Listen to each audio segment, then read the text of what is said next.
Howdy, gamers. That's you. You're gamers. I'm gamers. We're all gamers. Well, actually, some of you may not be gamers. I haven't been gaming a lot recently. But sometimes we game. Occasionally, people game. And they call themselves gamers. I'm your host, Jacob. Hello. We're here today streaming on the Research Runs YouTube channel. I haven't been able to do this for some time for reasons that I'll explain in a few minutes. And indeed, I may still not be able to do it, but we'll give it our best shot. With that in mind, I'll be reading the chat carefully throughout this stream. If anyone notices significant technical issues, lengthy drops of continuous video feed, audio cutting out frequently, any such issues, please inform me. I want to know that they're happening.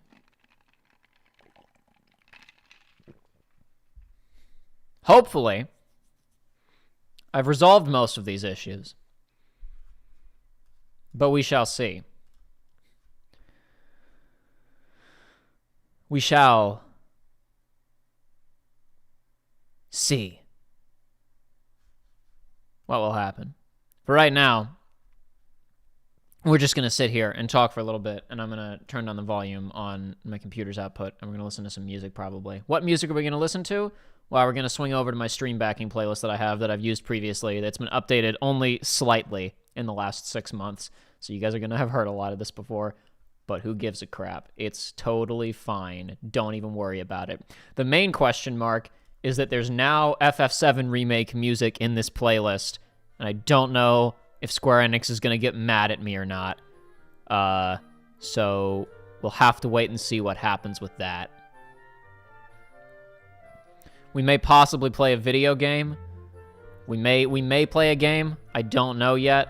I haven't even really turned on my PS4 in the last couple of weeks. I had to remind myself of what the heck was on here. For some reason, Fortnite appeared on my PS4. I think it's just like, I guess it's just a promo because it's not installed. If I go over here to my data.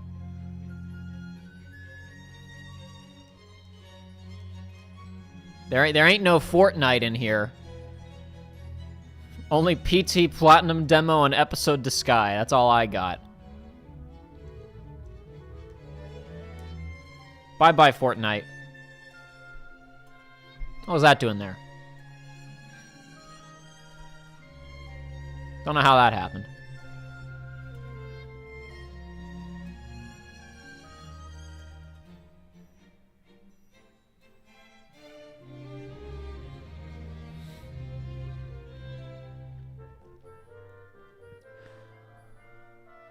Olemi Norwega says, I see you decided to shave. Boys, let's make something very clear, okay? Occasionally, when I would get on streams, I just wouldn't think about it beforehand, because I wouldn't have left the house or whatever, or like I just hadn't done it since, the previous day or the day before or whatever. The only time you guys have seen me look truly nasty was in the Anthem video, which was intentional. I saw people leave jokes about me hitting puberty or whatever. First of all, I don't know how old you guys think I am. Second of all, the joke was that I was supposed to look like trash.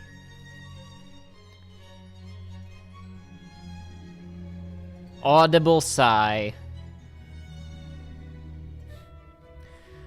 Omnimax Blade said, how did you even manage to find the FF7 ROST? Because that's a lot of that is hard to find. So it gets uploaded and taken down pretty frequently, so you gotta be quick.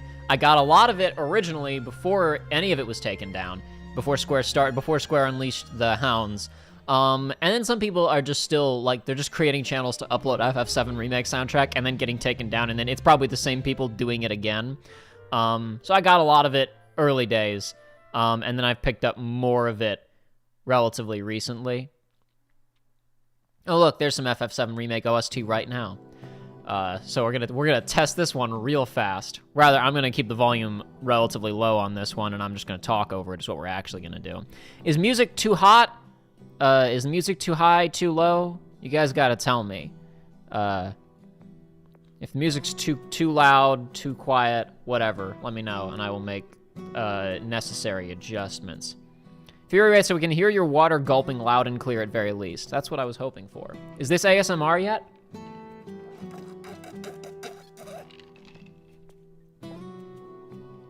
Is this ASMR yet? Still don't know what ASMR is. And I refuse steadfastly to learn.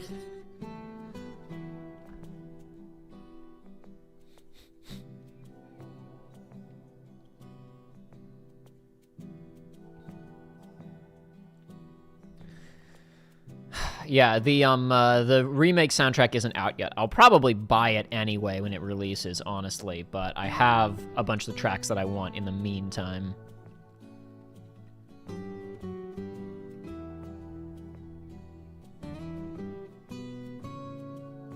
I wonder how much you have to pay to get Fortnite to appear on your homepage. I know that the Xbox OS, like from the one, 360 did this as well, but especially Xbox One, they would put advertisements for stuff just straight up in your timeline, your little user bar or whatever.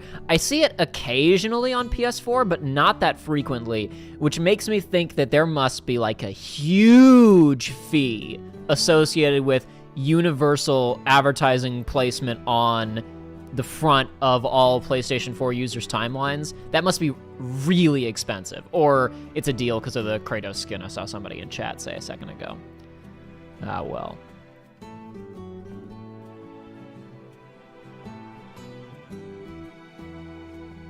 Is my hair darker than usual?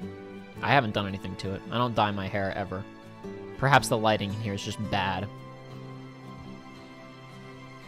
Someone asked about the Game Awards stream. That is part of why we're doing this. Is to Joshua and I. He's not here right now, though you will probably see him next week because hopefully we're gonna stream the Game Awards again like we did last year. Should be a fun, enjoyable time.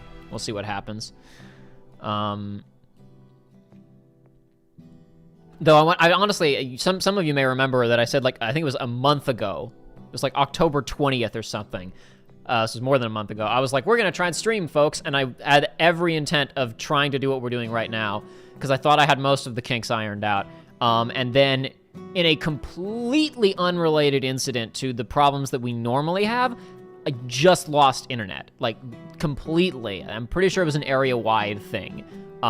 So then I was like, I mean, honestly, it was back in less than an hour, but that kind of killed the mood. And then I've just been busy. I'm busy, so. Remake's OST is out? Okay. I must have missed that, whatever.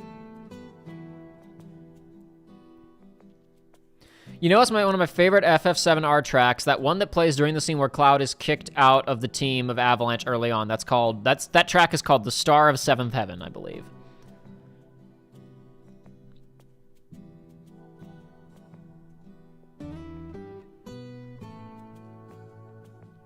They're going to be releasing FF7R OST Plus, which has even more music from cuts. That's what I knew something hadn't released yet, okay. I hope it comes with the jukebox music. That's the real loss of not having the official soundtrack out, because we don't have the jukebox tracks.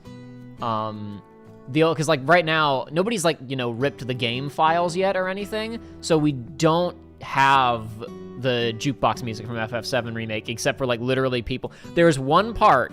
And I'm not sure anybody's even, most of the videos I've seen uploading the jukebox music don't even go to the right part. There's one part of the game where you can go to Tifa's, where you can go to Seventh Heaven, and there's essentially no other game audio.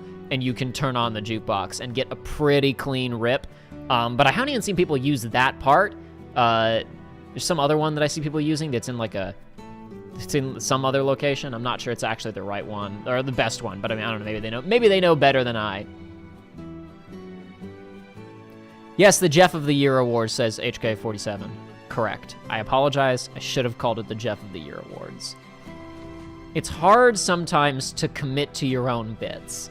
Sometimes you forget your own bits and you don't commit to them as hard as perhaps you should. Why are you like this? Why are you like this? Hold on. Sorry, folks.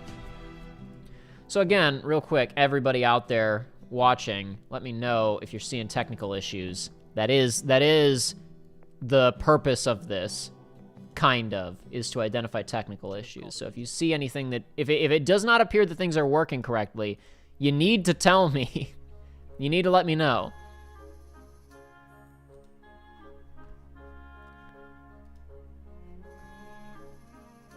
Janess says, does that mean no official hip-hop to Chocobo? Not yet. Not yet. Though the real loss is Daughter of Shinobi, Cosmo Canyon, the jukebox version of Under the Rotting Pizza, and a couple of others.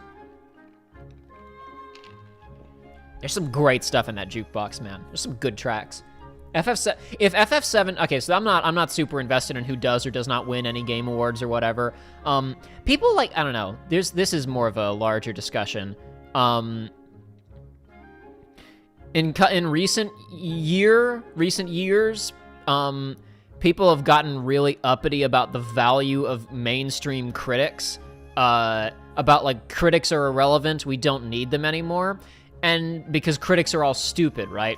And the main reason that they say, and the main reason people say that, if you actually examine when it happens when a genre thing or sequel or adaptation of beloved thing is released, and some fans disagree with some critics. Like, it's really, like, no one is getting mad at critics for giving good reviews to, like, boring art house movies that are gonna win Oscars.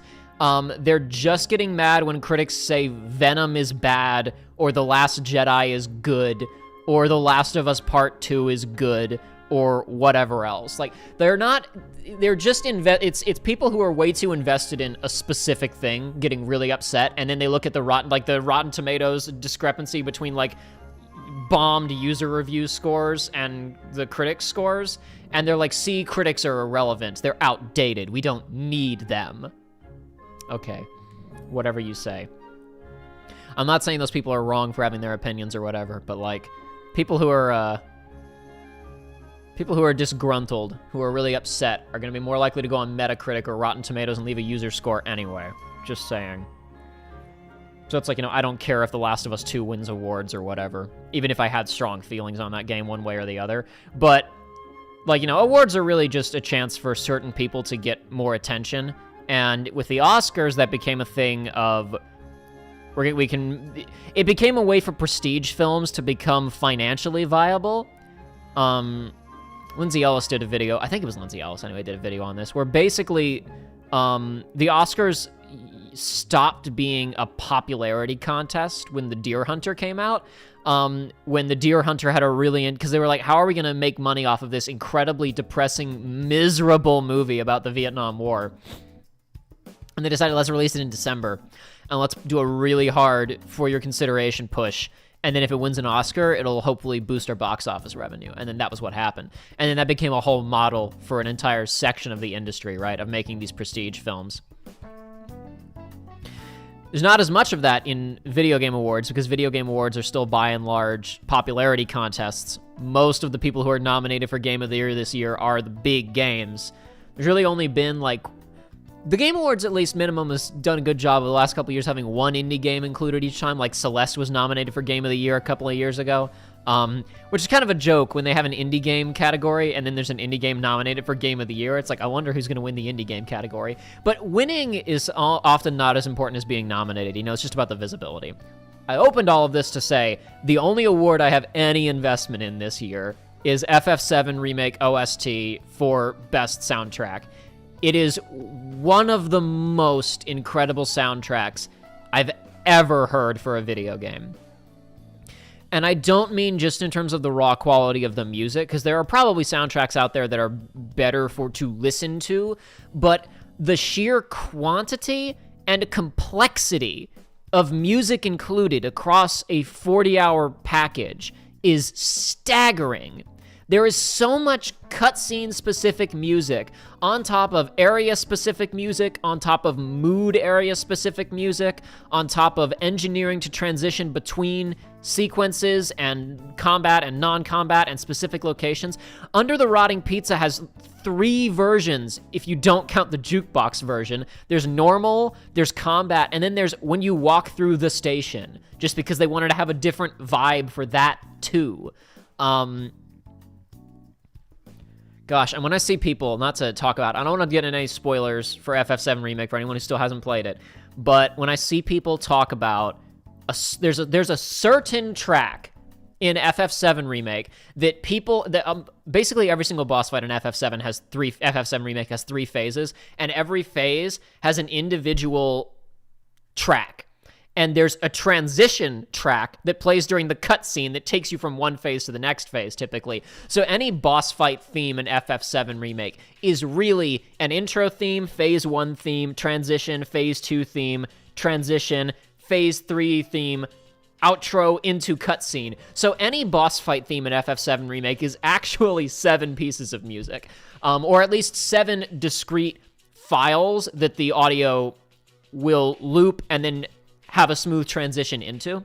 You know, if it played on a soundtrack, it's one song, obviously, but there's one track that people have the audacity to just upload the 3rd and final phase, and those people must be terrible in bed because they have no respect for foreplay.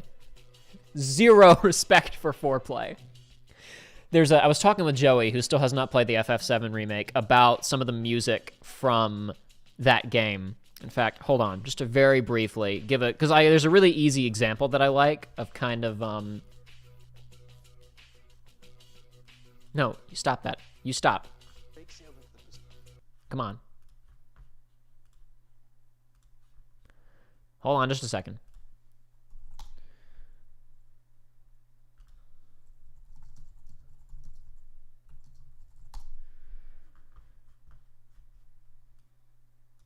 You have Dawn of the Slums from Final Fantasy VII Original. That's an advertisement for Zaxby's. Go away.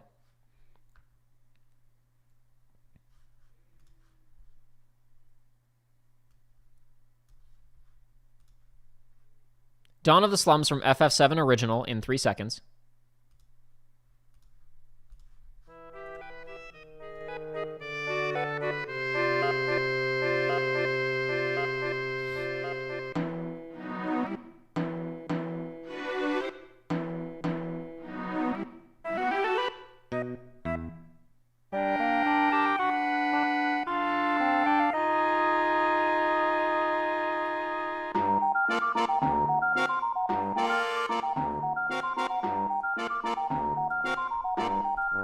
All right. That's the original version. Let's see. Hopefully this is actually a good upload. Go away. Nope, it is not. I think I have it in, I think I downloaded Dawn of the Slums. Hold on. Let me double check. Here we go.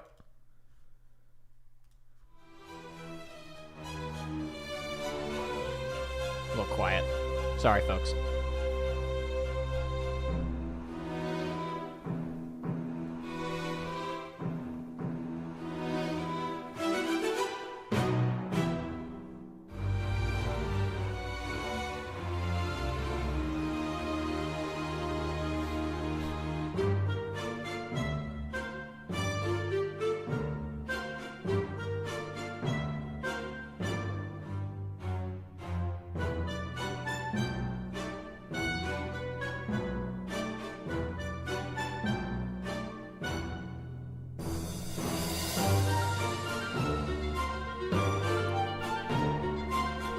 So I isolate this one because that comparison, I think, directly captures what happens very often with video game remake scores. You can hear this, I talked about this a little bit in the KH playthroughs with the Kingdom Hearts soundtracks. Because when you're going from synth music and lower quality audio samples, right? And console soundboards. from back in the day to more sophisticated synths or live recordings, certain stylistic things are just going to get lost most of the time, right?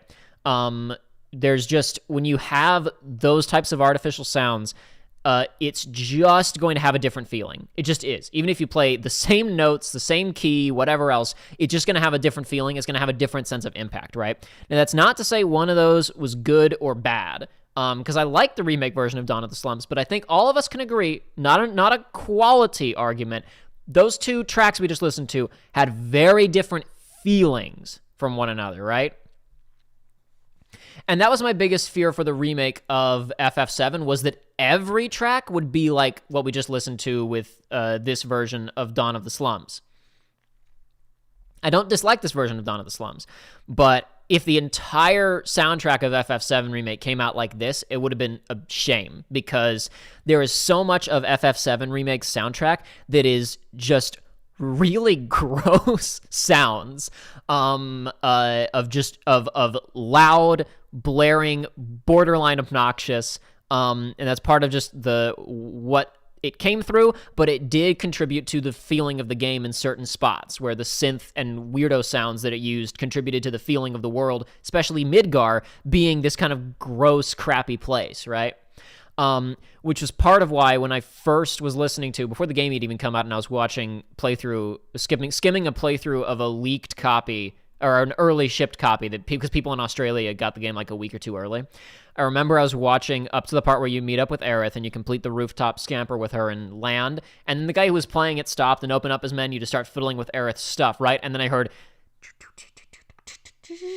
boom, boom, boom, boom, boom, boom, and I was like, oh! The sound of Under the Rotting Pizza, I couldn't believe that they committed as hard as they did. I expected that track to get butchered in Remake. The game had already earned a lot of my confidence up to that point, let's be clear. But when I hit that track, I realized, no, they know exactly what they are doing. And somebody in chat was saying a minute ago, I know exactly which song you mean when I was talking about uploading only Phase 3. There is a boss theme, not going to say which one it is, because if you play the game, when you get to it, you will know. And I don't want to spoil it. There is a boss theme where you go through the first phase and the second phase, and you're like, this is... I was talking to Joey about this. I'm going to try and say it exactly the way that I did to him. You go through the first and second phase, and you're like, this is a fine orchestral version of this track. That's, I can hear the melody, and this choir's fine. This is okay. This is a fine version of this theme. And then you get to the transition to Phase 3, and the strings are all building to something as you're leading into that third phase, and then right when gameplay starts up, a gross, crunchy synth comes in, and you're, yes, and it's perfect. It's so good. Hot damn, the people who just listen to Phase 3 of that song have no respect for foreplay.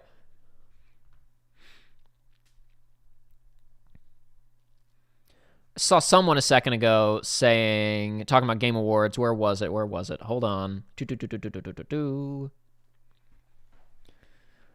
I only saw what everything was. I didn't even go and read through everything that was nominated myself. Joshua was reading through some of them and talking to me about them and asking me if he didn't have an opinion on the category. He asked me what he should vote for, and I don't remember all of them. I mean, obviously, I didn't have an opinion on some either because I didn't play everything or watch everything. But someone said 13 Sentinels got snubbed for visuals.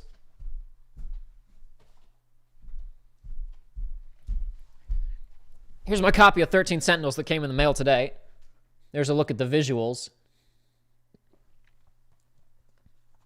I'm not sure, as gorgeous as this game is, to be completely fair, 13 Sentinels is like maybe 25 rooms. They spent a lot of money on those 25 rooms, but there were only 25 of them. It probably should have been nominated. I'm not going to disagree. I don't even remember what the other things in the category were, though, off the top of my head. I'd have to go double check. 13 Sentinels, folks.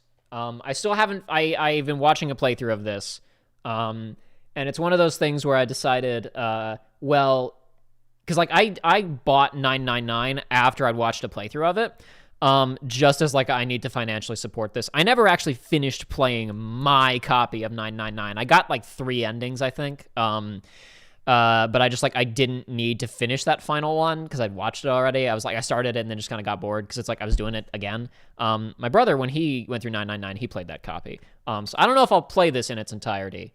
I may finish watching the playthrough and then just mess around with this a little bit. But it was a situation where like I needed to. If I'm gonna be out here being like LPs don't kill games, I need to put my money where my mouth is and buy games when I do stuff like that.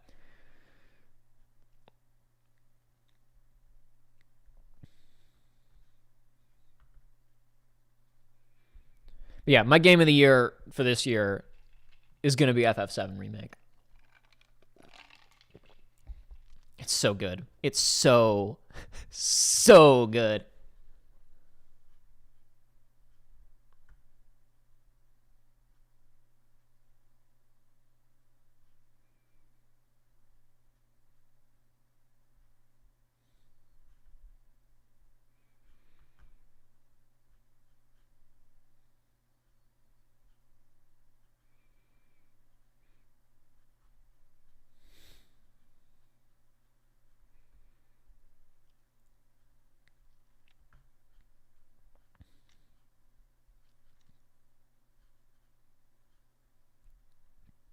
Hold on a second. We've been sitting here and talking, and I stopped the music because we were having that whole discussion, so I can get that started again. Yeah, let's turn back down to where it needs to be, or at least a better spot.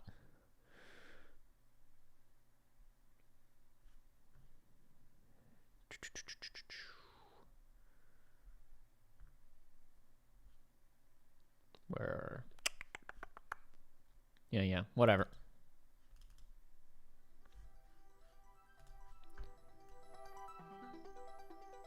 Alrighty. I'm not doing a great job of reading chat right now, folks, even though I said we were going to just chat for a little bit before I hypothetically play anything, so I apologize for that.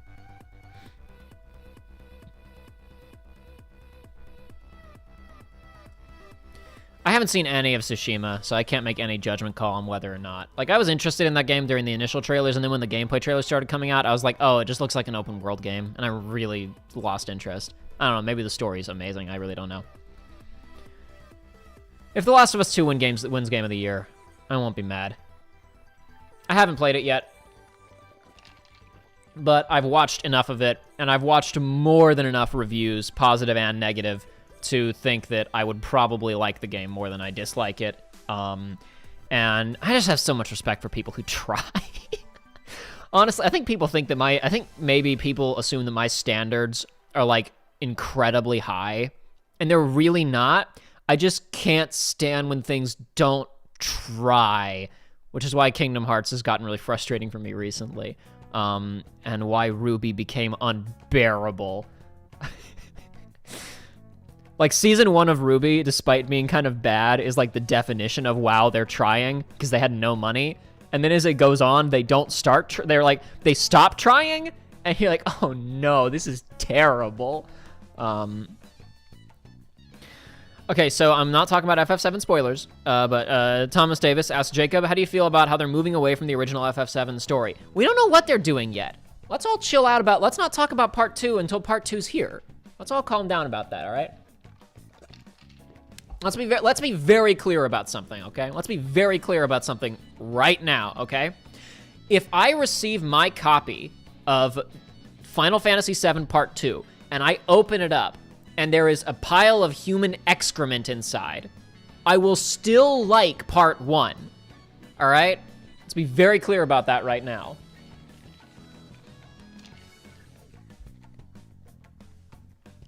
You can't do this like, oh no, this sequel was bad, so original is bad, or whatever. You can't be doing that.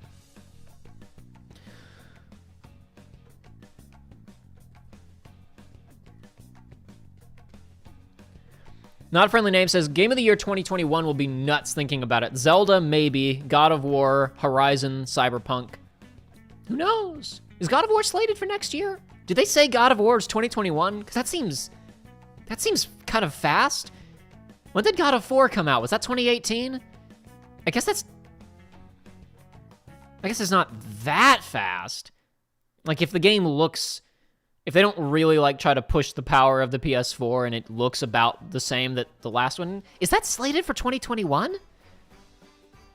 I guess I missed that. I guess I totally flew past me if that's the case.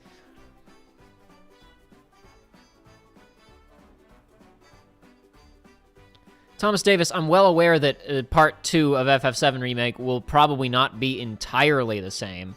I guess, to be fair, I didn't finish talking. I didn't finish answering your question. So I guess, yeah, I can talk about this more. That's fine. Sorry, I didn't finish answering your question. I don't care. I don't care if they change stuff. This is so much changing.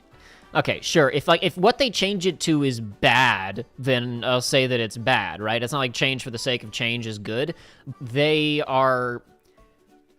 I like that they are not tethering themselves to doing the exact same thing.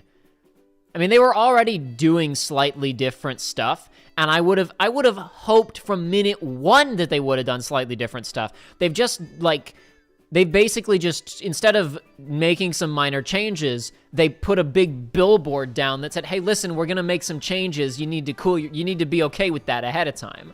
Because honestly, the middle part of FF7 is like a mess. I mean, it's like a fun video game, but it's basically just this episodic sequence of like, okay, now we're at the Golden Saucer, and we fall into prison, and then we do a chocobo race to get out of prison. Then we go to Gongaga, and nothing happens. Then we go to Cosmo Canyon, and that's interesting for a couple of minutes. Then we go to Nibelheim, and nothing happens. Then we go to Rocket Town, and that's Sid beats his wife. Excuse me, his not wife. Like I've talked about, honestly, one of the most interesting things that they've done in Remake that I can say without talking about spoilers is that they are recontextualizing the entire terrorist plotline to be like Shinra's allowing this to happen and taking advantage of it and scapegoating Wutai. Because in the original game, the war with Wutai was like this completely innocuous, forgettable background detail that barely even to Yuffie's side quest, and it was just kind of this thing that was there. And part of that meant that one of the biggest problems with FF7 Remake is that after you get out of Midgar, could be stuttering a bit here. Chat, tell me if the video is looking funky or not. Tell me how it's looking. Tell me how it's looking on your end. Yes, it's slated for 2021. God of 4. Got it.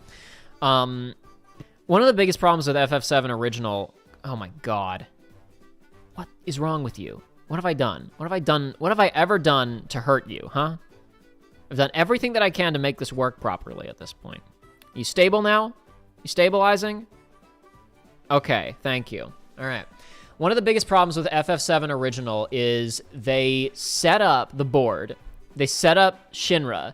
They make you hate the Shinra Corporation. They're like the evilest sons of bitches. One of my favorite things about FF7 in general, is that I think it has the most evil. I think it has the most evil of any Final Fantasy game. Just like the raw quantity of evil in the world of Final Fantasy VII is insane. There's so much evil. The way that evil festers in that game, the influence of Genova throughout, like just this gross evil thing creeping through bloodstream, and what Hojo is doing and what Shinra does, and there's so much evil. And just evil for the sake of evil. Like there's so many FFs that like, here's one big bad in a world that's kind of just like this fantasy thing. Here's a villain that maybe isn't even all, like, that's, you kind of get it, like, with, like, FF12 in particular is like that. FF10 is like, oh, Yevon, the Church of Yevon is evil. Oh. Going to FF7 and just, like, Sephiroth just wants to blow up the planet because he's mad. Genova wants to destroy everything because it's just how she's coded. Or how it's coded. It may not even be female, right? That's one thing that's interesting to think about. The Genova body in FF7, what if that's not Genova? Like the alien. What if that's just the corpse of an ancient that got infected? Like when you actually look at it, it doesn't, like, what is it? It looks like something out of The Last of Us. Like it has the cordyceps growing out of it and all this weird stuff blooming out of it. It looks like it's a Cetra that was infected by the parasite. I don't know if that's true or not, but anyway, whatchamacallit, what was I talking about? They take so much time making you hate the board and hate Shinra. And then they even go out of their way to introduce Rufus and be like, this is the new guy. And then a few minutes later, they're like, okay, here's Sephiroth. Here's Sephiroth's deal. You hate him now. It's his fault that he's running around doing this stuff, but he's the guy now. And then Shinra becomes like comic relief from there on out. The Turks are a joke. The board is a joke. Rufus doesn't do anything. Towards the end of the game, they're right. We talked about this a lot in the FF7 playthrough back in the day, Joey and I. It's like, Shinra's right at the end. They're trying to do the right thing, and their method might work, and on a couple of occasions does work, and the heroes are just trying to stop them because...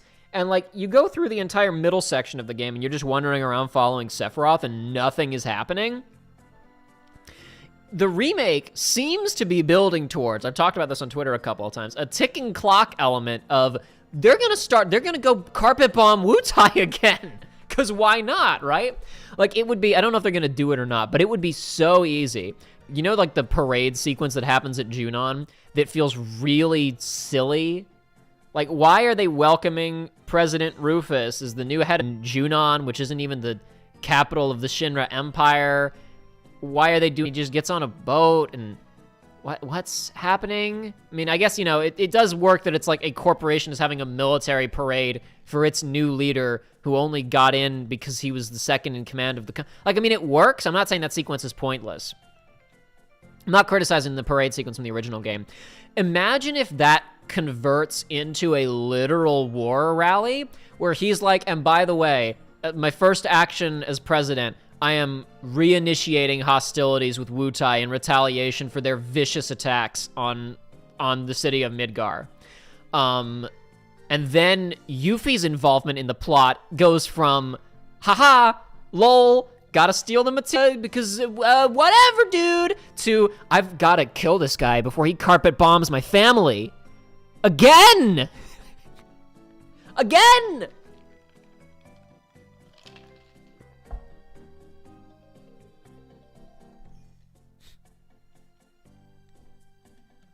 That's that's something that I would have hoped they did before a remake even, like, started literally setting up the dominoes for that to happen. And they could botch it, so, you know.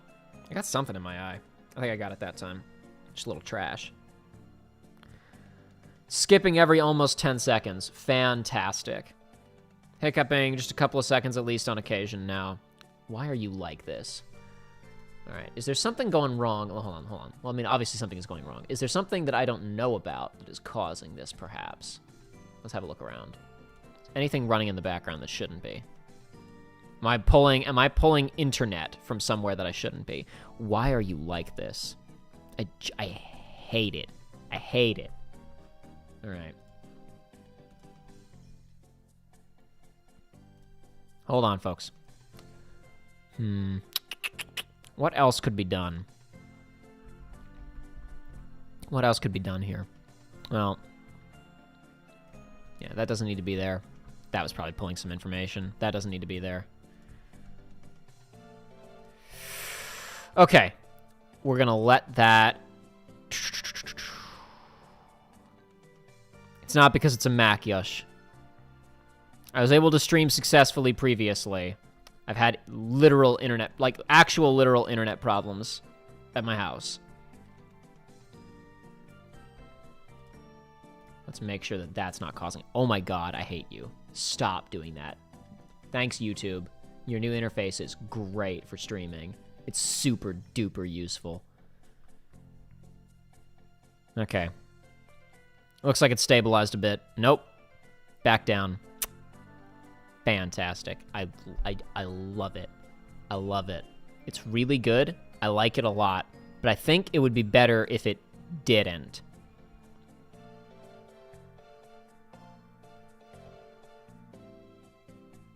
Okay. Got one thing I could do. Seems like it's okay right now. If we have any major problems, I have one other countermeasure. I have one other arrow in my quiver that may potentially help.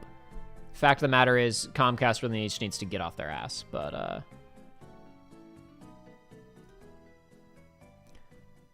the actual fact of the matter is that Yosh needs to get off his ass. Fury Wraith says, I wonder if that optional scene where Hojo's on the beach on Costa del Sol surrounded by babes, and Cloud and Co do nothing to kill or get rid of him is going to be in the remake. Oh, definitely. That's going to be in the remake for sure. That's one of the best scenes in the game. That's one of the best scenes in the game, dude. Here's the thing. Here's the thing about that scene, okay? Because people make jokes about it. Here's the thing. Hojo has no motivation to kill them. And if they killed him, they're on a crowded beach in a city where a division of Shinra's army just landed with the president of the company. So they can't kill him. So it's fine. He has no motivation to get rid of them. Hojo wants them alive.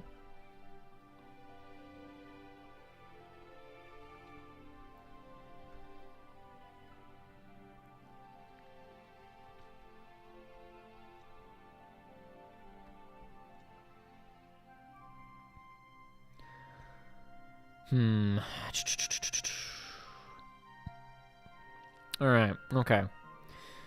Maybe we'll try and stream again this week. I'm not going to go mess with it right now because it seems like it's okay for the moment. Like I said, if we have more issues, I'll go mess with it more. If not, we may stream again this weekend or next week, and I will attempt extreme countermeasures to see if I can fool it into working consistently for a couple of hours. We'll see what happens.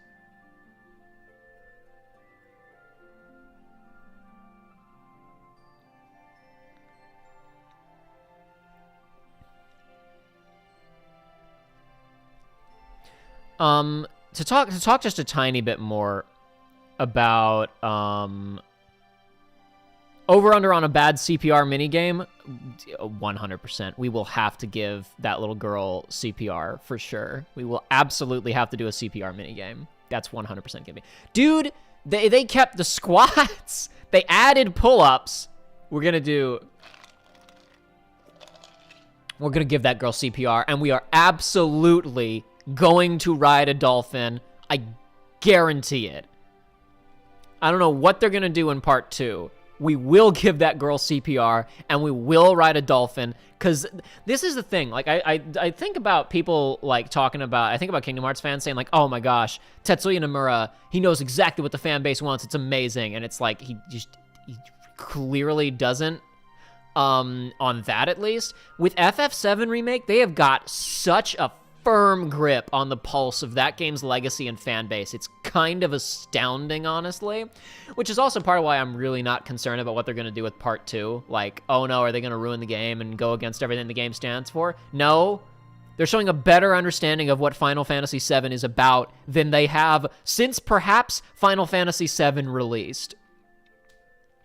The fact that they somehow did the calculation in their brain to know, because it's not like it's a meme, but just to know that everybody remembers Hell House and how weird Hell House is, and they made it a boss in the game just because they knew Hell House is a weird thing that people remember is insane. It's like they're psychics, because I don't see people talking about it really, but if someone does bring it up, everyone's like, oh yeah, Hell House, I remember that. And then I don't know how they did that.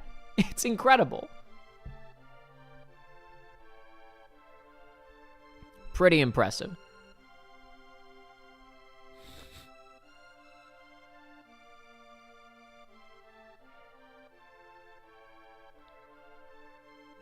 All right, I'm saying it. Will you watch the ending of Melody of Memory? Oh, I've already watched it. I don't care. I don't care. The gameplay in Melody of Memory looks fun. Melody of Memory looks like a fun-ass rhythm game. I'm really impressed with... I've talked with Joey and Joshua about this a little bit. I am quite impressed with the way that game appears to contextualize rhythm gaming as action gaming. Like, I think about the Persona rhythm games, where, like, when you hit buttons, they don't seem to have any correlation to the beat, and they all play weirdo sound effects that distract you from the music. Wow, excuse me. Yikes. In Kingdom Hearts Melody of Memory, the actual sound design on whacking things is really good, and does not overpower the music. It matches up with the beat pretty well. And the way that they've actually framed it, the action of hitting things, the moves that you perform, the timing, it's all quite impressive. Like, you can play it, it is a rhythm game, obviously, but it feels like an action game in a lot of ways. It's quite an impressive textural balancing act they've done with that game. It's very cool. I don't care about the narrative content, though, so who cares? Yeah, be excited for Kingdom Hearts 4, Jacob. I know a sarcastic one. I know. I'm well aware. Yeah. The only thing, like, really that... Honestly, it's very disappointing to me that there's no remix anything in that game. That, to me, is wild. Like, that's the get from, like, the Persona rhythm games is, oh, cool, you get tons of new arrangements of all these classic tracks, and... I guess, to be fair, like, the quantity of music that they've done in Melody of Memory is quite impressive already.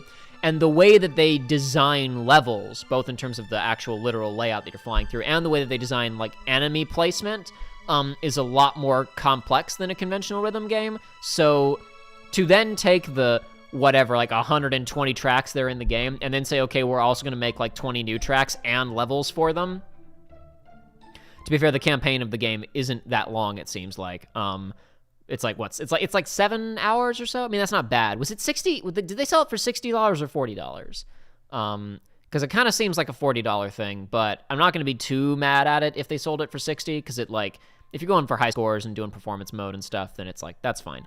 I did see that P5 Scramble got a Western release, which is actually may or may not have ruined a joke in a script that I've already half written. That's okay. I'll put in a joke where I say, hey, wait, what? They actually announced it's coming out in the West? Well, darn, this joke is ruined. And then it'll be fine.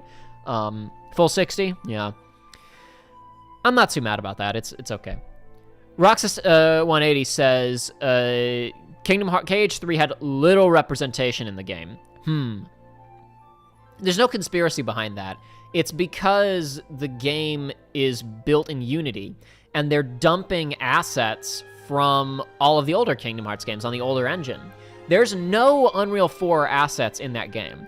I can't confirm this, but I would not be surprised at all to learn that all of the story cutscenes that are in Unreal 4 were produced by Osaka Team, and that what they actually are within the files of Melody of Memory are just video files. Like, they're actually just video files that are playing. But since they're rendered at, 1080 or whatever, it's not noticeable. But I bet those are just video files. And then the reason that the KH3 stuff, there's not a ton of KH3 stuff, is because they don't have the actual assets and level geometry to build out into those stages. So the only option they have for the Kingdom Hearts 3 stuff is to do the weird just FMV thing where they just have a cutscene montage playing in the background, which is straight up not as interesting to play on, and also actively distracting from the way that the game is actually designed. So it makes sense that they don't have a ton of KH3 representation in Melody of Memory. Also worth considering that game started development during the development of Kingdom Hearts 3, because it's not developed by anyone who worked on the other KH games. It's developed by the team that did Terrorhythm Final Fantasy, or however you pronounce that name. So it's probably been in development for like 2 or 3 years. 2-3 years. I don't know how long. They said that it was in pre-production like a while ago, that they've been talking about it for a while. So, it wouldn't shock me if, It was prioritizing the old stuff, and then the KH3 stuff was probably just done in the last year and a half or so. And they did not they didn't have the assets from KH3 to implement to make the kind of Disney World dark rides that those levels are, right? So it makes sense.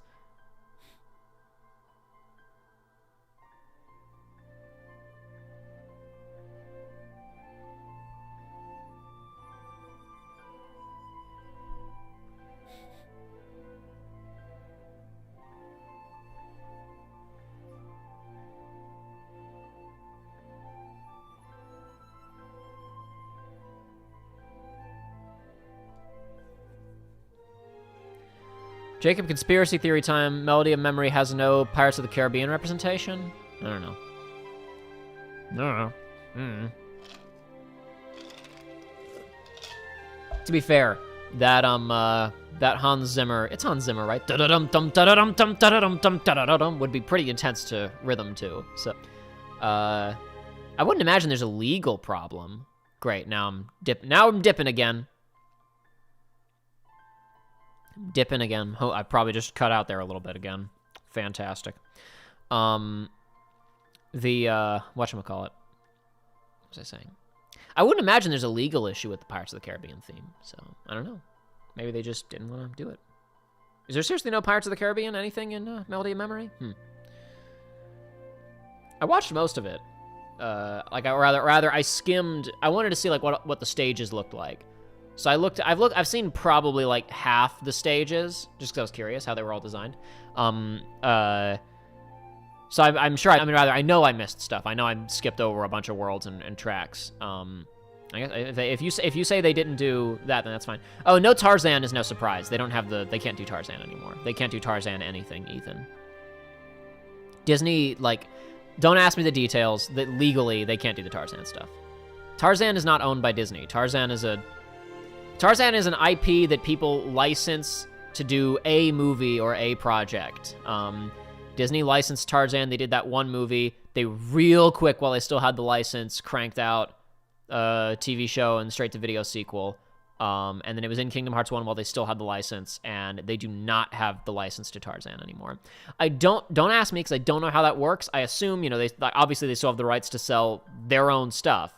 And I assume they still have the right to produce merchandise based off of their version of the character. I don't know. But they cannot produce new products featuring the character. So that may even include merchandise. I honestly have no idea. They can the existing film. They can stream the existing film. They can do all that kind of stuff. They have the rights to the movie, but they do not have the rights to the character. No, Winnie the Pooh isn't too surprising. It'd be hard to make kind of the rides through that setting. With the way that they designed that game, it would have been kind of hard to use the Winnie the Pooh maps to create that. Unless they literally ripped the minigame stuff from Kingdom Hearts 2. If they just ripped the entire honey pot sledding sequence from Kingdom Hearts 2 and made that into a Melody of Memory stage.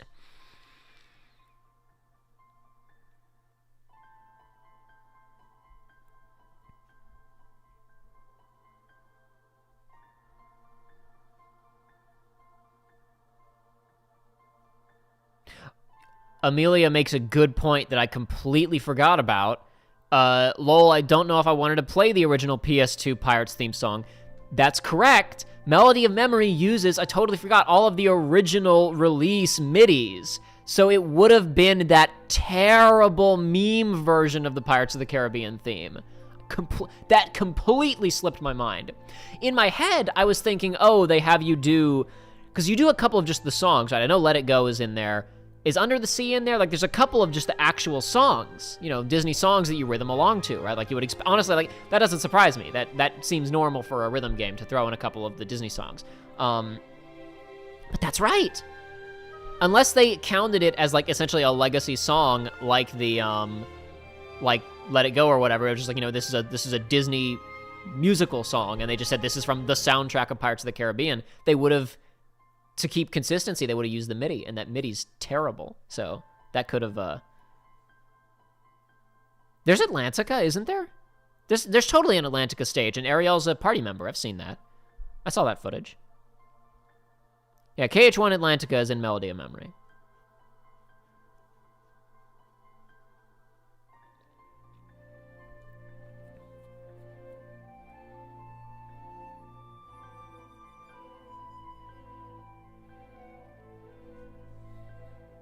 Who are they getting the rights to Tarzan from, asks Crossburn. Remember, Tarzan's a novel from, like, the late 1800s.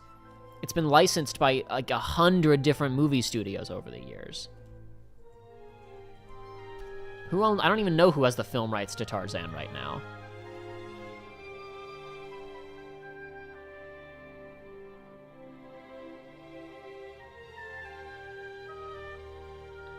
First appeared in the novel Tarzan of the Apes. Magazine publication 1912, book publication 1914. Excuse me, not the late 1800s, the early 1900s. Excuse me. I have no idea who has the film rights right now. Don't ask me.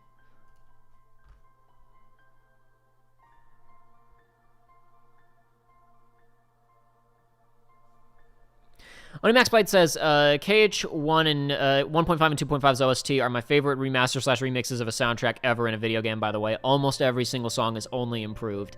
Yeah, we were talking about, obviously, FF7 remake soundtrack a bit ago, and how to handle that type of transition. And I think the remasters they do for 1 and 2 is honestly one of the most graceful video game soundtrack redos I've ever heard. There are certain tracks where I'll be like, okay, the original one did have a different feeling or a different vibe or a different impact or these beats hit harder or whatever. But for the most part, I agree that that's pretty much a straight improvement, which is why I did not think in a million years they would use the original MIDIs in Melody of Memory. It kind of surprised me, but I don't know, whatever.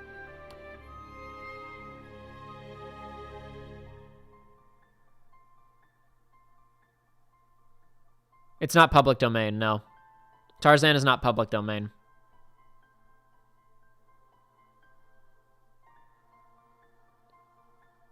Hunchback might be public domain by now, because that was that was like the 1700s, right?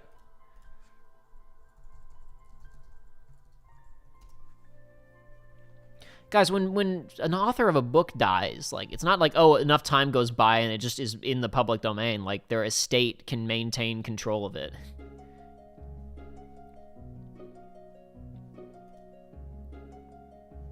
$1700s. I'm a 1800s. My mistake. No. What? Hold on. Yeah, 1800s. My mistake. Early 1800s. I was thinking late 1700s. Once again, I went back too far. I am getting my Victor Hugo all wrong. He wasn't even born in the 1700s. He was born in 1802. I'm a fool! What a wipeout. What a wipeout.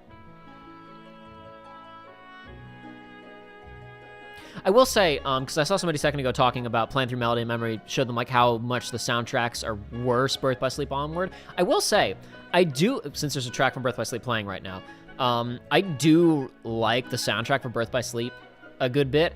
I really, and I'm sure people have, Bloody Biscuit did a stream a month or so ago now where he went on a deep dive on soundtrack stuff. It was a lot. And he talked about, the games get very string focused from Birth by Sleep onward. And to be fair, it's probably because they couldn't have strings before Birth by Sleep because everything was, soundboard. But I honestly thought that it was neat that Birth by Sleep had a really different sound because it was different characters. You know what I mean? Like, it's 9-10 years beforehand. It's these people, and it has this different sound, especially because the tone is a little bit different. It's not as different as it wants to be, but at least, you get to that ending, and it's at least trying to do something different and feel a little different, which is part of why I really didn't like the Dream Drop Distance. Ow. Yikes. Why I really didn't like the Dream Drop Distance soundtrack, because I got to that, and it was like, this is a Sora and Riku game, but it sounds like a Terra Aqua and Ven game. I don't know if that happened to anybody else.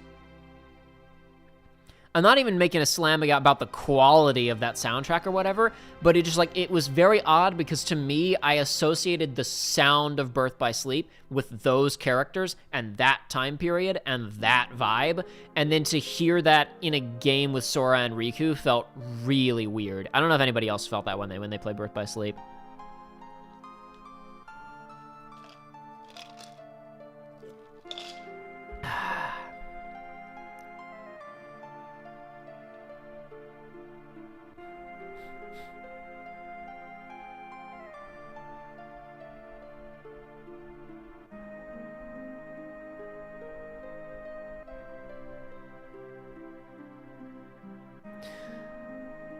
Some of the stuff in DDD is good. I wouldn't say, that's not true.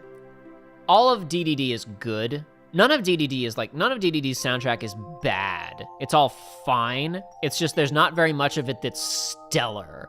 Honestly, the worst music in that game is the boss fight music against the Dream Eaters. A lot of the environmental and incidental music in that game is totally fine. Is fine to good to great.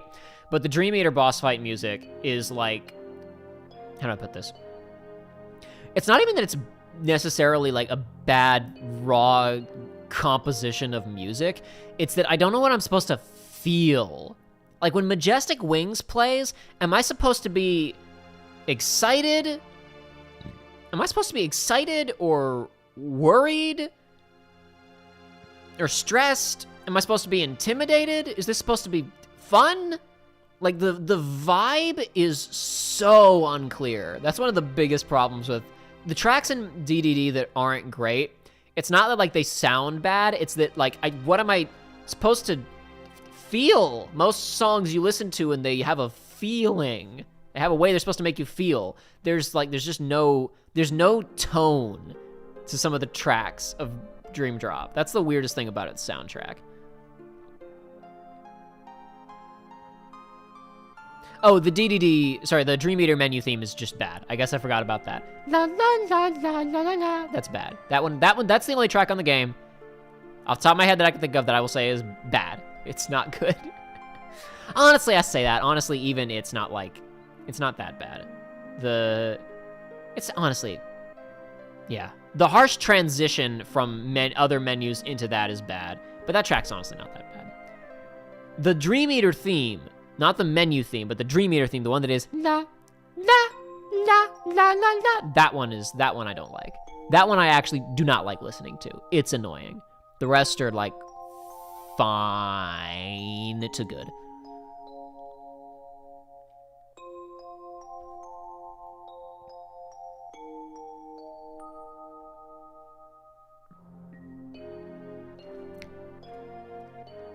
Gosh, just because somebody mentioned The World Ends With You stuff. I've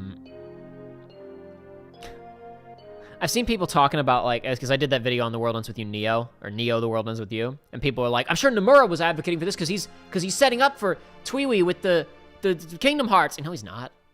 Because there's literally interviews. There were a couple of interviews after Kingdom Hearts 3 came out where people were like, so is this The World Ends With You? And he was like, no, this is a different thing.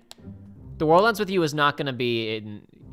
Yozora and Verum Rex are not The World Ends With You. Please get unexcited if you were looking forward to that. It's like actively deconfirmed, unless he's lying, which to be fair, he's done before, like when he lied about there might be Final Fantasy characters in Kingdom Hearts 3. When I said earlier, it's hilarious to me when people are like, oh, Tetsuya Nomura has such a grip on the pulse of the Kingdom Hearts fan base. The main thing that I think of whenever I think about that is E3 2019. No, E3 2018. When he does, he did like 30 interviews. Most of them were like the same because he's just talking to every gaming publication. They're asking the same questions. And everyone asked the same question. Why no FF characters? Are there any FF characters in this game? Where's the Final Fantasy guys? And every single time he gave the same stock answer of, well, we're only talking about what we've shown right now. We haven't shown any of that, but I'll say, wait for the full game, maybe. And then, like, 20 interviews in, Duroc says, okay, then what is 104 in Yozora? The 109 building isn't public domain. It's like a brand, isn't it? They have to do 104 because it's a parody. Why wouldn't they do 104 if they already have their established parody building? Look, I mean, whatever, Tweewee might come up. I don't know. But then in Melody of Memories, Stella says the city is called Gigopolis or whatever. So shut up. Who cares? Anyway, gosh, what was I talking about? In that, like, 20th interview, he gives his stock, maybe, on the FF, and then the next paragraph is like, you know, it's funny that you asked me this, because every interview that I've done here, people have asked me where the Final Fantasy characters are. I didn't think people cared that much. I thought, you know, we've done so many games with FF characters over the last 20 years, like we've done, you know, Dissidia and all this other stuff. I didn't think they really needed to be in the game. I didn't know that people, but I guess people expect that to be in Kingdom Hearts. I thought people wouldn't care about that.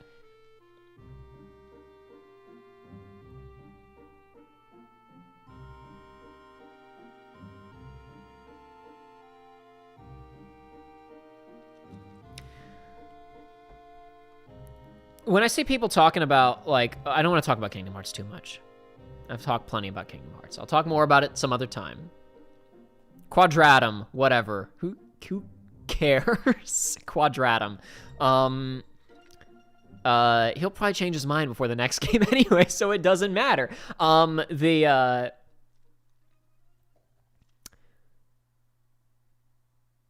It's a little bit, it's just, I don't know. You enjoy whatever you enjoy. People who enjoy Kingdom Hearts 3, I'm not upset.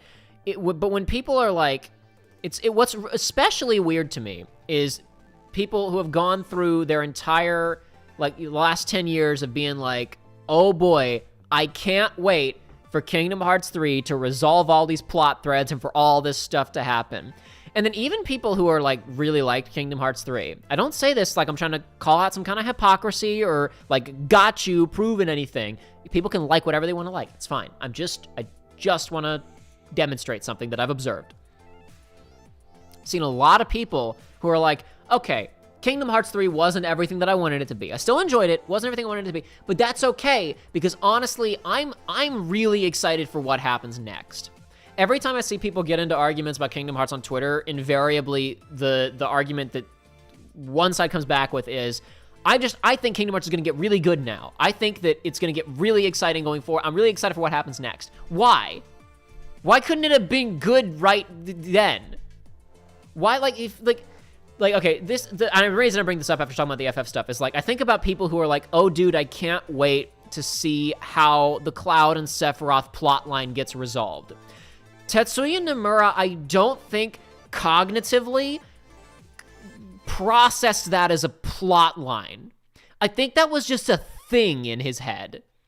Like, in the, I forget what interview, I don't remember if it was in the Director's Secret Report 13 or whatever, but, like, he freaking talks about, like, yeah, so when I was putting in Tifa and Cloud and Sephiroth, Nojima, the screenwriter for 2, originally put in a lot more detail about what was going on with them, and I told him to take it out because I wanted to leave it all up to the player's imagination. I told him to write it in such a way that the viewer could interpret Tifa as being a figment of Cloud's imagination if they wanted to.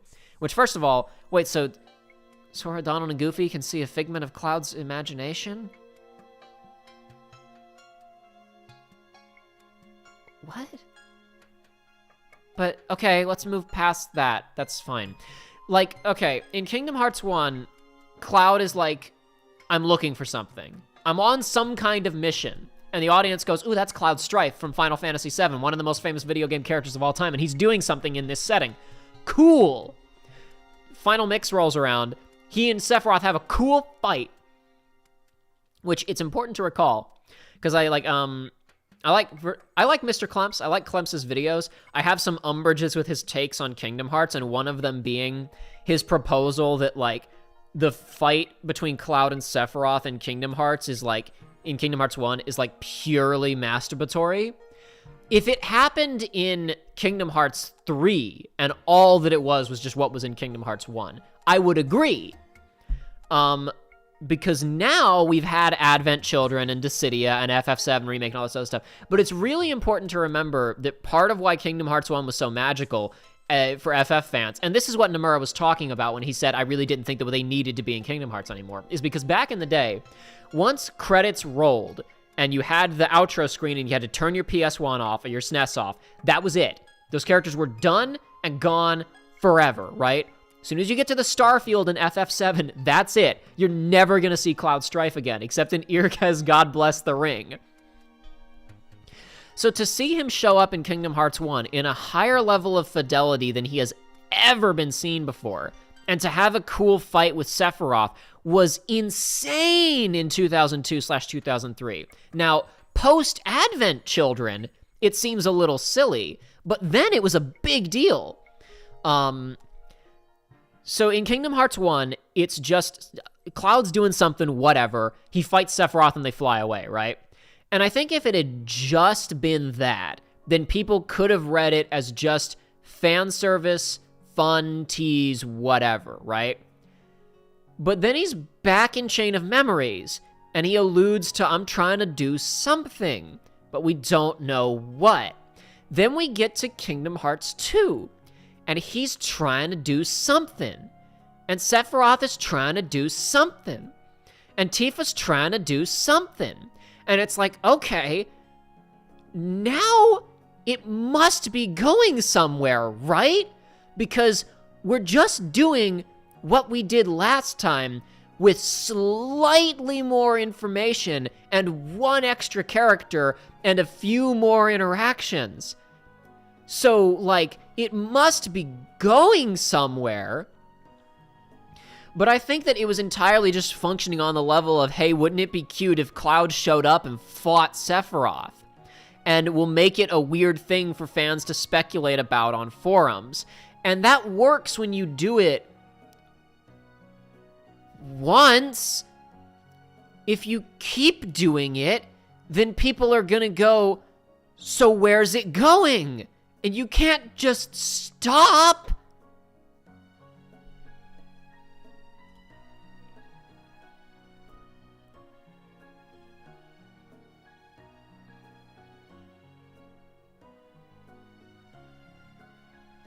Like, at that point, you've now said, no, this is a thing. I honestly believe that if, like, Cloud had shown up in Kingdom Hearts 1 and Sephiroth had shown up in Kingdom Hearts 1 and never shown up again, there would not be people to this day going, but we gotta figure out what the deal was with Cloud and Sephiroth, right? It'd just be like, oh, they exist in this universe and they fight, right? But then when you add Kingdom Hearts 2, it's like, okay, this is like a plot line. This is like a story. No one would be talking about, so what's going on with Cloud and Sephiroth in Kingdom Hearts in the year of our Lord 2020 and Andromeda, if they had not shown up again in Kingdom Hearts 2 and been like, ooh, what's going on? My point is that my faith in Tetsuya Nomura to pay something off is low, because the payoff for the Dark Seeker saga was Xehanort was a rube being manipulated by the funny pirate the whole time, you guys. What a payoff! Everything we knew was wrong! Here's a new thing! What's the new thing? Wait for the next game. How about no? Because how do I know this isn't gonna be a thing? What if the Master of Masters is a rube? And he's being manipulated by the I don't know, the Alpha Blade, dude. It predates the Keyblade. The Alpha Blade wielded by the Alpha Dude was what made Kingdom Hearts, man. And he was subtly influencing the Master of Masters through prophecies and the Keyblade and the Kingdom Hearts to make him manipulate the future to rebuild the world in Alpha Guy's image. Oh my god, now we gotta figure out what Alpha Guy's plan is. Alpha Guy was being manipulated by God, dude! He didn't even have a plan!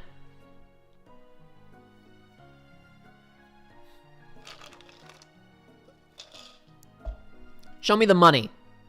Listen, maybe the Master of Masters is gonna be awesome. I don't know. I said at the ending of that 3-hour-long video that I did 2 months ago, maybe Nomura has a really... Oh, great, I'm cutting out now. Hold on. I'm gonna wait for things to stabilize a little bit. Wait for that to stabilize a bit. Looks like it's back to normal. Maybe the Master of Masters has a super duper cool idea Sorry, maybe Tetsuya Nomura has a really cool idea for the Master of Masters and Yozora, right? Maybe the next Kingdom Hearts game is gonna be amazing. Show me the money. I will wait. When I find out that it's good, then I'll care. I don't sit around waiting for something to become good. That's why I stopped watching RWBY. You don't get to toy with your audience this way. You don't get to be like, ooga booga booga, something's gonna happen next time. I just paid $60 for this. No. Not allowed.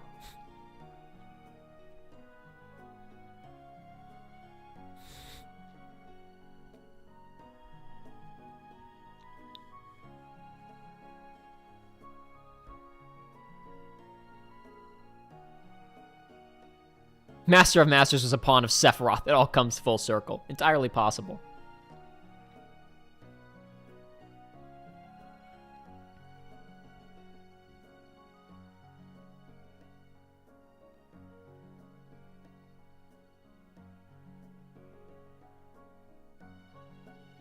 Gold Sovereign Nirvana says, MOM makes Kingdom Hearts so that the worlds are split and the Keyblades exist to start clashing, maybe.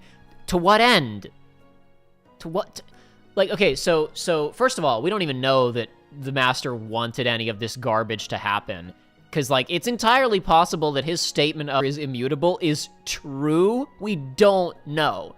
So it's entirely possible that he is just like, oh, this war's gonna happen and there's nothing we can do about it. It's also entirely possible he wanted it to happen and he manipulated the scenario so that it would occur. But we don't know. So it's like, oh, dude, the Master of Masters has a box and he wanted the Foretellers to fight and for a war to happen. And he wants Braig/Lushu to bring him back to life in the modern time period so that he can do what? The last guy just wanted to blow up the universe. Like, it's not like, I mean, the only villain in this series who had like a slight, I mean, like, I don't want to propose that these villains are like, because I've talked at great length about why I think Ansem Seeker of Darkness and Xemnas and Master Xehanort circa Birth by Sleep are interesting. And though we don't know Marluxia's motivation or plan ever, at least he's like fun. So I don't want to disparage the Kingdom Hearts villains, because honestly, I think most of them are good until you get to DDD and Kingdom Hearts 3, because then it's like, then it just gets so muddled as to what it is that they want and why they want it. That's the main thing. Also, they stop being charismatic around that time period. They're not, like, fun anymore at that point. They're kind of pathetic. Sarcastic One says, do we know where the Book of Prophecies is? No, we do not. We do not know the current location of the Book of Prophecies. Maleficent was looking for it. Then she started looking for the black box. It is entirely possible that she found out that the Book of Prophecies is inside the black box, but we don't know that. We do not know the current location of the Book of Prophecies, as far as I know. Perhaps I missed something. Perhaps there's been an update to Union Cross in the last couple of weeks, where there's a flash forward to the modern day, and the location of the Book of Prophecies in the modern day is revealed, but I couldn't tell you. I feel like I would have seen that if that had happened. Or I guess it would have been in Dark Road, right? It would have been in Dark Road now.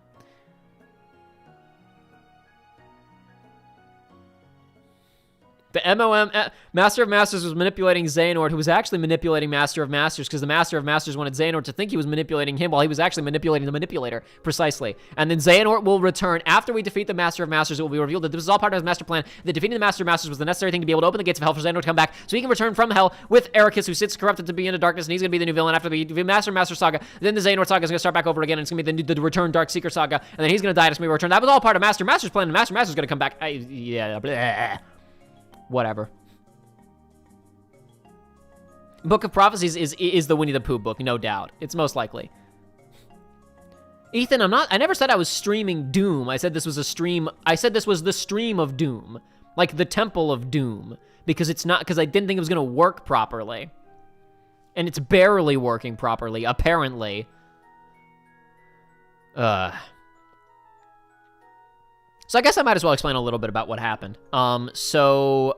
In April,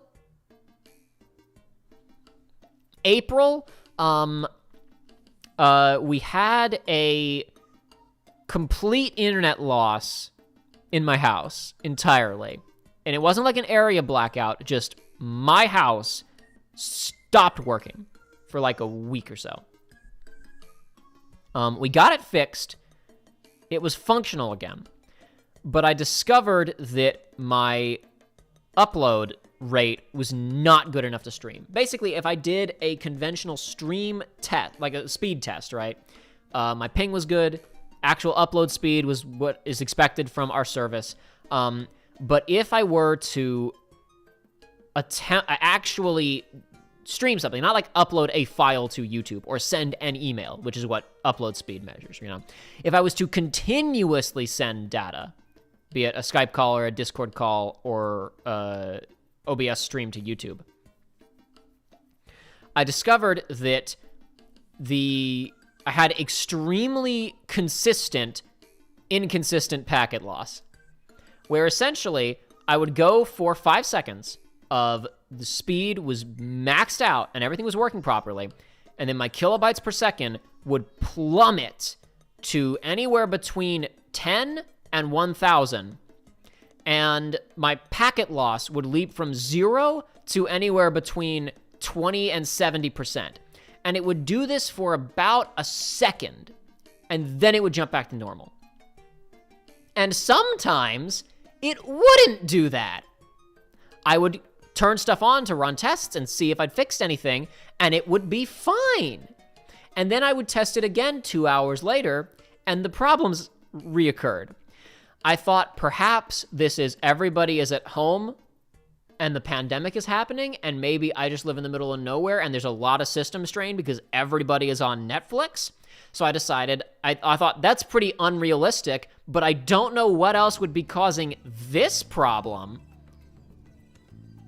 So I decided I'm gonna freaking throw whatever I can against the wall. So I decided I'll do intermittent and inconsistent timing on the tests. I'll test it at noon. I'll test it at 3 o'clock in the morning. Nobody's gonna be using, at least not as many people are gonna be using Netflix at 3 o'clock in the morning.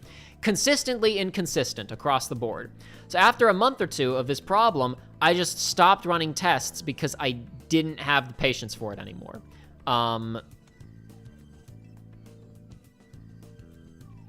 And then about a month, 2 months ago, we had technicians out like once, and they did nothing. There were people who serviced like the line into our neighborhood, and it was clearly unrelated. Even though there was, maybe it was contributing, but it wasn't the key factor.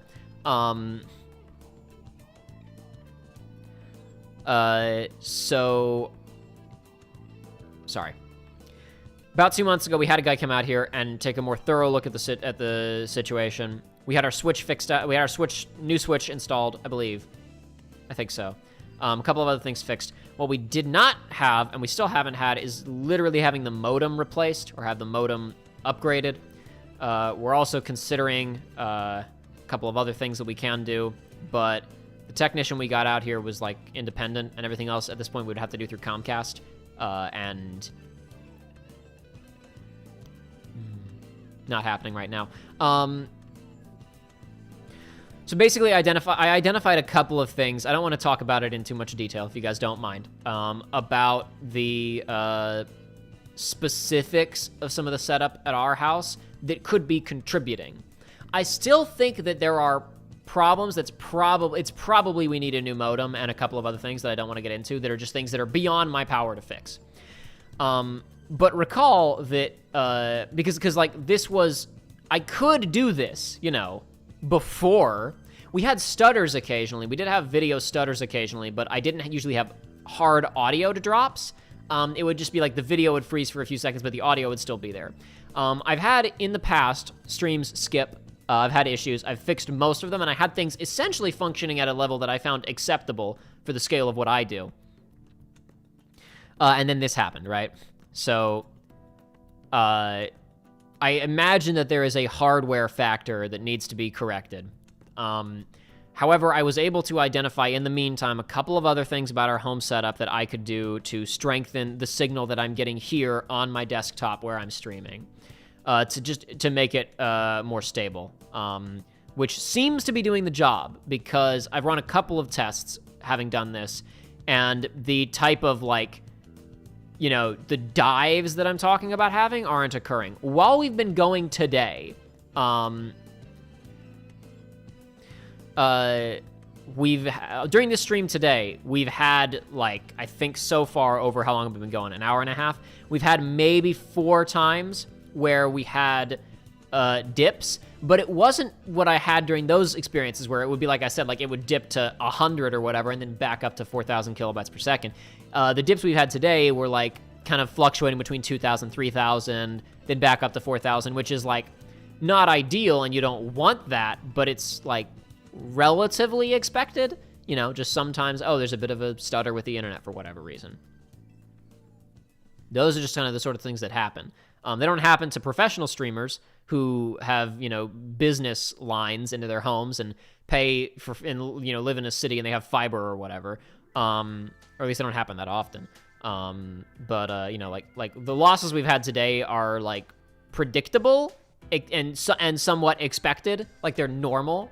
And there are things that I could go do to potentially increase the speed to this computer even more that could potentially eliminate those. But the point is that I've done enough tests with the way that I've rearranged things to know that the problem the problem that I've been having for the last 6 months, I think I've defeated, as long as I'm doing what I'm currently doing. It's kind of a situational fix. And I would prefer to not have to do it every time I streamed, which hopefully will be a reality once we actually get Comcast to come out here and replace the stuff that they need to replace. But that's a future situation, so whatever.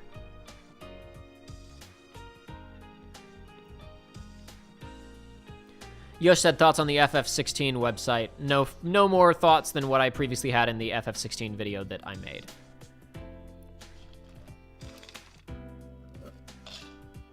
Could be interesting. Could be a fun game.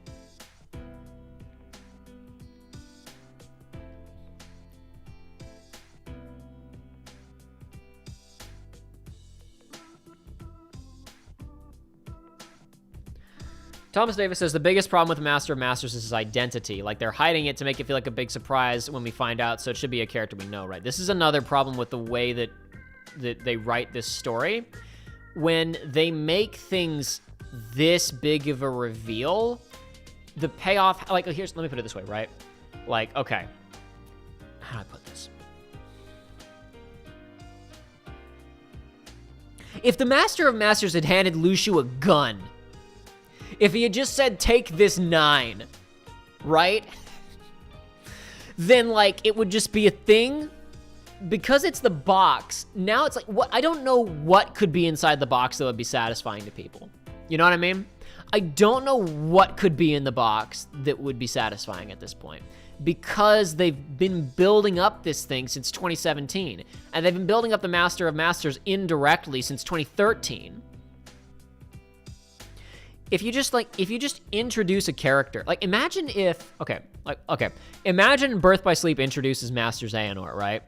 And then we spent 2010 all the way up to 2019 going, what is Master Xehanort's deal?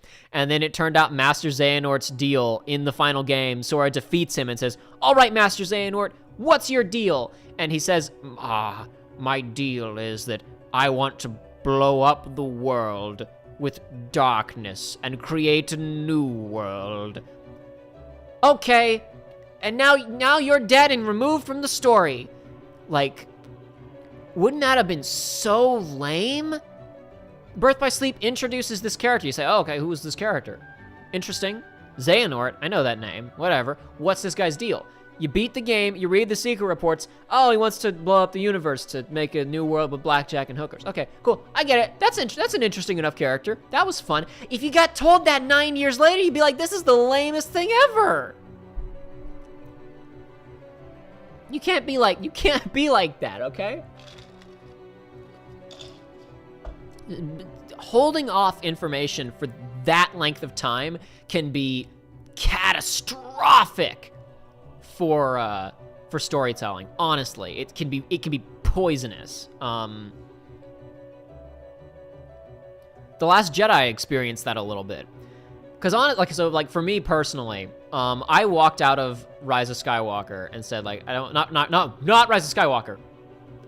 Also, don't start a war about the sequels in the comments, please. I don't want to argue with anybody about these movies right now. I want to say what I want to say to make a point and then get out, please. Please, please, please, I'm begging you.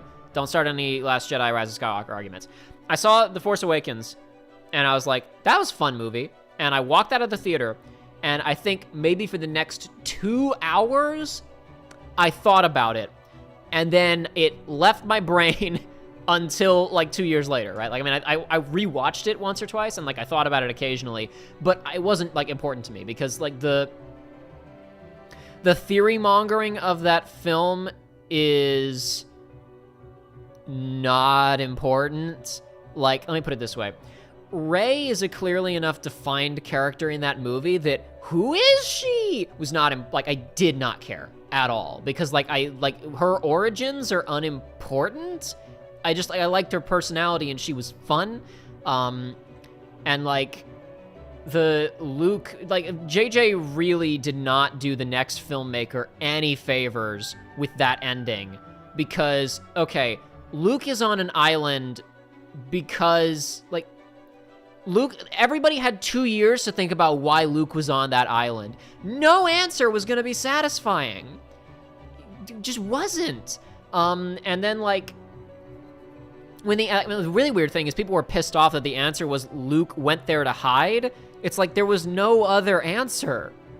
Like if he was exiled there, why didn't he use the Force to be like, hey, Leia, I'm on this island, come get me, right? Like it had to be self-imposed. Like when I watched The Force Awakens, like that just seemed really simple. Like, oh, he stranded himself on this island for some reason. I wonder why he did that. And then the next movie's like, here's why I stranded myself on the island. And I was like, okay, I mean, that makes sense, I guess, whatever. Like, if the first movie, but like, think about it. Think about like the impotent rage that people had about The Last Jedi. And imagine if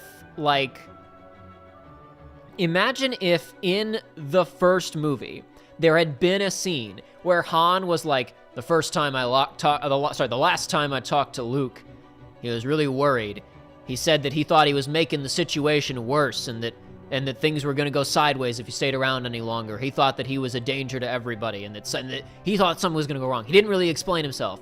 I tried to get him to talk to me, but he just seemed really freaked out about something and uncomfortable. And I wish that I'd really sat him down and talked to him because he was my friend then. And that was the last time I ever saw him, and I really regret it now.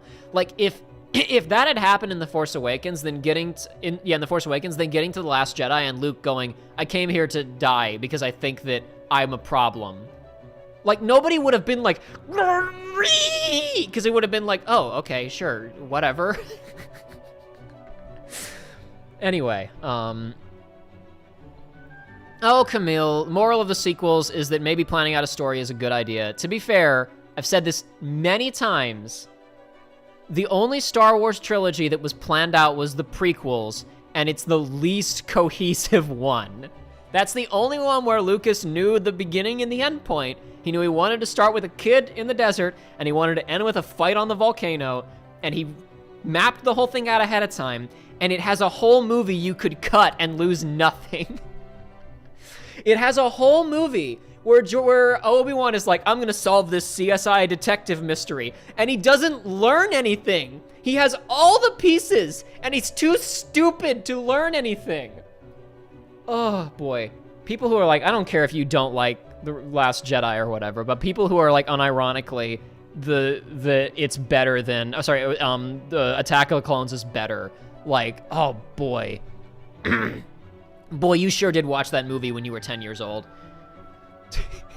I'm talking about, to be fair, that's when I was a kid when I watched it, so I'm not trying to, like, but it's like, ugh. Yeah, Bobcat says, execution is everything. Honestly, it doesn't matter what you do, it's how you do it. 100%. It's all about execution, baby. Here's the thing, right, is like, you guys may have picked up on this by this point. I like Star Wars. But like my investment in those movies is not so deep that like Like, I don't really care that... How do I put this? Okay. There was a lot of impotent nerd rage when the prequels came out. And now with the sequels, there's a lot of impotent nerd rage, mostly from people who were kids when the sequels came out, when the prequels came out. And it's all kind of about the same stuff. When you really get down to it, they're kind of complaining about the same things. But, like, for me, I promise Star Wars talk will stop shortly. For me, a lot of the reasons that people cite for the prequels being bad is like, Anakin's a stupid kid. It ruins Darth Vader to see him as a stupid kid, right? Midichlorians, so stupid. Making it about magic blood instead of being all mystical. I mean, I agree that that's stupid, but it doesn't, like, make the movie bad. Politics, boring, whatever, right? Or just politics, stupid. I don't want a movie about politics. I want people to shoot people with laser guns. Pew, pew, pew. God, so stupid. These characters didn't get to do things. This character was underutilized. Like, whatever. Like, people, or like lore stuff, I don't care. I just care if a movie's, like, not boring. Honestly, I think some people really think that I have, like, really high standards when it comes to certain entertainment things. I just gotta not be bored. Like the last, I think when I say that I like The Last Jedi, people get, like, really, like, how can you like that movie? Like, it has a ton of problems.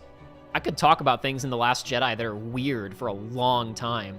I just don't want to because I don't want to put I like talking about Star Wars, but not on the internet, despite the fact that I do it a lot.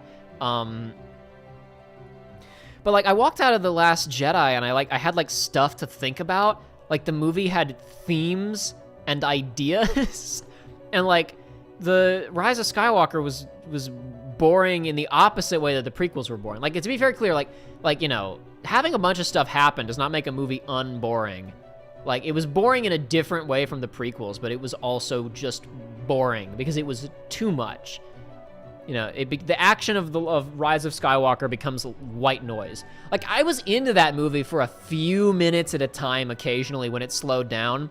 Like, when Rey and Finn and Poe are in that cave, like, they fall through the quicksand or whatever, and they got away from that ball-numbing chase, and they're just hanging out and making jokes about lightsabers and flashlights. I was like, this is cute. I still like these characters. It's fun to hang out with these people in a movie.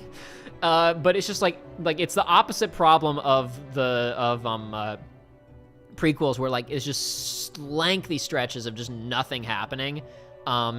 There's way too much going on in Rise of Skywalker. I still have not seen any of the Transformers films, but Rise of Skywalker felt like I imagine the Transformers films feel.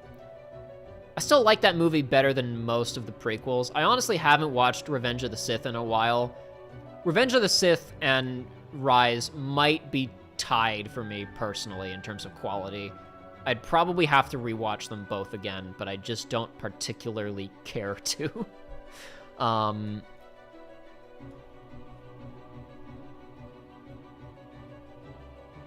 I saw, Ninja Bunny said, I saw The Rise of Skywalker, and I remember more things happening in the movie than I think actually happened in it. That's the power of bad editing, for one thing.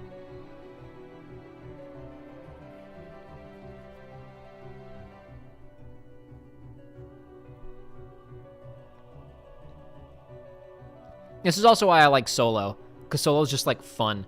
I honestly don't get what people have against Solo, and I don't, again, we're moving on from Star Wars, so I don't need people in the chat to try and explain why people don't like Solo, because Solo's just, like fun. It's kind of, like, it's, like, the best thing, like, if the best thing for Star Wars would have been to never hear from it again after Return of the Jedi came out, but, like, if we're gonna keep doing this, then, like, let's just have fun space adventures where people, like, shoot things and do crimes. Anyway, it's just fun watching people do space crime. I liked watching people go whiz-bang space crime, boom boom, in a relatively well-paced, fun movie with characters that I liked. I don't know. Everything's such an extreme take. Everything's such an extreme take now. You say, I like this thing, and people assume you're saying it's perfect. It's just Sometimes things are just fun because they're fun. You never know. Anyway, I'm done talking about Star Wars now. I made the point that I wanted to make, which I don't remember what that point was. We were talking about Kingdom Hearts and about mysteries and about how the Master of Masters, like, there's nothing they can do that would be satisfying, but if they just told us what his deal was, we would have been like, oh, okay. Anybody who's maybe tuned in the last couple of minutes, the point that I was making was, imagine if Master Xehanort had been introduced in BBS and everything about him was kept a secret, and then at the ending of Kingdom Hearts 3, after his boss fight, Sora says, okay, Xehanort, what's your deal? And he says, I wanted to blow up the world, to make a new world. And then Sora goes, okay, that would have been so lame. But, like, you know, that motivation is cool when you read about it in Secret Reports and Birth by Sleep, and it's, you know, you piece it together across maybe 20 hours after the character is introduced. This is a somewhat similar thing. Bloody Biscuit was talking about this on one of his streams a week or so ago. He was talking about, basically he said, the entire Sora Kairi ship is like based on one scene from Kingdom Hearts 1. And he's right? Like, that entire relationship is surfing on the scene on the dock in Kingdom Hearts 1. And maybe also the scene in the cave later on in the game. And if you want to get really generous, I don't think it counts because it's just a character establishing scene, but the initial opening scene on the beach with all three of the main characters. Like, the entire ship is dipping. I'm gonna hold off till a bit.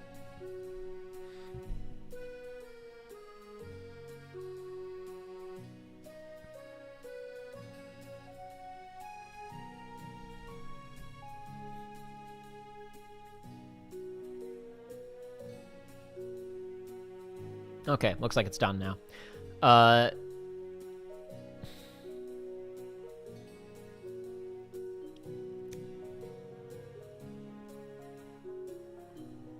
It's not a problem that relationship is built on, like, one scene. If you watch movies, unless you're watching, like, I don't know, even if you're watching a rom-com, often a relationship between two characters in a movie is really just built on, like, the back of one really good scene. Even if you're thinking about a romantic movie or a rom-com that has a lot of scenes of, it's all about the relationship between these two characters, there's often, like, that one crystallizing scene that you think of, right? When you think of that movie and those two characters, you think of that scene. It's probably either A, the meet cute, or B, some other, like, relationship affirming scene, like, midway through the movie where you really, like, or where you really get, you know, what's going on with these two characters, right? I mean, like, this is a really simple example, but, like, Romeo and Juliet, right? Those two characters, I mean, the whole play is about them, right? But, like, hey, what scene do you think of when you think of the relationship between Romeo and Juliet? You think of that scene where he talks to her at the balcony, right?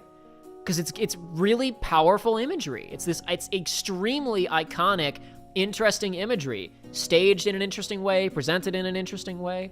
And it sticks in your head as this moment of these two characters kind of coming together, right? And how they're gonna, what they're gonna be. You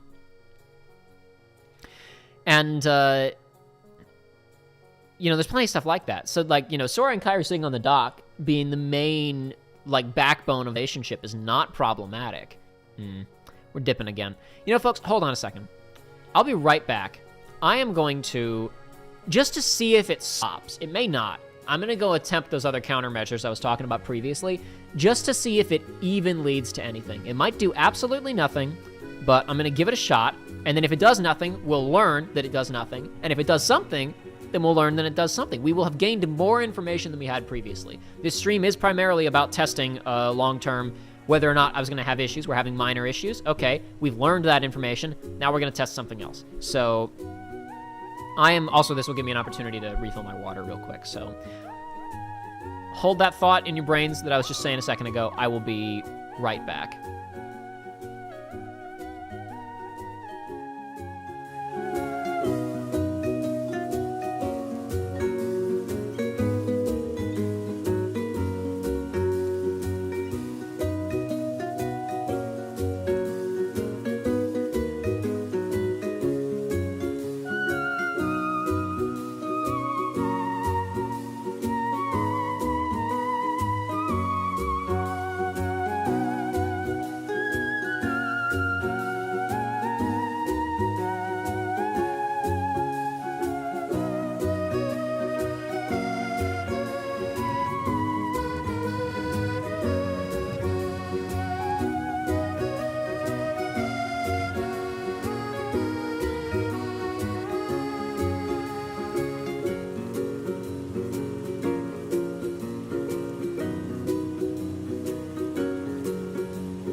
Alrighty. Sorry for the delay, folks. That may have done absolutely nothing, but we're going to give it a shot. We're going to see if it impacts the performance of this stream at all. Who knows? I'm going to skim chat real fast. Then I'm going to get back to what I was talking about a second ago.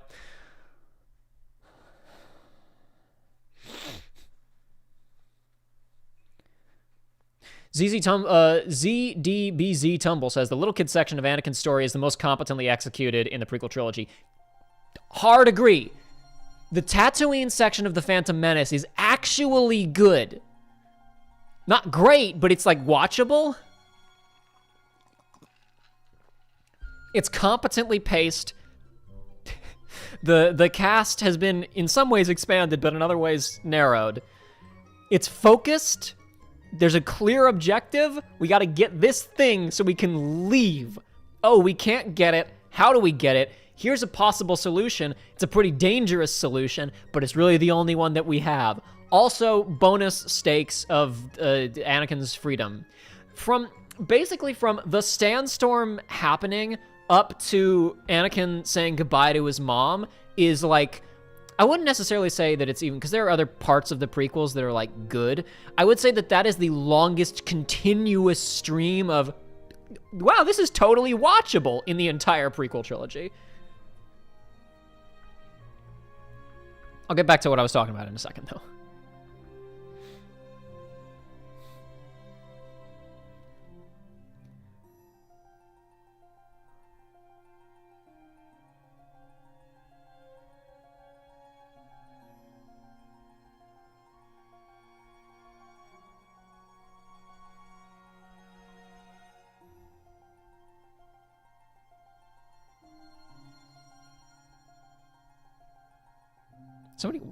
Why is Linus talking about Battle Chef Brigade? Battle Chef Brigade's pretty good. Did somebody mention Battle Chef Brigade? Did I have music in here from Battle Chef Brigade? Did I do that and forget that I did that?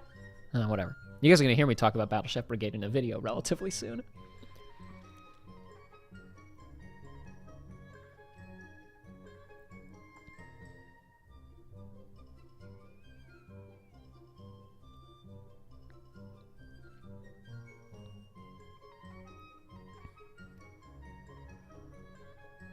We do not have an official Frustrated Jacob Discord now, no.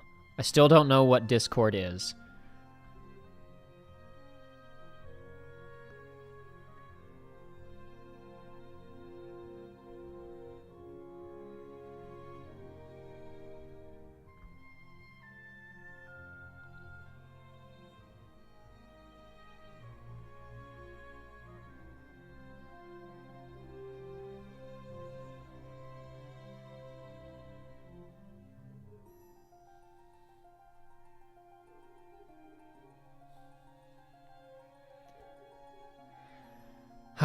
Natalie Hernandez, I think I saw you earlier saying, what do you think about the FF7 remake? You already missed a little FF7 remake talk earlier. I'll talk about it a little bit more in a few minutes here, though. If you guys want me to hear, I'm sure some of you want to hear me talk about the FF7 remake, and I assure you that will happen eventually.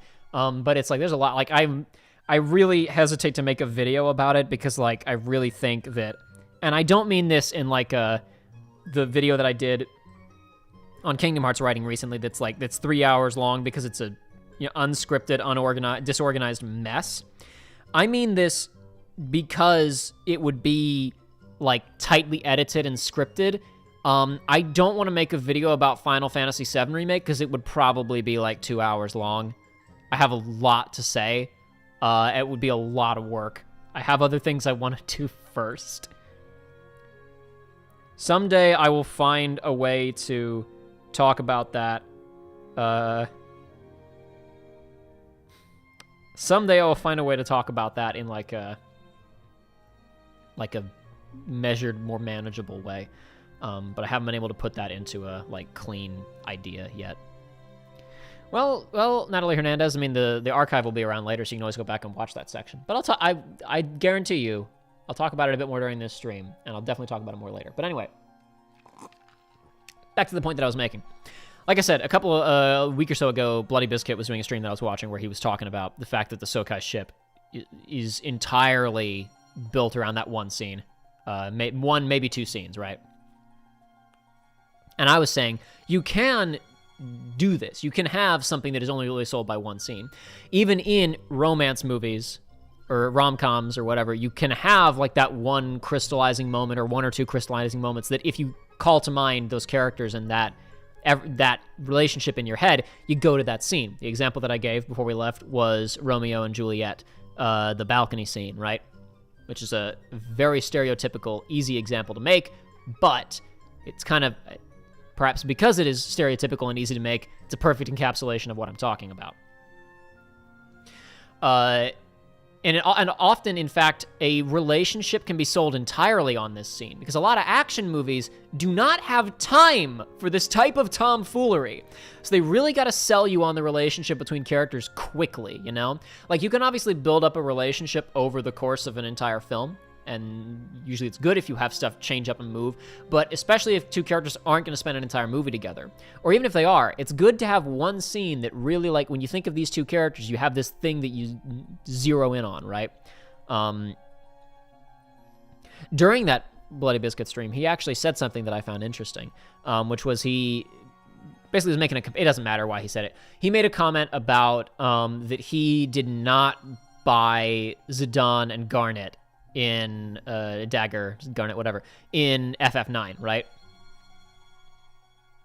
And because we'd already been on the subject of the dock scene from Kingdom Hearts 1, it really got me thinking about that a little bit. And so personally, I like FF9, and I like Zidane and Garnet well enough. But there is something interesting, I think, about those two. They don't have that scene. There is no that Garnet and Zidane scene, right? Like, if I told you, can you think of one scene that comes to mind immediately as like the crystallization of these two characters and their relationship? Like, if you've played FF9, or if you've watched our streams up to like the however far we got through the game before that whole thing stopped, hopefully we'll finish that someday, but it's just not, can't really do it right now. Trying to think, what's the Zidane and Dagger scene? What is it? There's that FMV where she's singing on the top of the castle, right? And he walks up and she's hanging out with the birds and they all fly away and she turns around and looks at him and she's very pretty. And then they start talking and I don't remember a damn thing that they said.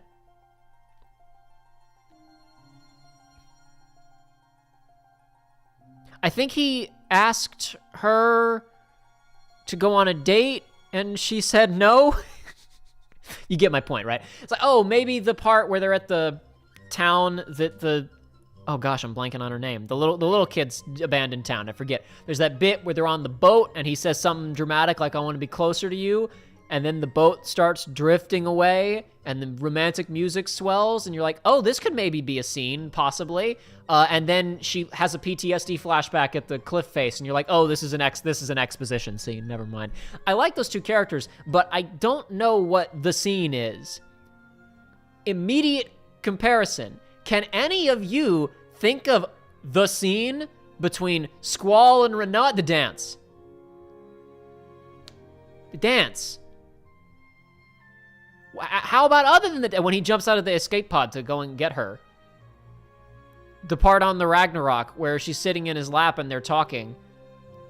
There are like 5 or 6 Squall and Renoa the scenes that I can call to mind instantaneously. I got nothing for Zidane and Garnet.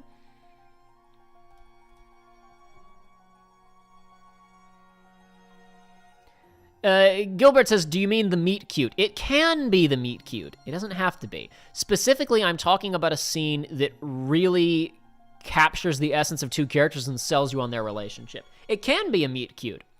It often is a meet cute. It does not have to be the meet cute. It is just a scene that, and in the dance scene in FF8 is a meet cute. It's one of the greatest meet cutes of all time, at least in video games. In video games, it may be the greatest meet cute of all time, but it's pretty good, even just by like general standards.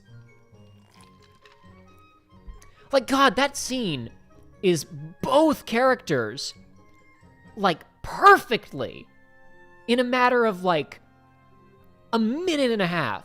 The dialogue is perfect, and then perhaps more importantly, especially by video game standards, you learn so much about them just through their body language and their expressions and the way that they look at each other once you get into the FMV. That FMV is honestly one of the best Square's ever made, just in terms of raw characterization.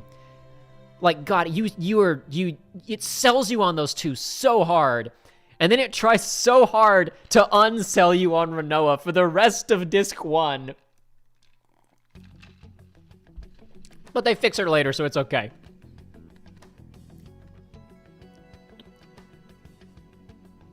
Only on Noruega, Cloud and Tifa have other ones. Cloud and Tifa have the flashback scene on the water tower, for one thing.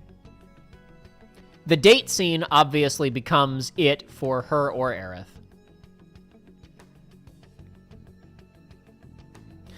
I have it right here. Oops.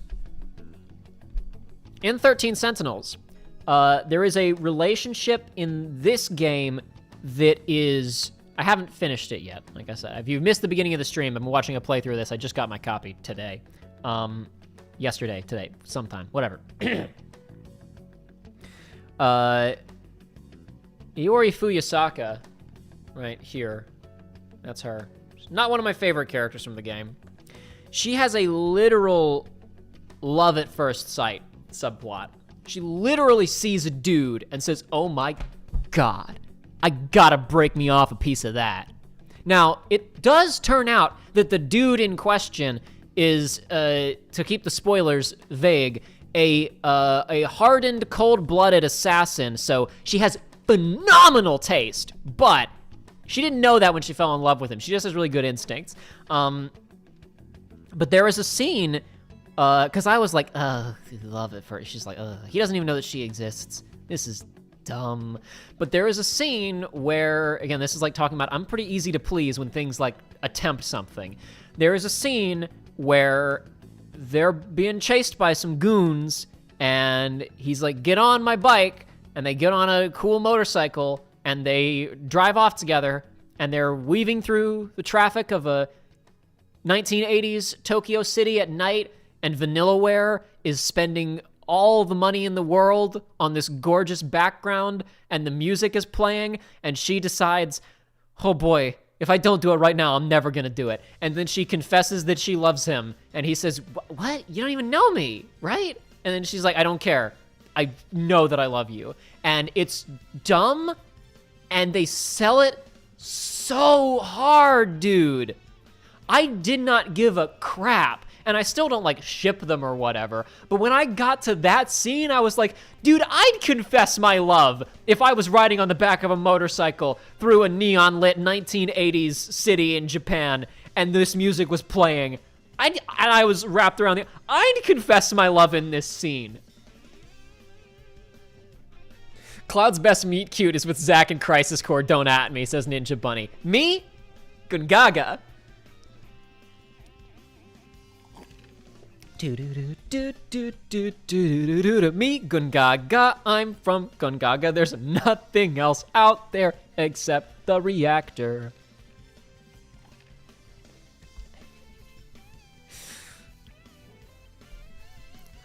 Anyway, so the reason we were discussing this is because we were talking about the Sokai ship is entirely carried by one scene from Kingdom Hearts 1, right? Again, folks, tell me if music is too loud, too quiet, whatever. Some of the tracks are just balanced differently, so I'll have to make adjustments. Yes, Thomas Davis, this archive will be up later. Hopefully, the stream with the chat next to it will be up later. If not, I will slap my recorded archive up somewhere.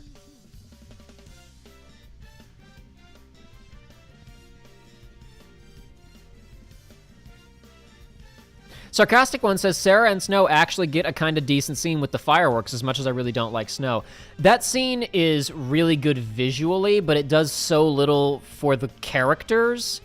But I get what you mean. Like, at least I remember that scene. If you say, hey, Snow and Sarah, I go, oh yeah, the scene with the fireworks, you know? If you say to me Zidane and Dagger, I'm probably gonna think of, like, the first image that comes to mind is probably just, like, the art of them, or maybe that FMV early on where they're both swinging onto the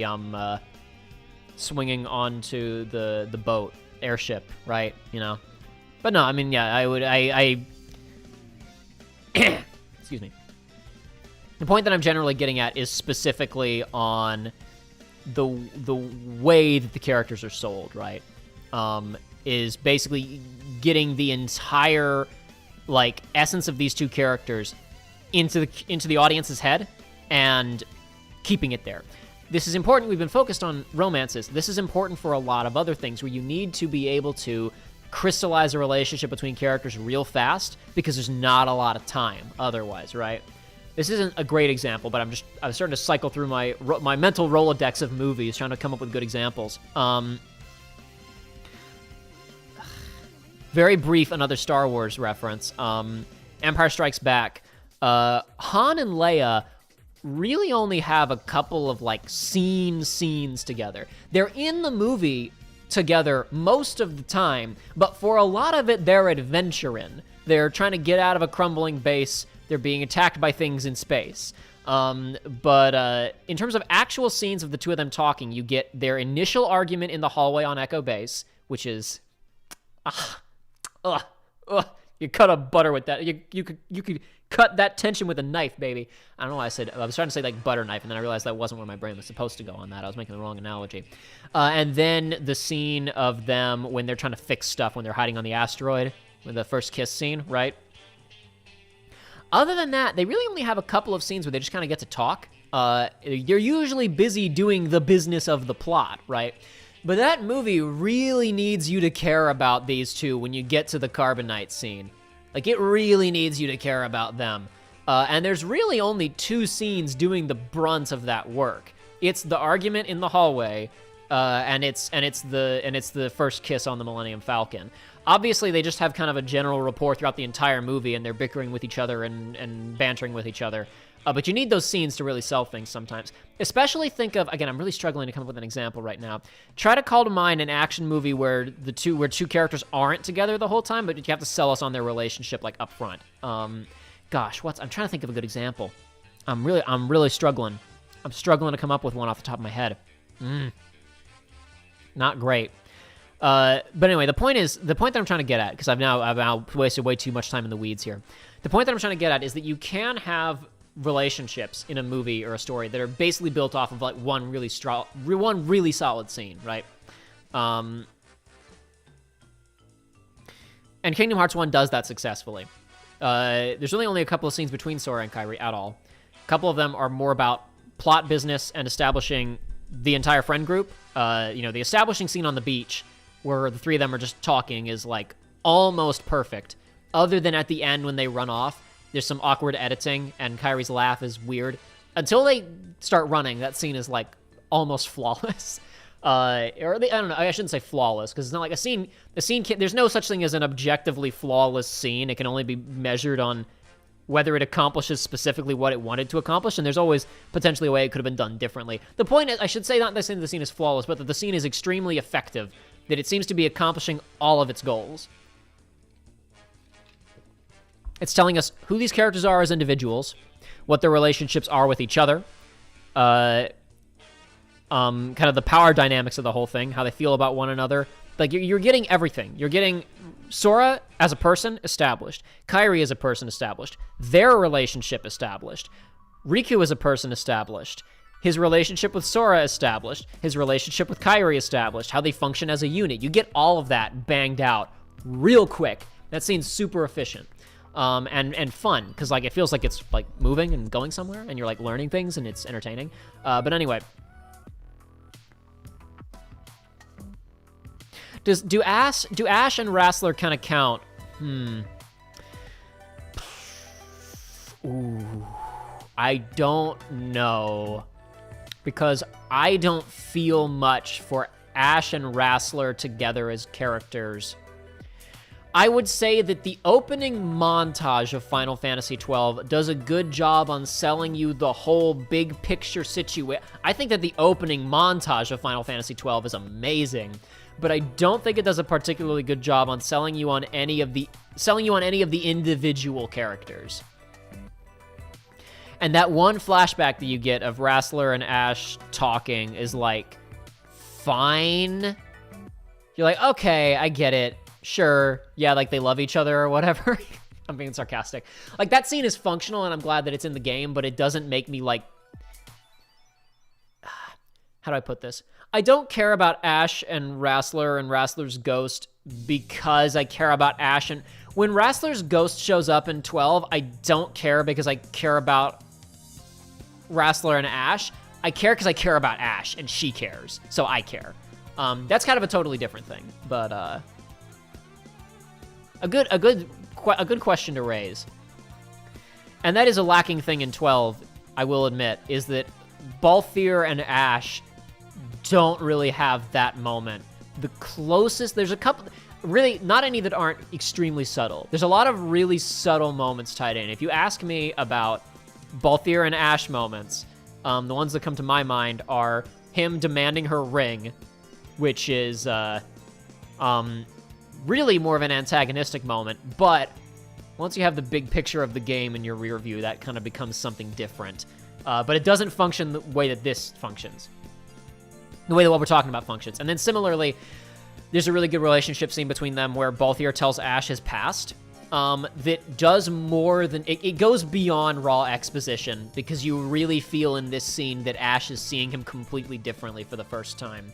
And it's also the scene where you realize for the first time, oh, all of his, like, hey, Ash, what you're doing is really stupid, is not him being like, dumb, stuck-up princess. You realize, oh, crap, he's saying this because, like, he cares about her. Holy crap. But that scene is also, like, more than halfway through the game, so no. That's my biggest problem with the Balthier and Ash ship, is that it might be too subtle for its own good. Thank God they're both amazing characters, so it still works by the end, at least for me, but whatever.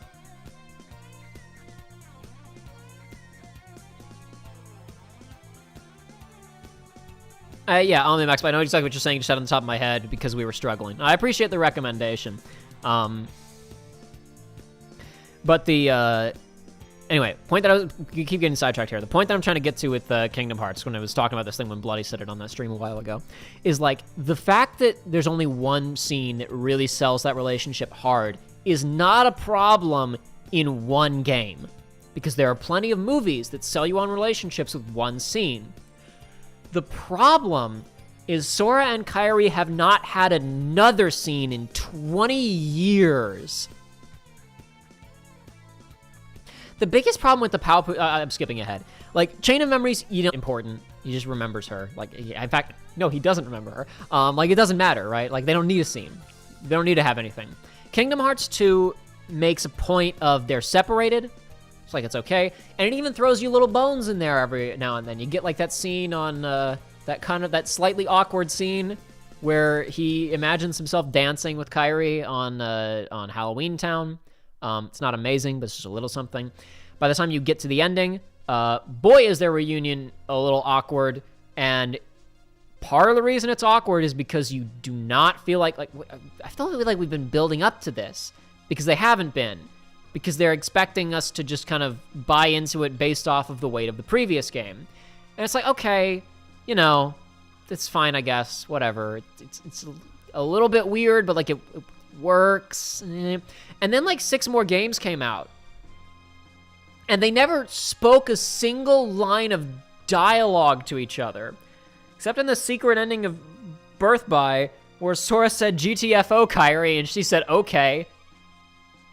Like, the thing that's so weird about the Palpu scene in Kingdom Hearts 3, other than the fact that it's a plot hole, is that they haven't spoken. They did not speak. It's just, okay, so let me put it this way. Kairi immediately hands, like, that scene starts, and they're sitting on the tree, right? But we're with Riku and Ghost Riku. Me to me. So, we're not really focused on them yet, right? When we cut over to Sora and Kairi, they're like, I wonder what Riku's doing over there talking to himself, literally and figuratively. And then Sora leans back over. And then Kairi just puts a Palpu fruit in his face. She literally doesn't say anything first. She just takes the action, right?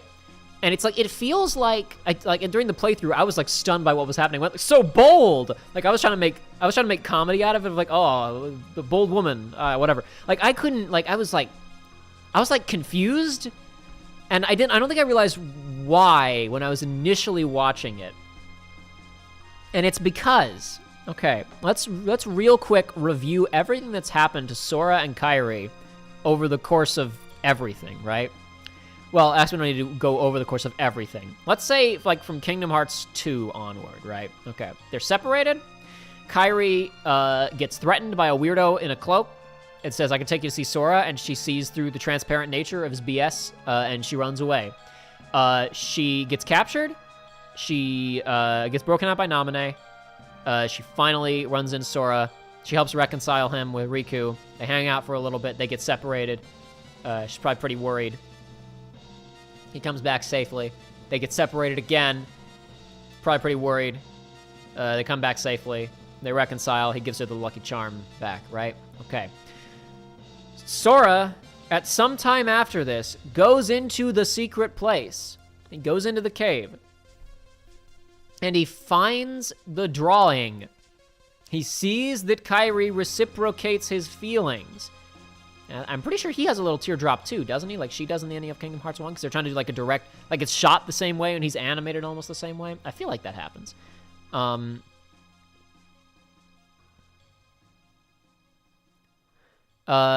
then sometime after that, Sora and Riku are talking. Again, let's be very clear, right? Okay, he finds the thing. He knows that she reciprocates.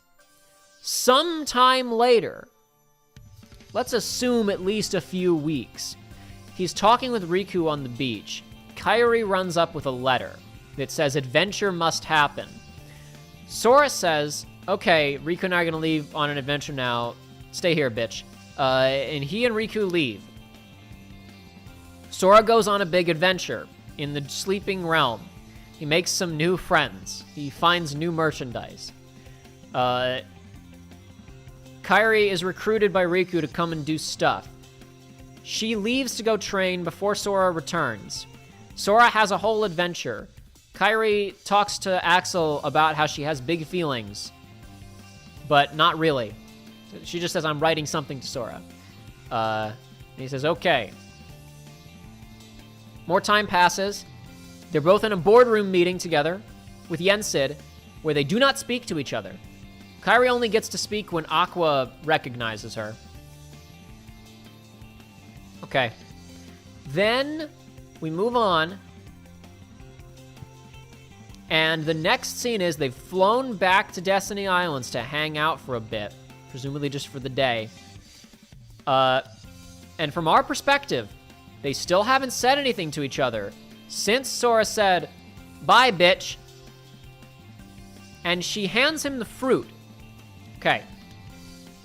The reason this hits weird is because why at this moment? Now, you may say, oh, obviously because final battle is going to happen, right? First of all, what is literally happening and how the audience feels are often two completely different things, and it's important to recognize that. Second of all, Sora knows. They both know. And they've both known. She's known for a year. He's known, let's say, at least a couple months. Probably. Okay? Probably. If they were both feeling awkward about it and didn't want to say anything, like, because they're just awkward, embarrassed teenagers, then that's fine. But why now? If they weren't saying anything before, why now?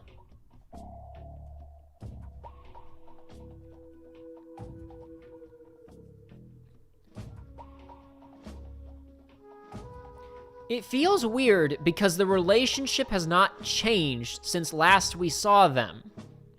Their relationship has not been altered at any point, so this transition is unearned. Nothing has occurred to make them take things to the next step, to do this thing. In the first game, we say, yo, wouldn't it be cool if Sora and Kairi did this? And that seed is set, right? So now we say to ourselves, okay, what's it gonna take for Sora and Kairi to grow that seed, to get to this thing, right? Is it, right now, geography is the problem. Geography is the problem. They are literally worlds apart, so they physically cannot. Okay, we got that, right? They literally can't. Okay, Kingdom Hearts 2, they resolve that problem. They do not immediately say, I love you, and start making out. So, that makes sense. I wouldn't expect them to, right? So you're like, okay, so it wasn't just, distance. They're not quite there yet. Okay, their relationship needs to progress. Then nothing happens, and the relationship progresses, because it's time for the relationship to progress. But it didn't really.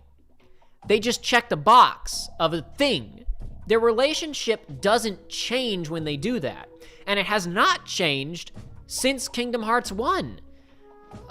If the fruit, if they both knew and didn't feel awkward about it, why didn't they share the fruit then? When he saw the cave drawing at the end of Kingdom Hearts 2, right? What's changed? Is it just that there's a final battle tomorrow?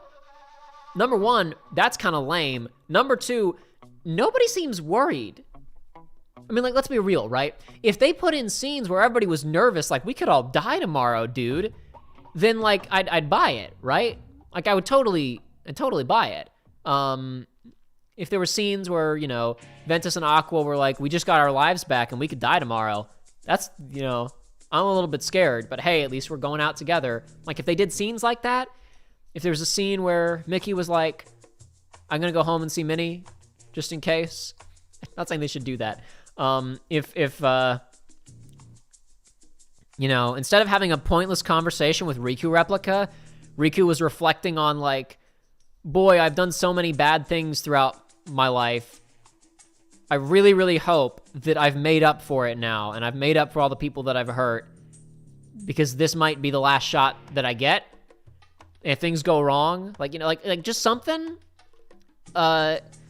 So when you get to that, and she's like, oh, here's a Palpa fruit, Sora is surprised for a second, and then he's like, oh, okay. So it's they're not awkward, so why didn't they just do this before? It doesn't make sense. It's like having two characters who are just because it's also not, because it's this step that they take, but they're also not taking it to the next thing, right? Okay, so for example, I'm not gonna say the characters, though if you start watching the show, you'll probably be able to figure it out.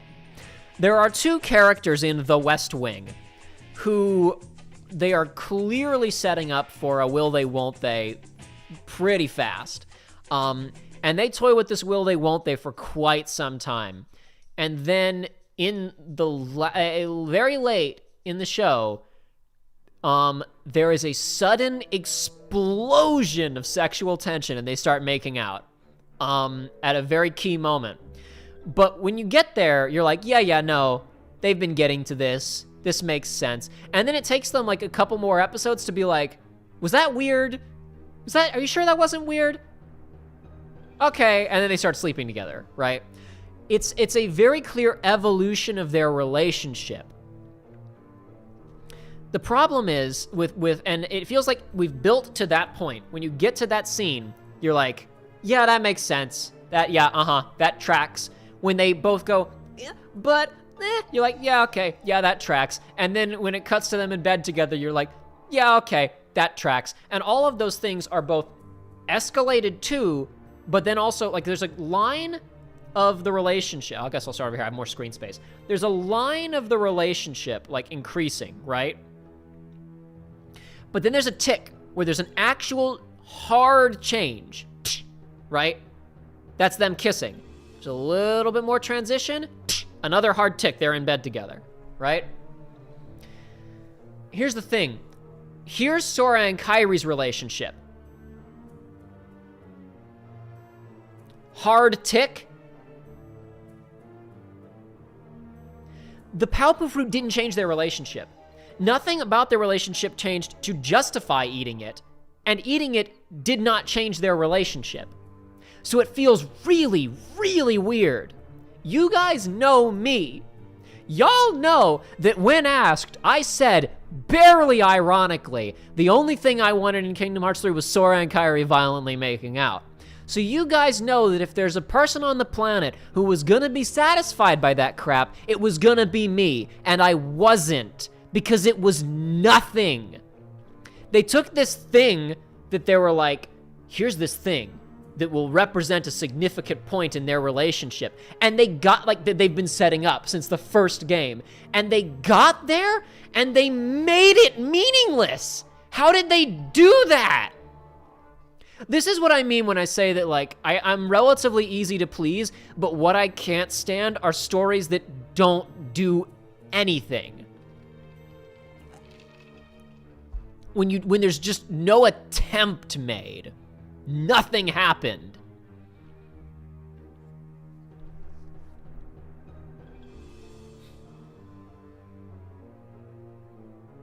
I didn't read chat for any of that, so I apologize, folks, if I missed any significant contributions to this conversation. I'll skim back through really quick.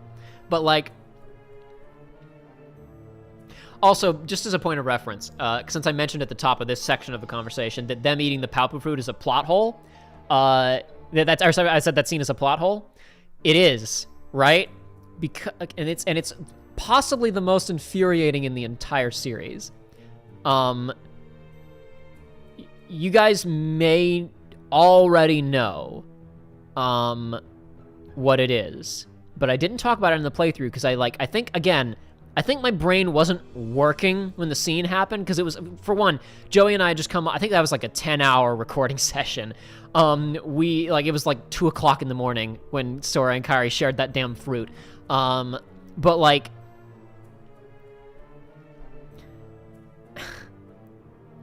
okay guys, all right. I want you to think about this. Actually, what's the first piece of established hard lore in the entire series?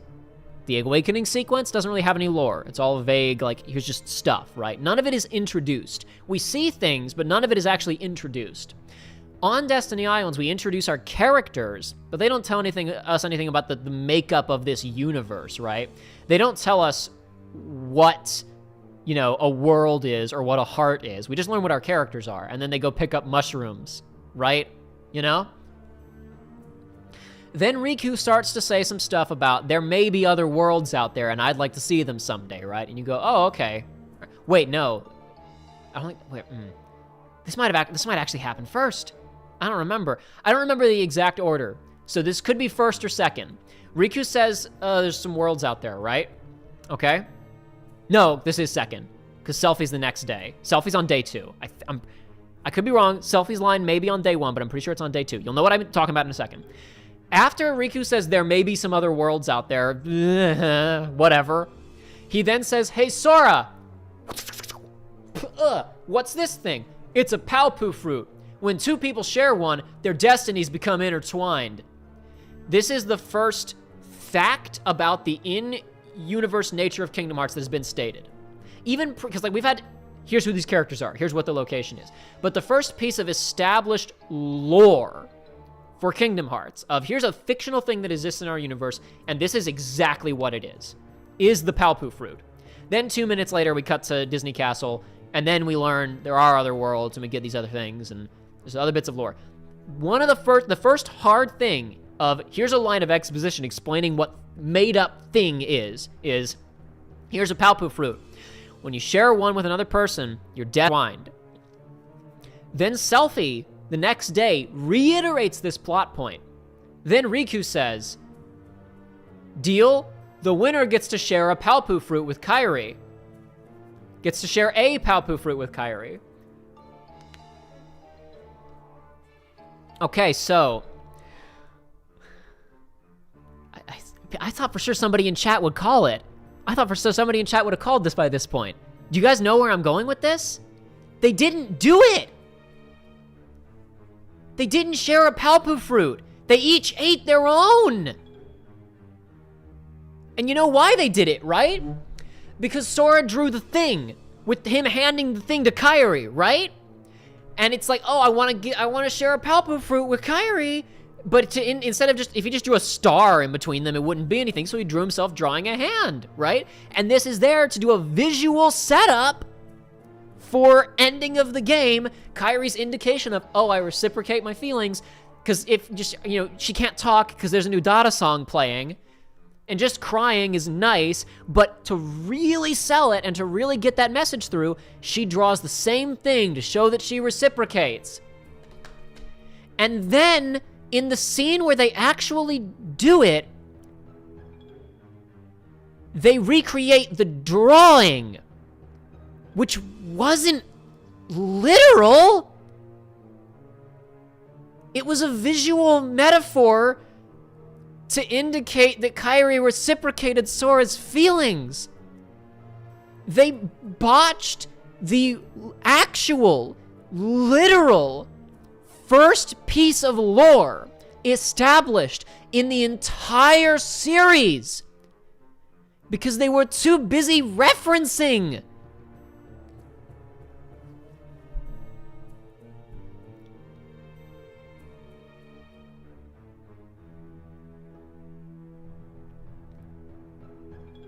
Each of them handed one to the other, and there was a crossfade to the illustration on the wall to go, look, they're finally doing it. That wasn't what they were. That was a visual metaphor. What's wrong with you? Oh my God. Are you serious?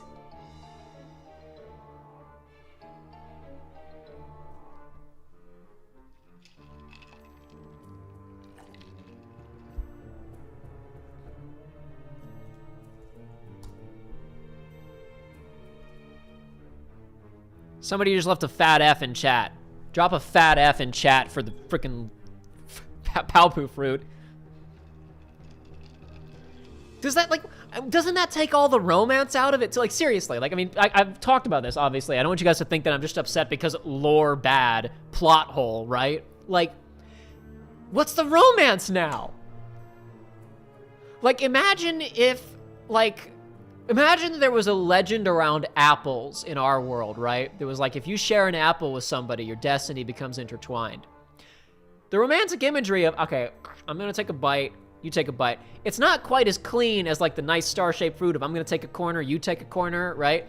But like, I could imagine that. There's some kind of urban legend around, I take a bite out of an apple, you take a bite out of the other half of the apple. Now it's like, if I sit at a table with another person and we both have apples, if we both have fruit salad, does that mean our destinies are intertwined? They actively removed the romance of their own concept to reference one image. It's insane.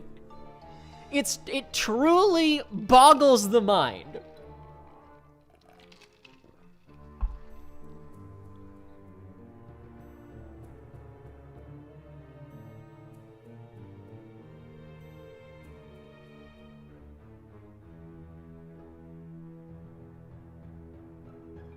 Aldi says they could have eaten the fruit the other was holding and then eaten the fruit they were holding, and they could share two Palpu fruits. I mean, they could have. That would have been like dumb, but if they desperately needed the reference, they could have done that, I guess. It just like, God.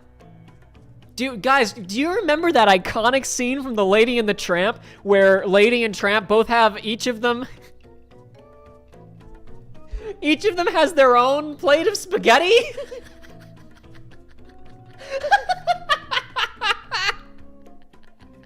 And there's that moment where Lady sucks up a noodle and then Tramp sucks up a different noodle and then that's it?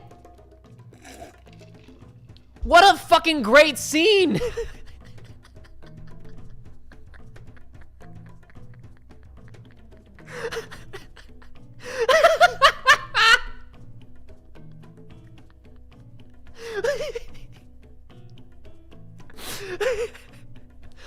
Oh, that's it, isn't it? That's it. That's the comparison. So romantic, dude. Holy crap.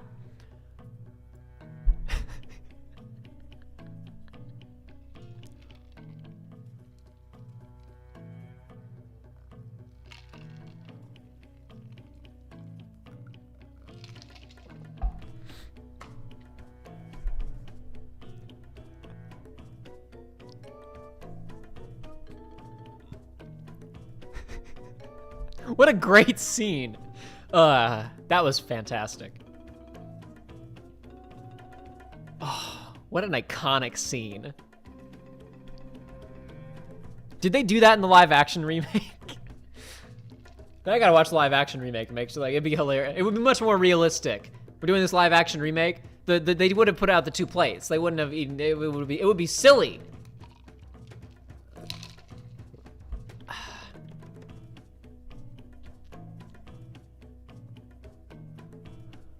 Oh boy. Crossburn said what I was about to say. Funniest part is that could have happened in the live action Lady and the Tramp and nobody would know because nobody saw that movie or remembers it exists. That's correct. That's exactly what I was about to say. Chadler says, can we talk about KH Melody and Memories or no? I saw you say that earlier. I apologize. You asked earlier if you could talk about the ending. Yeah, I don't care. You guys can spoil Melody. I think anybody who cares is probably, like, I'm not gonna, like, previously I was trying to protect the integrity of our playthroughs because there were people who were watching our playthroughs blind, right?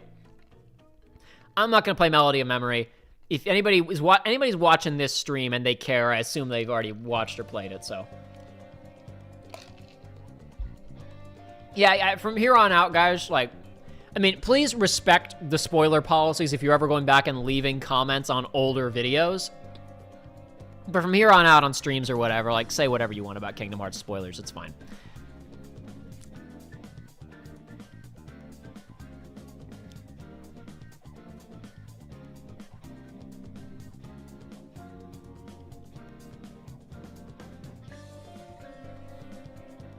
Bobcat makes a good point. Nothing happens in Melody of Memory, so it's fine. Let me summarize the plot of Melody of Memory for everybody, okay?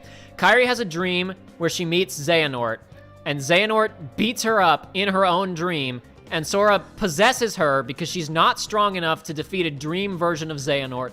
Sora beats Xehanort again, then Xehanort says to Kairi, well, since I'm your dream, I guess I'll help you. Sora is somewhere. And she goes, oh, okay. The world. And she says, he's somewhere. And Yensid goes, somewhere? He must be in a fictional world. What? And then Riku walks in and says, hey, we don't know anything. And Kairi says, hey, we think Sora's in a fictional world. And Riku's like, what? A fiction? What? When did fictional worlds get? Yensid, did you just say a fictional world? Yes. It is not in the realm of light or the realm of darkness, so it must be fictional. What about... Isn't the realm between like an established thing? Wait a second, hold on. Xehanort said that he wasn't in light or darkness. And then Evan said in the scene, Vexen said, oh, he's not, there's the realm of light and the realm of darkness and the realm between. So why couldn't it be the realm of between? Wait, what? What? Isn't there another realm? Why couldn't there be another realm that we don't know about? There could be. Why couldn't there be like an alternate dimension? Like, if someone told me he isn't in a realm that you know of, I'd be like, oh, there must be another realm or an alternate universe maybe. Or maybe he time traveled and he's somewhere displaced in time. And he says a fictional world. Is that like theoretical? He talks about it as if like, I don't know if such a thing exists. Is Winnie the Pooh's book a fictional world?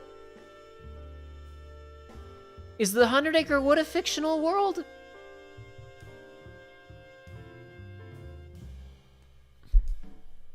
But he says it as if it's theoretical. Like he just invented this theory within 5 seconds of Kairi saying he's somewhere we don't know about. He just goes, oh, he must be in a fictional world. And like,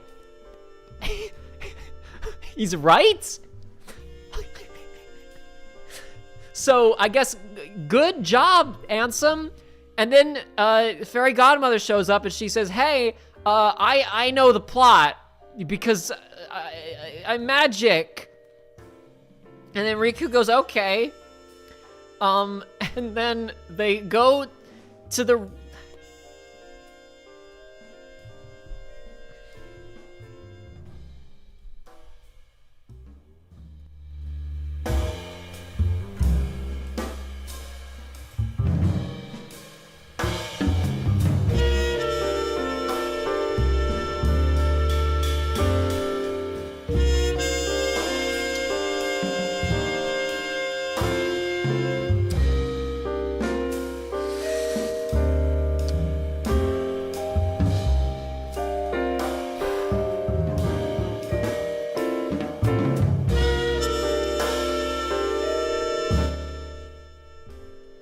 Okay, so...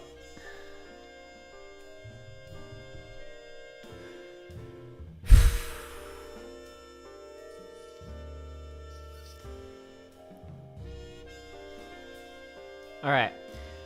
So at this point, Fairy Godmother teleports Riku and Kairi to Hell. I guess she can just do that. Previously, Sora...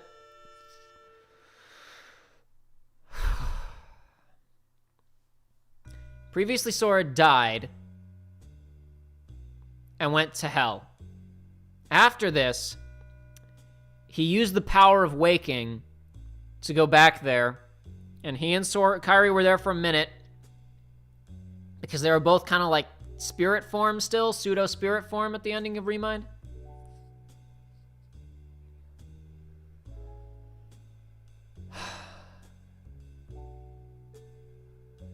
And,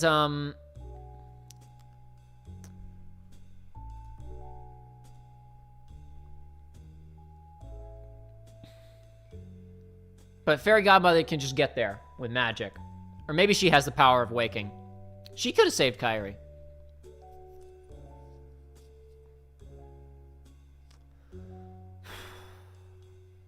That's right, Fury Wraith. My cigarette is from the fictional world.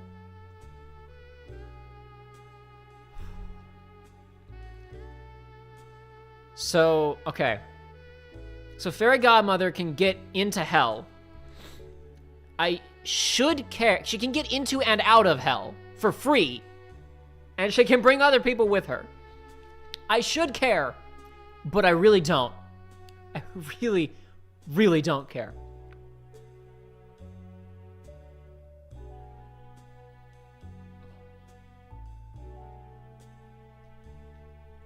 So, once they're there, Fairy Godmother talks to not Stella because she watched the Versus 13 trailers. And she says, hey, not Stella, you're with Noctis, right? And she's like, I think so, but my memories are scrambled.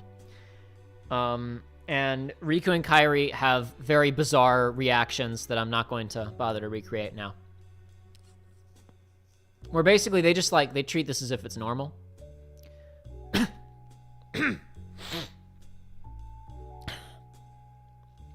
they don't ask questions.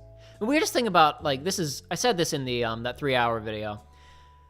The real problem with Kingdom Hearts is not that the lore doesn't make sense, it's that, like, the characters don't react to anything logically. Like, they don't ask questions that they should ask. They don't use rules in ways that make sense. It's like they all have, it's not that, like, the lore doesn't make sense. It's that they're, and then all the characters are, like, pea-brained. And they don't ask, like, Kairi and Riku don't ask the star any questions. It's very strange. Anyway, or Fairy Godmother, really.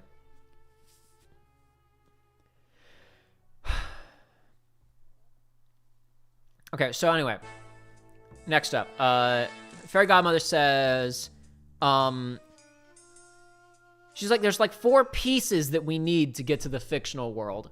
It's like, we need Riku, and the star, and magic. I don't remember. She says something. Who cares? We need Riku's dreams. Riku's dreams are the key. Just like how Joshua used Rhyme's dreams to save everybody in bad timeline Tweewee, right? Yeah, okay. And Not Stella creates a Not portal to the Not world. And Riku says, I'm gonna go into another dimension that we've never heard of before, we know nothing about, and I'm gonna go by myself. And Kairi doesn't say, hey, wait, you could wait for like 10 minutes. We could go back to the real world. Actually, hold on. No, we don't even have to go back to the real world, because Sora has cell reception in Hell, in Kingdom Hearts 3. Because Chip and Dale call him Chip and Dale call him while he's in hell and say, hey, Sora, we found a way out of hell. We knew that you were there and we were looking for you. We were doing scans. T-Mobile's coverage is fantastic. Anyway, so they don't even have to go back to the real world. They could just pull out their phones and call. Kairi does not say, hey, Riku, maybe we should call, like, Roxas or Axel or Shion. Or, Terra or Aqua or Ven. I guess we don't know if gummy phones work in the Dark Realm. They work in Hell, but they might not work in the Dark Realm. She doesn't say, hey, Riku, let's call anybody. Roxas, Axel, and Shion could be on a plane and here in like less than 10 minutes. And, you know, Squall and them, they're like actually accessible right now. Like they could be here in 5 minutes, probably. And you could go like with some backup. But instead she says, whatever.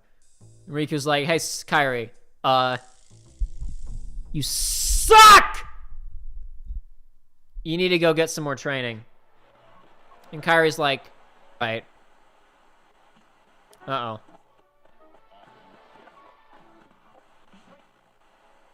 Stream lagged out really hard there. I said, in case everybody missed it, I said that Kairi sucks! Or rather that Riku said that Kairi sucks. Riku says, go home now, Kairi. You're bad. Go train more.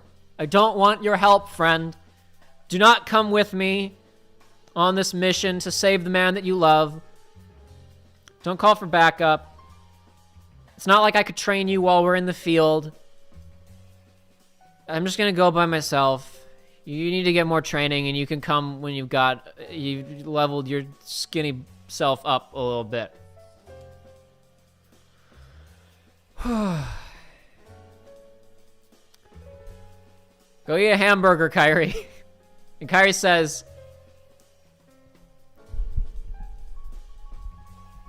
yeah, fair. And she goes home, and Riku goes somewhere they know nothing about, and he has no way of getting back from by himself, and Kairi goes to train more. And then, I gotta find it. The secret ending is she goes to Yensid, and Yensid... Does Yensid say anything important? He does say something important, right. I was like, is there a stinger? I remembered what the stinger is. The fact that I had to try and remember what the stinger was, and then when I remembered it, I was like, really tells you it's a great stinger. So secret ending is, Kairi goes to Yensid, right? And she tells Yensid, hey, Sora's in a fictional world. And then Donald and Goofy, no, it's Mickey. Mickey's like, I gotta go help him. And Donald and Goofy stop him. No, Mickey, don't go with your supreme power and help Riku save our best friend. That would be foolhardy. And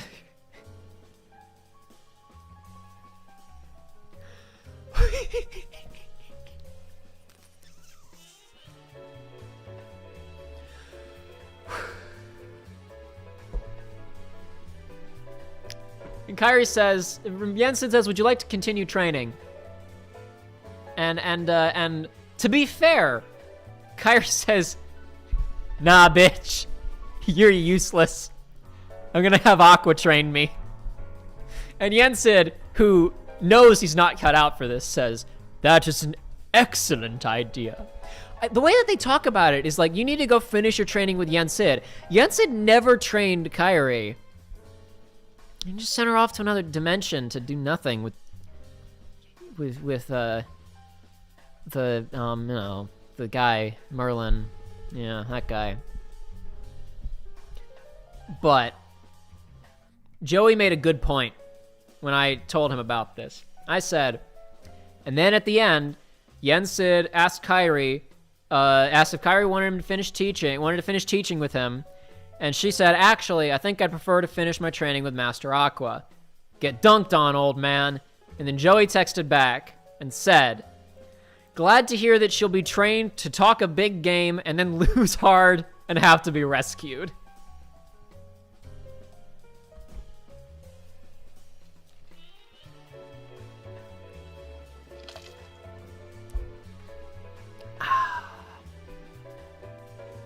And then when Mickey says, I should go help Riku, Yensid says, no, Mickey. You need to go find the answers for what is happening in the plot. And Mickey says, there's a plot? And Yensid says, yes. You will find the plot in Scala ad Caelum. And then the game is over.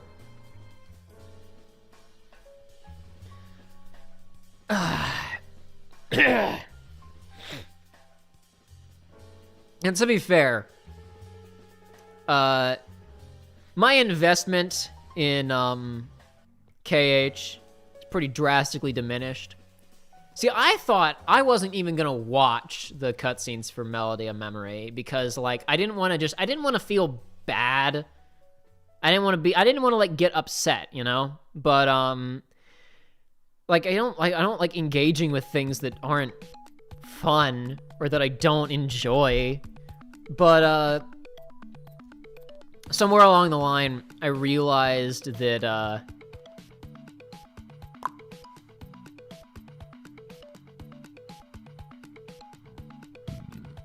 there we go. Finally came. Just a little. I needed a little burp. Sorry. Two factors made me actually go watch it. Three factors. Number one, I looked inside myself and at my investment in the series, and I was like, no, you know what? I think they could literally kill Kairi. Like this could be third birthday tier, and I wouldn't be mad. I'd just be like, whatever. So I was like, okay, I think I've gotten myself in the right headspace where it's fine. Also, the game, like, honestly, like, I wouldn't have cared if it had been on release day, but, like, I was like, oh, hold on, some people are uploading stuff the day before it comes out. It's leaked, now I can see it early. I could get spoilers. And then also, when I wasn't gonna watch it, I was just looking at gameplay, because I was watching, like, partial play, I was skimming through playthroughs and Everglow's uploads, and I was like, you're just looking at, I wanted to see the gameplay. But then I saw someone who had managed to stream the entire thing, and it hadn't been taken down. And I just scrubbed through it, and I was like, oh, there's about 15 minutes of cutscenes at the end, which is eerily, it was like 25 minutes, and I predicted 15 minutes. So I was like, that was, wow, okay, I can't believe I did that. And I was like, it's almost nothing. There's no way that they can do anything that bad. I'm almost curious to see what they did, like, what did they do? Also, I knew that beforehand, like, I haven't had the opportunity to talk about this on the show, obviously, because I haven't been streaming. There were interviews before this came out where Tetsuya Nomura was talking about the game, and he was like, I've never seen Tetsuya Nomura manage expectations this hard. Like, he was literally doing interviews where he was like, I just want everyone to know that, yes, there is some story content in the game, but it's not, I don't want you to think that it's going to be very much. It's not a huge story thing. It's just a little bit. There's not very much, so don't get too excited. Like, he basically said in an interview, hey, don't get too excited. It's just a little bit of story. So my expectations were... That's another thing. I saw people say that, like, I disliked Kingdom Hearts 3 because my expectations were too high. My expectations were next to dinosaur bones, guys. The ending was just, like, that embarrassing. Kingdom Hearts 3 is, like, a good game. Even the parts that are boring or slow, I'm like, this is fine. It's just that the ending is like, it's like actively embarrassing and feels weird.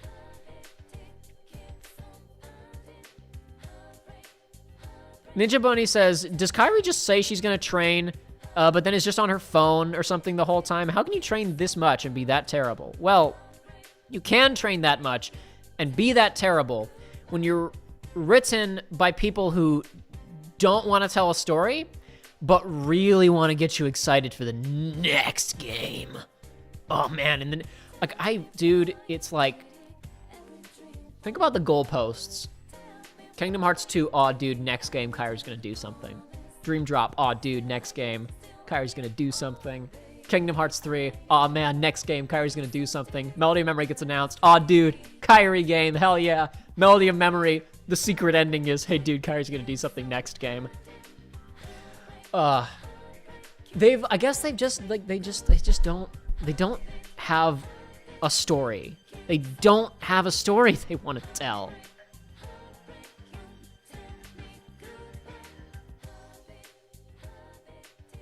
They don't have anything. It's like Ruby. They don't have anything. Oh, dude, guys, we're going somewhere eventually. Why don't you have anything right now? Why can't it be good right now? Remember, this is a different thing because like FF13 did have narrative content. Oh, FF13 2 music just came on. FF13 did have narrative stuff happening, but remember when people like said, "Oh, dude, about 20 hours in, it gets good." I don't even need to like. I'm just gonna quote Spoonie. Screw that. Why can't the game be good right now? Like, okay, for people who are fans of FF13, right? And as someone who I like aspects of that game. I don't think it's like the worst thing ever. I'm not a big fan, but like I can acknowledge things that it did that were interesting. Like, honestly ask yourself, what happened on Cocoon? After they get branded, what happened? Sid got introduced, but he didn't matter. They wandered around for a while. Bartandalus revealed himself and explained the plan. Sid revealed himself and elaborated upon the plan and then died but didn't really. Then they went to Pulse, right? Why, when they... Let's say they get branded, right? Let's say the entire beginning of the sequence on the hanging, like, oh, by the way, JP, thank you very much for the donation. I apologize. I saw that and then I was like, oh, wow, thanks so much, dude, and then it didn't come out of my lips. Sorry. Thank you very much for the donation, JP. I thought this was a Doom stream. Yeah, I know. That happened a couple of times. It's more like the Temple of Doom than Doom. Though actually, so far, it's run pretty well. We had some issues earlier. We've only had one stutter since I attempted my countermeasures. That does tell me we still need Comcast to come out and actually give us the new hardware. But honestly, it looks like my countermeasures are more or less working as intended. That's good. I'm happy about that. That's good news. But like the structure of 13. Imagine if the whole hanging, if you haven't played 13, then I apologize for this. Imagine that game, right? And everything that happens on the highway, like, is normal. All the highways, like, that whole opening sequence happens all the way up into going inside of the Bodum vestige, or whatever it's called, where they go to the Foul Sea, right? And then they get branded. And let's say instead of everything turning to crystal, so there could be an ice level. Let's say at that point, Bartandalus and well, I guess Bartandalus wouldn't, because sure, Bartandalus would. Bartandalus wants his own plan to fail. Bartandalus is the biggest dumbass villain in like the history of Final Fantasy, and there's some dumbass villains in Final Fantasy. So whatever, Bartandalus can do this. I don't care. The bad guys say, "Oh no." All of those escaped prisoners, and oh no, there are energy frequencies coming out of the Bodum vestige and the Pulse Foul Sea, and there are people in there. This has gotten completely out of control. Done. And they just hit some buttons and like blow up the entire thing. And like all of the wreckage of that entire section of Cocoon just falls and slams down into Graham Pulse, right?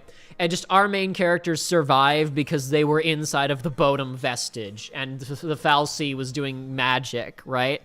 So they climb out of all of that, and the next level is working your way through the wreckage of the previous level, but now in like on the planet, right? And now we also, since like most people, when you play FF13, like you have no idea what's going on or where you are spatially, so you immediately establish, oh, that's Cocoon. This is Grand Pulse. That's what a Cocoon is. And then at this point, Psycom and Bartandalus, see you later, Linus. At this point, Psycom and Bartandalus are like, gotta go get those Pulselessy. And so they fly down with their airships, and they have like makeshift military bases that are there for when they dump people anyway for the purge. So now our main characters are stranded in a world they don't know anything about, with limited civilization, maybe no civilization at all, except maybe a few people who have got purged and lived, and military forces chasing after them to try and kill them, and they're trying to find a way to get back to Cocoon. And along the way, Sid gets introduced as a part of a purge military force that's fighting back against the Cocoon forces, and Bartandalus is like, aha, here's the plot. But we do that in like 10 hours instead of 20, and the whole time you have the good gameplay, and you have the good map. And what do you lose? You lose Hope's dad.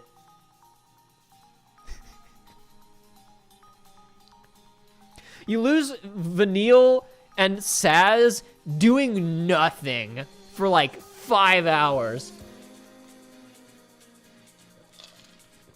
Remember when they went to the Chocobo theme park and there was nothing there? What a great game. What a great game.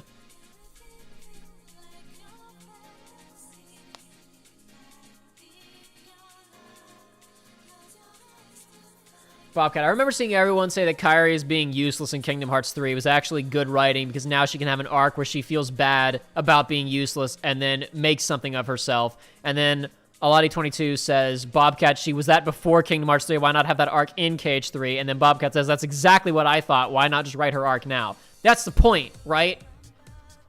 Like, what? Oh, dude, it's going to be good next time. Why can't it be good right now? Oh, dude, because there was so much going on in Kingdom Hearts 3, we couldn't have put anything else in there. I don't want to, well, there's like 46 people watching, so who cares? I had this thought a while ago. Let me explain what I mean when I say, like, why can't just something happen right now, right? We're going to do a micro-level rewrite, then a macro-level rewrite of Kingdom Hearts. This is something I will hypothetically... I've been thinking about this as something to talk about if I go back on... Bloody Bizkit and I are thinking about doing another stream together at some point. And now that I've hopefully done my countermeasures correctly, I won't be constantly stuttering like I was the last time I was on his show.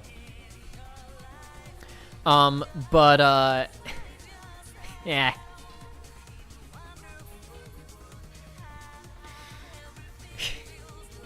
Let's do like I said, I was thinking about possibly talking about this on the on that show with him, but like, who cares? I can talk about it multiple times. Who gives a crap, right? All right, let's do a micro-level rewrite of Melody of Memory, right? Okay, stick with me on this. I guess let's do a slight rewrite of Remind first. Kairi does not knock herself out and sit on the porcelain throne for a year. Holy crap, you guys. Anyway, in our Remind playthrough, which will never be released, at the very end after the fights and stuff, when it cuts back to just a static shot of Kairi sitting there and there's no dialogue before it fades out, Joey just went, I thought she was on the toilet. Anyway, okay, so instead of doing that, Remind establishes that Kairi has gone to train with Aqua, right? And then in Melody of Memory, those of you who have played the game or watched it already know this. As the game goes on, there are these bits where you get like flashback sequences where Kairi narrates the plot of the games, right? But it doesn't even really seem to be canon, because when the story starts at the ending, she isn't like, I just re-experienced all those memories. Like, it just seems like it's a thing that happened. It might not have even been canon. It might not have been diegetic. It might have just been for the audience. It's a little bit unclear. Let's reframe this. The beginning of Melody of Memory. Opening cutscene. Kairi and Aqua are training together, doing a little fighty thing, right? And then Aqua says, hey, Kairi, as they both towel off a little bit, wipe the sweat off their brow, and go to relax for a second, taking a break. That was a good workout, Kairi. Let's take a few minutes off, right? They go over there and they sit down, and Aqua is like, so Kairi, I missed a lot. Can you tell me what happened in Kingdom Hearts 1? And Kairi goes, well, I don't know why I did that. I was doing Cho Chang from not Cho Chang, oh God, Knives Chow. I was doing Knives Chow from Scott Pilgrim. So Knives, how did you meet Scott? Well, no, this is a nightmare. Anyway, and then as the game goes on, her little flashbacks are her explaining the plot to Aqua.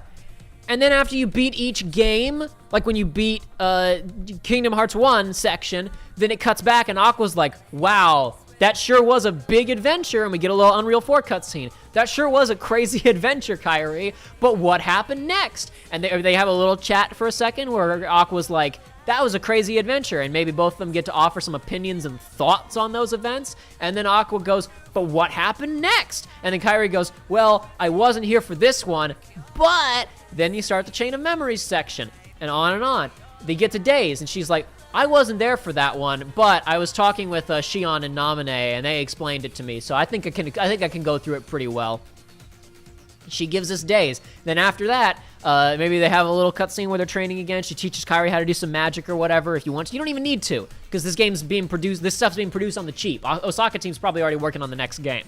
So maybe they don't have time to actually do another fight scene other than that opening one. That's fine. Then just back to Aqua and Kairi for a minute, and Kairi's like, yep, so that's, that was a lot of stuff that happened after she explains Kingdom Hearts 2, and then that basically gets you caught up to, what you saw. But I don't really know what happened with you. What went on with you? What's your whole deal? And then we do another flashback, and now during the Birth by Sleep segment, Aqua narrates. And then you get out of that, and Kairi goes, wow, that sure was a wacky adventure. How did you know all those parts that you weren't there for, though, with Terra and with Terra and Ven? And Aqua's like, or maybe you even have Ven and Terra come in and narrate part of it. Maybe they come in. How you doing, ladies? How's the training going? Whatever. And then it's done. Oh, dude, guys, in the next game, Kairi's gonna train with Aqua. Why does she train in this game?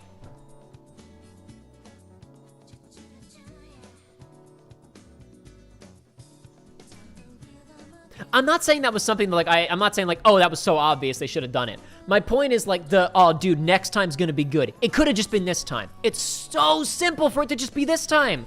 They just have to write a thing. It could just be this time.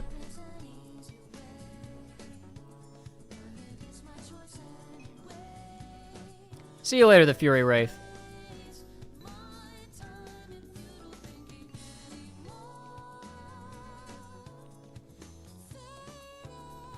Now here's the macro level rewrite. Are you guys ready for this? I'm about to do something wild. I'm about to do something weird and wild. Are you ready for this?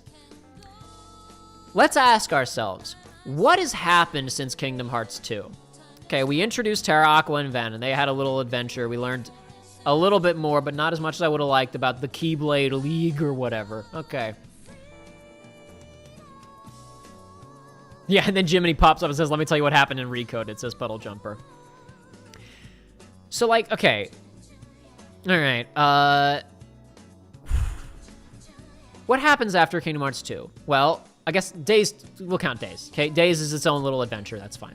Birth by Sleep introduces some new characters, and this guy named Master Xehanort. Okay, he's kind of okay. Oh, and then that ends, and that explains, oh, this guy links into Ansem and Xemnas, and that's why they were doing the things that they did, and okay, whatever, I guess, that's fine, whatever. Then the games say, hey, Xehanort's coming back. Ooh, Xehanort's coming back.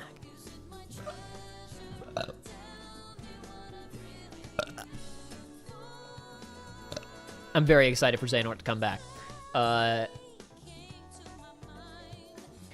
on just a second, guys. I actually need to step away for just a moment. I'm looking at the clock, and I'm realizing, actually, it's getting a little bit late. I probably need to... my dogs are barking out there. Hopefully they're not actually mad at anything, but it is getting late, and they probably actually need to be fed pretty soon. So I'm going to finish my... I'm going to keep you all in suspense, just like Kingdom Hearts. You're all going to have to wait to find out if this story that I have is good next time. Not next time. You're going to wait like 5 minutes. I'll be right back.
Sorry, folks. I had a couple of other things I needed to do real quick while I was up.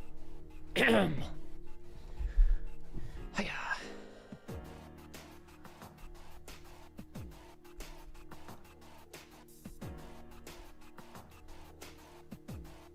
What was I talking about? I don't remember. Anyway, let's talk about something else. That was a joke. That was a joke. That was a joke. Anyway, so here's a macro level suggestion of why.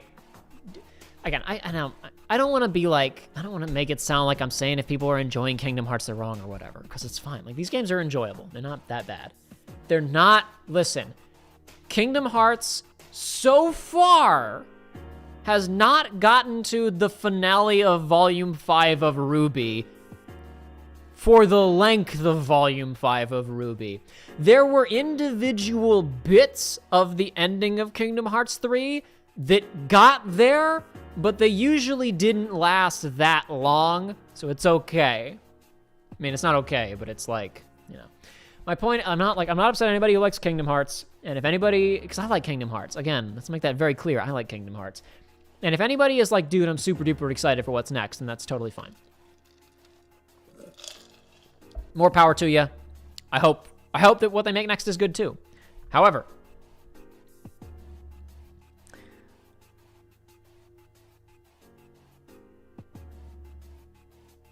now I am forgetting because I just read chat and now my brain's going in multiple different directions. Anyway.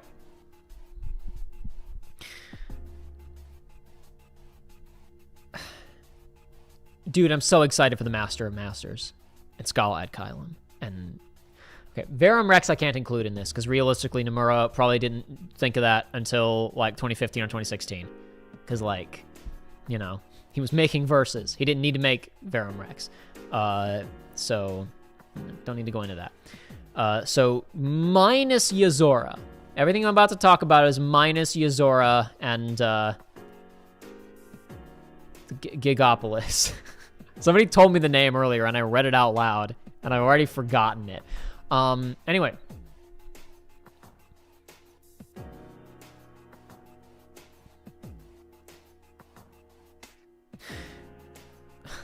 Sorry, I'm just reading something in chat that's making me... Videosity talking about the Union Chi novel being told in the second person. It's killing me.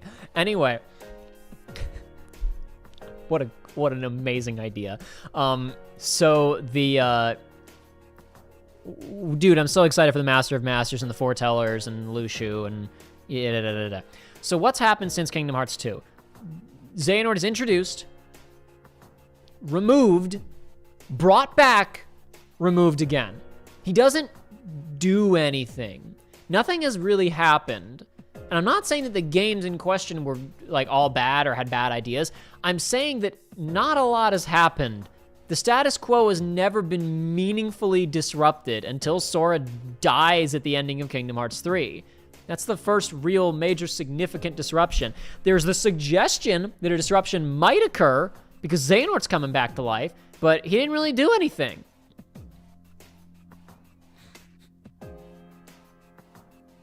So...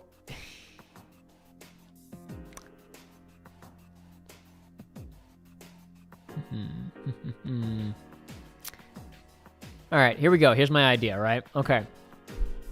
I'm sorry, I'm calling it back to my mind. Birth by Sleep releases in 2010. In it, there's an old, bald man, voiced by Leonard Nimoy, and his name is Master Steve. I don't actually know what his name is. I'm going to call him Master Steve, though. He is not called Xehanort. He's exactly the same. He's voiced the same. He's performed the same. He looks the same, but he is not called Xehanort. He has a new name, okay? The plot of Birth by Sleep more or less proceeds as normal, all right? The only difference is, at the end, Xehanort does not, or sorry, not Xehanort, Master Steve does not successfully possess Terra. He loses that fight. All right? Now, something else tragic will happen to Terra. I don't know what. Maybe he and Aqua get stranded in the realm of darkness together. I'm not sure. I haven't worked out exactly what happens to get Terra out of the picture, but he's removed from the story in some other way. Apprentice Xehanort is his own character and unrelated to Master Steve. Maybe he can even show up in this game alongside the other apprentices, right? Whatever. In the secret ending, we see Braig on Radiant Garden. And as the scene is going on with him, we begin to realize, wait a second. That doesn't seem quite normal. He's talking about things that he shouldn't know about. And we come to realize that while Terra was Master Steve's preference, his backup, in case Terra didn't work out, was to possess Braig. And in this final scene, it is heavily implied that Master Steve, the body that we saw, voiced by Leonard Nimoy, had also been possessed. Possibly for most of his life, for decades. And the secret ending reveals that the entity that is possessing these men, who now has control of Braig, who will go on to become Xigbar in Kingdom Hearts 2 and Days. This entity is called Lushu. And that's the last piece of information that we get in Birth by Sleep. Before the tease of Sora's gonna save everybody at the ending of Blank Points, right? Is there some thing named Lushu? So, Dream Drop Distance comes out. Sora and Riku are summoned to Yensid's tower, and Yensid says, hey guys, listen, not a huge emergency, but you remember the funny pirate Braig Xigbar from the last game? Apparently he didn't die. He's causing a little bit of mischief around the worlds. You should probably go tidy that up. And Sora and Riku go off on a lighthearted, low-stakes adventure to go and stop Xigbar, this villain they've already beaten. And we as the audience are going,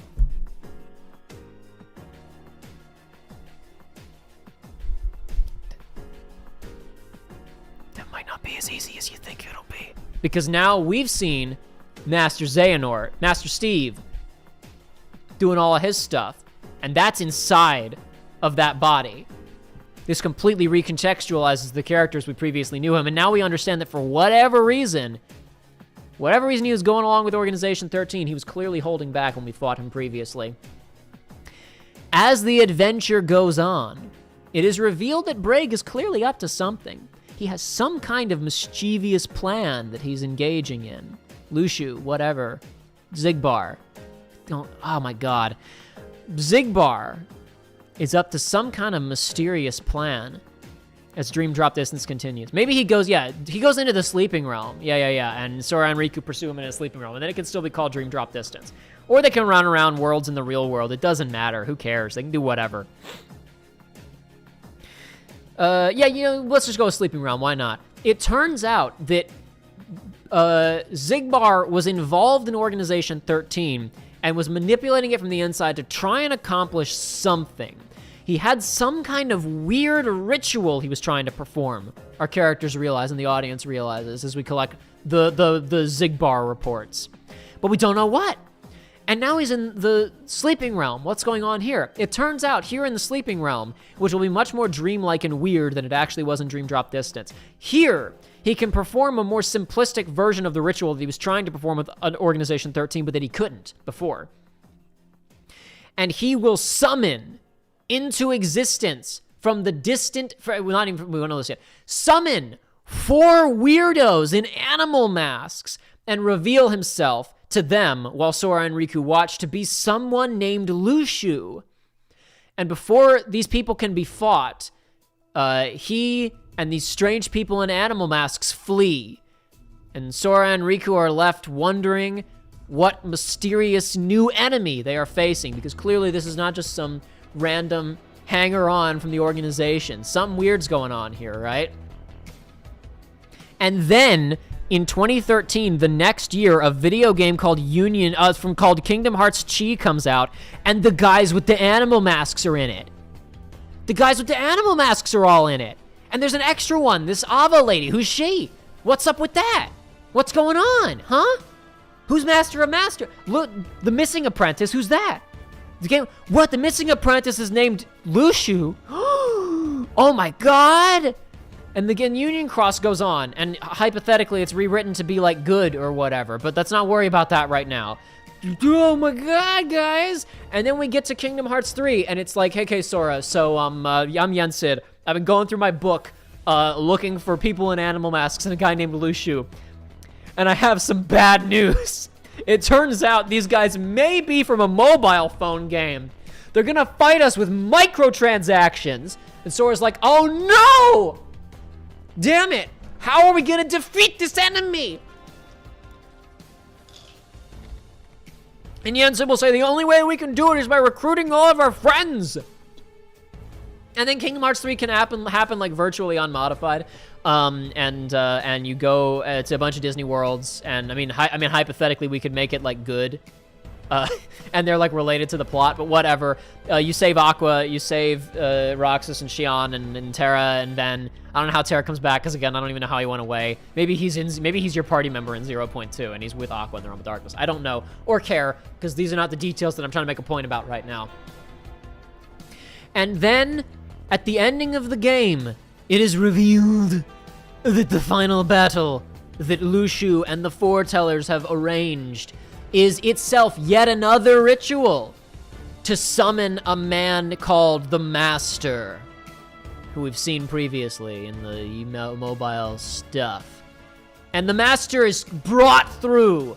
The heroes fail to stop this, and he brings with him a mysterious black box from the distant past. And our heroes regroup. Maybe Sora dies to make it dramatic. Sora is killed by the Master of Masters, right? Because by this point, 2019, by this point it's 2019, and he's lost versus 13, so Sora does die at the end, and he does go to Yozora. All right. And our heroes say, oh no, we have to deal with this new threat that we don't fully understand yet, and also, we gotta find and save Sora. And we are exactly where we are in real life, except things happened. And we Master of Masters isn't summoned into the present yet, but that's clearly Lushu's plan. So he's gonna do that somehow. It'll probably be done at the ending of the next game. And Kingdom Hearts 4 Stinger will be, oh my god, the Master is here, what's he gonna do? And then he'll do something in Kingdom Hearts 5. And now we can skip that, and the Master can just do something in Kingdom Hearts 4. What a novel concept.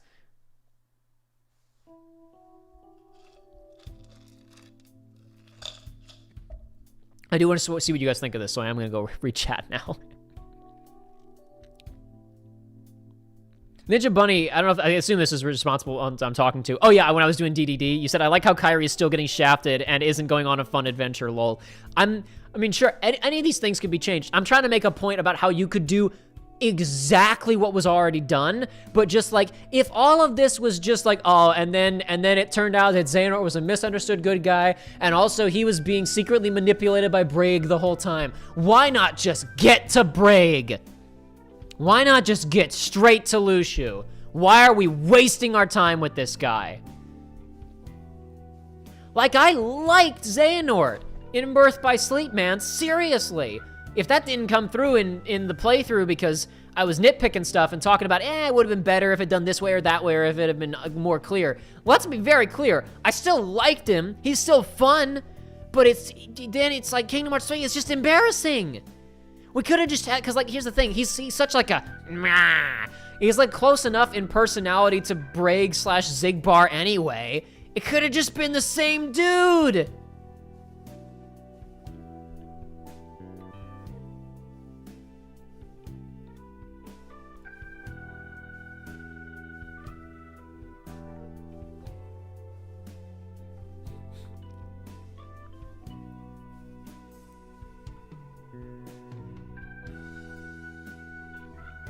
And Onimax Blade says, we can also remember Steve as a good character. Yeah, exactly.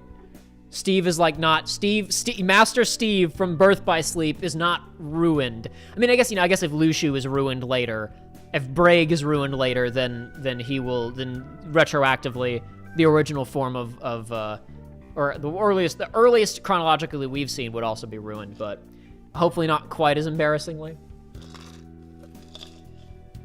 But and I'm not saying that the story should have been done this way necessarily. That's not even my point. My point is that if, like, I cannot, like, it's not a, I'll talk about this some other time.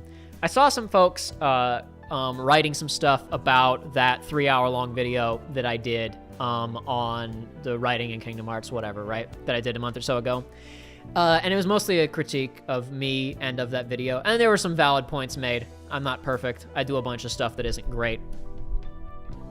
And it was very clear that there were some points that I must not have explained well enough. But it was also just like, yeah, this is right. I could have done that better. Yeah, this is right. I did this incorrectly. You know, whatever. One particular lore thing that this person pointed out was that I say that Terra time traveled. Terra Xehanort, as seen in Kingdom Hearts 3, time traveled. Because I discussed that, what do you get out of time travel? Oh, you get a consequence-free Terra revival. And this person correctly pointed out that Remind hard confirms that Terra Xehanort did not time travel. That makes less sense to me, but I'm not going to get into that right now. Regardless, I did get that wrong, and I should have gone back and double-checked the cutscene from Remind. I had to watch the cutscene from Remind. Like, I had to open up that part where they talk about it, and I had to watch it, like, 3 times to try and wrap my head around what they were talking about. And I don't think I did that successfully, but whatever. Anyway, one of the things that they said in this was with regards to me saying that I don't understand how anybody could be into something for the lore or the world building, which is, I can't win.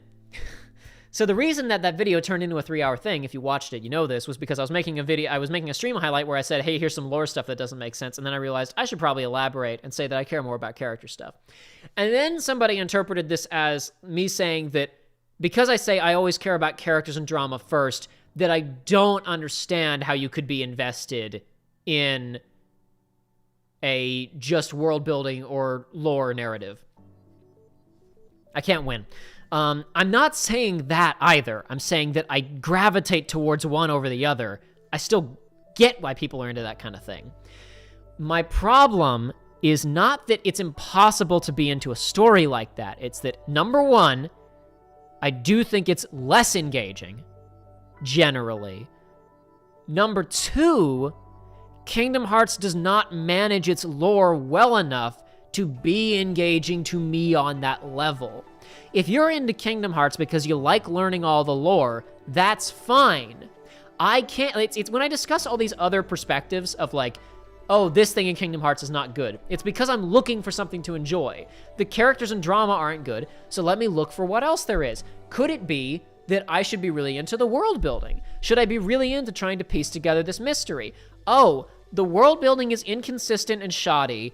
The mystery writing is bad, so I'm not engaged with these things. Let's go down the list of other things that people say that they like. Here are the reasons that I can't engage with those things either. I'm not saying that those engagements are invalid. I'm explaining why they aren't applying to me. All media criticism is subjective, folks. The sole job of a critic is to say, I'm quoting Roger Ebert, a critic's job is to say, this is what happened to me. This is what I experienced. A 50-year-old man did not go to the movies. A woman did not go to the movies. A teenager did not go to the movies. I went to the movies. A demographic did not go. I went. This is how I felt. Rather, and the rest of his quote is like, so you have to be honest about what you experienced. Did you laugh? Did you cry? Did you have you have to say what your response was. It's not about this clinical, dispassionate, I'm proving that The Last of Us 2 is objectively bad.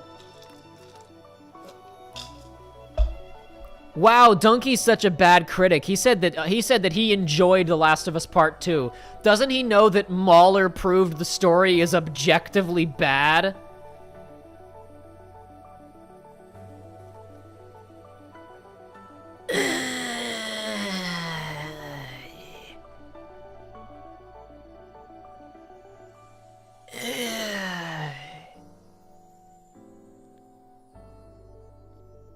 Donkey is the best critic on YouTube. There is no one on this platform who describes how they feel about something more concisely, precisely, and like emotionally than Donkey. You understand exactly how he felt when he played something or watched something. And he does it so quick. And he does it through delivery and editing. He's so good. Donkey's a bad critic, my ass. People make Donkey's a bad critic videos because he says, here's a thing that I don't like. And someone else is like, but I like that thing. Here's a thing that I like. But I don't like that thing. Chill out. Jacked Out, thank you for the donation. Thank you for the support. I appreciate it. Hope you guys are enjoying this nonsense. We will play a video game for a few minutes here. Why not, right? Why not play a video game for a few minutes?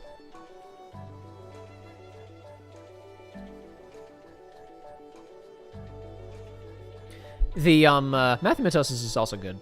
Dropcat. I haven't watched a ton of his stuff, but what I've watched is good. Yeah, Ninja Buddy says, too many critics on YouTube just think that, like, art is like math. And I apologize if I ever give an impression of that when I'm talking about my stuff. There was a video that somebody did. I'm blanking on the YouTuber now, called Subjectivity is Implied. I don't want anybody to think that because I'm talking about lore bad, I'm using that as a scientific calculation of why the game is bad. I'm explaining, okay, now I've gone through why I'm not engaging with the characters. So now that that's out of the way, let's see if there's an engaging mystery or world to engage with. That doesn't make sense. That doesn't make sense. These characters are stupid. That doesn't work. That doesn't work. That thing's kind of an interesting idea. Oh, they didn't do anything with it. Da-da-da-da-da. Okay, gameplay. If people like it, that's fine.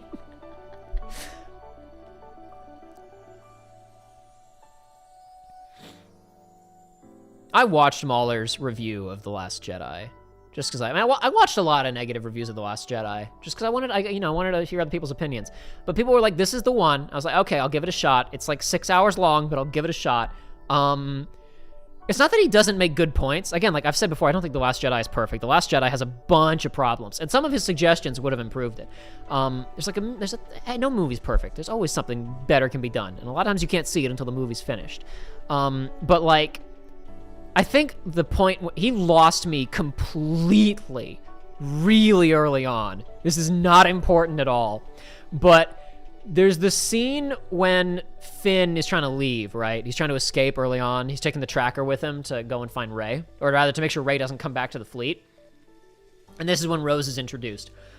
And Rose has tasered a couple of people who tried to desert, right? And then she tasers Finn.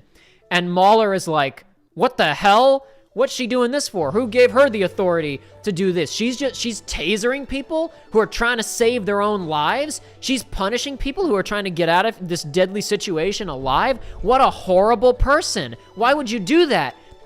They're in the military! You can't desert? What are you talking about? Have you not played Battlefront? The Star Wars game that you're playing in the background of most of this review, every time you leave the battlefield, someone goes, deserters will be shot.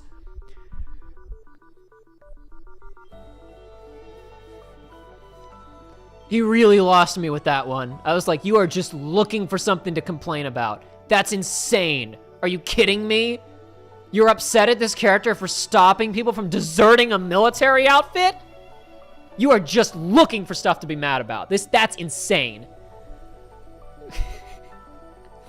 There's a lot. It should tell you something that was the thing that got me the most worked up about his review.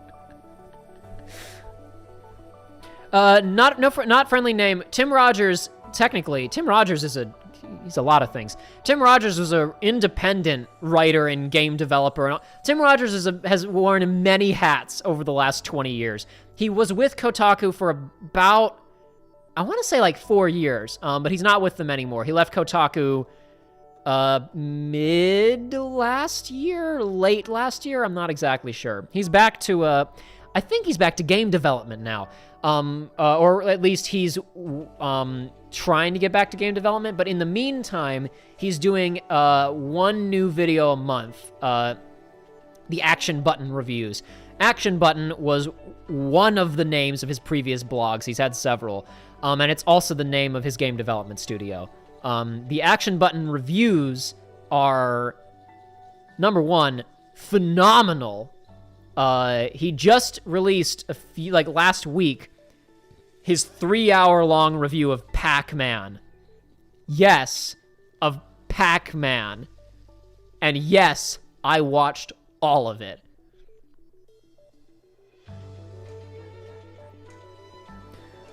OC7 Sergey says, I gotta go. Hope this gets uploaded so I can finish watching. This archive will be up. Have no fear. This archive will be up later. Have a good night. Or day, or wherever you are.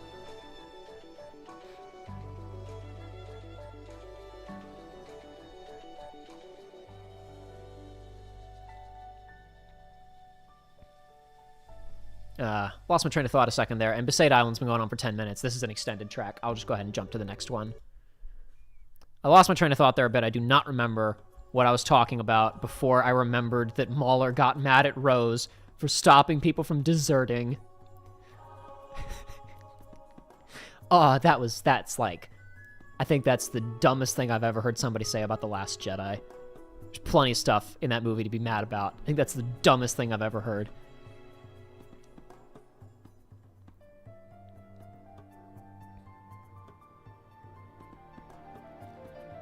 What was I talking about, folks? What was I talking about before I said that? I don't remember.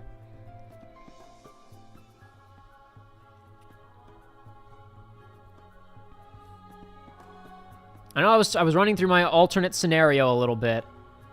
I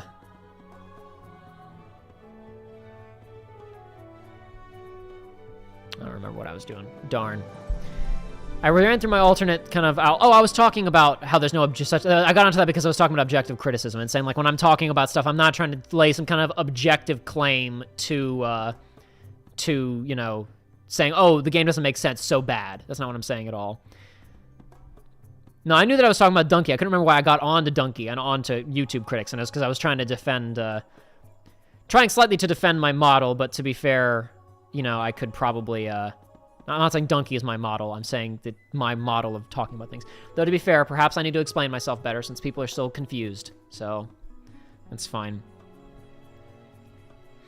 The one thing this person did say about me that was fair, I don't know, like, it was, like, it upset me to read it, was that they felt that I don't listen to what other people have to say. And part of this was because apparently they had an interaction with me where they thought that I was curt. Which, if you're watching this, I apologize. I think I was I've gone back and found that interaction.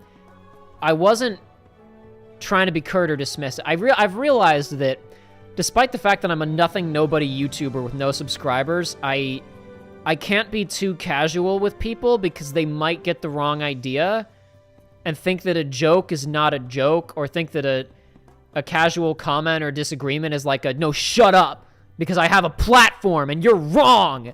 That's not what I, like, you know, so if you're watching this, or if you happen to watch this later, I do apologize. I'm gonna have to talk about this some other time, honestly. But, another thing they said was something that I say in the opening of that 3-hour-long video. I talk about, it really is a shame that, gosh, sorry, I'm losing my train of thought. I'm looking at multiple things right now. I basically say that if there's something in this video that doesn't make sense, you know, or that you disagree, please leave comments. I read them all, and I said, like, you know, it's really helped me to articulate my own opinions better by reading what you guys have had to say over the last several years. And this person took that as a kind of, like, confirmation of I don't care what other people think. Like, I just want it to more reaffirm my own opinions.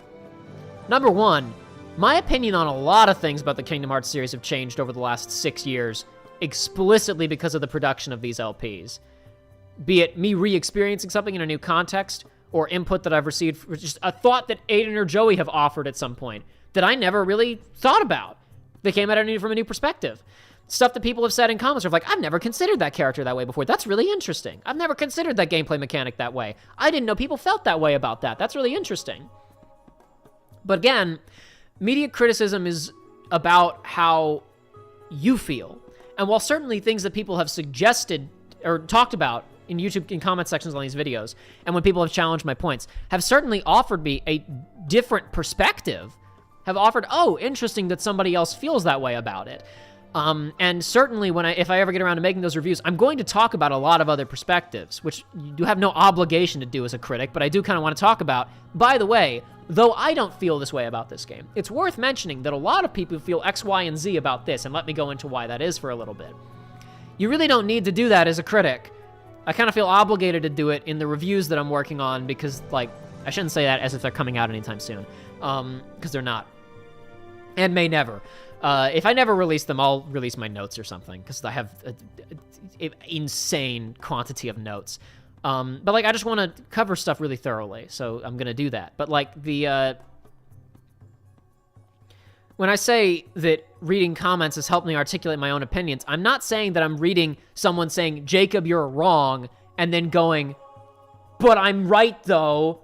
I'm saying, okay, that's another opinion that I'm either going to go, that's interesting, or that's another way to look at it, or this person didn't. When I say that more so, it's like someone will say, Jacob, this thing you said didn't make sense. And then I'll go, and they'll explain why it doesn't make sense, and I'll go, oh, I didn't explain that well enough. This person did not understand what I was talking about. It's not a matter of being right and wrong. It's not a matter of me needing to prove my rightness. It's like, okay, this person has brought up an aspect of this that I didn't address. This has given me a clearer understanding of what it is that I liked or disliked. That's all I was getting at. But anyway, as a point of reference, since I don't have my prop here anymore.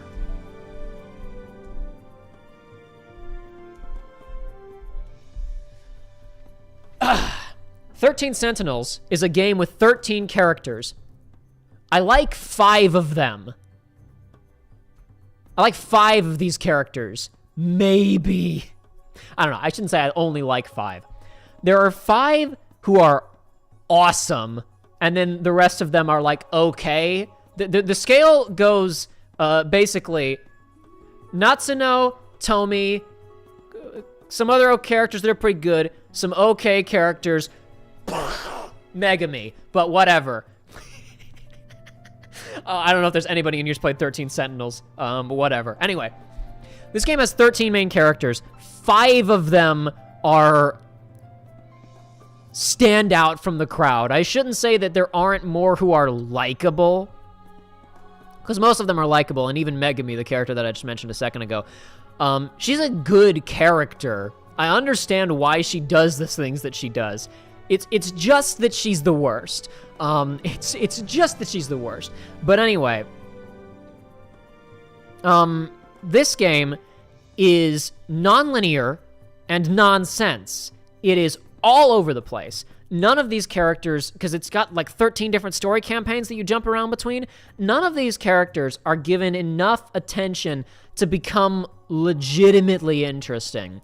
The 5 or so characters that I say I actually like, and that I like more, I shouldn't say that I actually like, the ones that I like more, who I would say are my favorite members of the cast, are basically the characters who, A, know approximately what's going on and are trying to accomplish things, or B, characters who are trying to accomplish things. The main reason that I like the five characters that I like is because in their plot lines, they are like, here's a thing that I need to do, and they're trying to do it. Most of the other characters are wandering around through scenes, wondering what's going on, and getting information that they can't act upon, and it's really just there, like, they're just there to be a vehicle for you as a member of the audience to receive information about the game's setting. But anyway, 13 Sentinels is a game that I'm enjoying. It took me a little while. Like the prologue is kind of a mess. It had a lot of warning signs. I almost quit this like 10 minutes in. I almost went, oh no, and ducked out, but I had such good word of mouth that I thought I'll stick around a little while longer. And I seriously doubt this game will have any replay value, because essentially you remember how I've talked about previously, like, the story, the mystery of Union Cross is what is happening? This game is what is happening the game. None of the characters or the audience have any idea what is going on for probably 20 hours. And the entire game is getting wild information that doesn't match with anything else that you know about the game and trying desperately to put all of these puzzle pieces together. Megami is not the best, says Chandler Carter. Good. Somebody's in here. Somebody in here knows what I'm talking about. When Megami's deal was introduced, I was like, this could be really interesting. I think that this is, wow, what a not relatable, but what an interesting, heart-wrenching thing to be going through. Man, I feel for this character. What an interesting thing. And then the story went on a little bit, and I was like, this is getting kind of creepy. And the story went on a little bit, and I was like,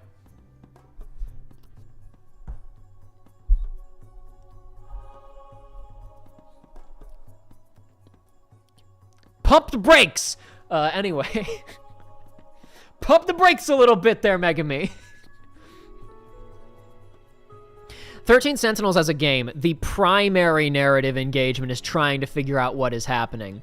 The 5 characters that I said I really like, their plot lines are about trying to figure out what is happening.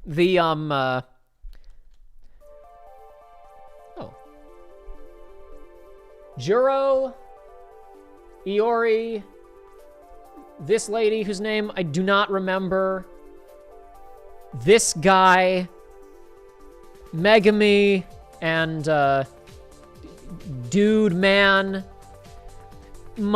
Especially the beginnings of their storylines, are basically just like, here's my life, here's my everyday thing that I do. I'm really not trying to accomplish anything. Every now and then something really weird happens around me and the audience gets to observe it, and maybe I don't even remember it. Maybe my memory... That was when the moment where I got really freaked out about this game was like 20 minutes in. Something crazy happens and a character reacts to it, and then another character goes, I'm gonna wipe your memory of this now, and wipes the guy's memory. And the reason that almost made me turn off the LP that I was watching, or I don't know, it didn't almost make me turn off, but I got really worried, is because I have seen stuff where the entire structure is just, the characters don't ever do anything, they don't know anything, nothing is accomplished, nothing ever happens, and the way that they suffice for narrative is occasionally the audience is shown something crazy to keep you interested, or some kind of hint that something will happen eventually. I'm talking about Ruby, and it's bad. Nobody ever sees a wild thing and gets their memory immediately erased in Ruby, though I've seen other things where that's happened, and a lot of bad anime that I started and never finished. Thankfully, as you go on, you get to the campaign of Natsuno, who is basically on the exact same page as the player almost immediately. She very quickly has the exact same amount of information that you do. She's clearly interpreting some of it incorrectly, but at minimum, she's like, I have this information, and I'm going to try and learn more about it. And she has a mission that she's trying to accomplish. Yuki has a mission, and she's trying to solve things. A has a mystery that he's trying to solve. Pompadour Boy, whose name I forget, his campaign is really, really focused and short, but like minute 1, you're like, oh, I get it. And he's like, and minute 2, he's like, oh, I get it. And you're both on the same page. Tomi, who is maybe tied for Natsuno's best, I can't decide which one. Tomi, by the time you get to her, she knows more than everybody else in the entire cast, it seems like. And she's like, okay, I'm on the exact same page as the player. Everything is nonsense. I'm just gonna try and get mine. And you're like, yeah, Tomi, do it! I thought she was gonna be terrible. I thought Tomi was gonna be like my lead. Like, her design and her personality when she was first introduced, I was like, this seems like a background character. This seems like one of the spares that they had to create to get to 13 people. Like Shion. And then as the game went on and I got into her campaign, I was like, no, this is great. This is awesome. You're the best character. But anyway, point is, yeah, gotta love Near Light, says Darth America. It's a little bit Near Light. There's some aspects of this that are very Near Light.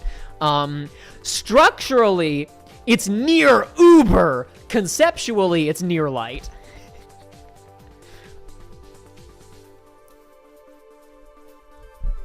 Yush, you probably thought it was a mobile game because it looks like a mobile game if you see screenshots of it. It's not until you see it in motion and realize, oh wait, hold on a second, it looks like this for 40 hours continuously that you realize it's a good game. Anyway. Have a good night. Not a friendly name. What's them's fighting words, Ninja Bunny? Anyway, please elaborate on what the fighting words are, and I'll fight. I'll throw down. Anyway, point is, this is a game where the primary engagement is just, hey, yo, dude, isn't the lore of this wacky? Here's the exchange of what happens with this game, right? Hey, it's me. I'm 13 Sentinels. Oh, hello, 13 Sentinels. What are you about? I'm not gonna tell you. You gotta play the game. Okay, sure, I'll turn on the game. Okay, here's some really basic ideas that really don't seem to connect to each other at all. Oh, okay. All right, you're gonna be like this non-linear thing about high school students. There's gonna be some anime in there, a giant robot. All right, cool. Okay, here's a wild thing. That was kind of wild. Here's another wild thing. That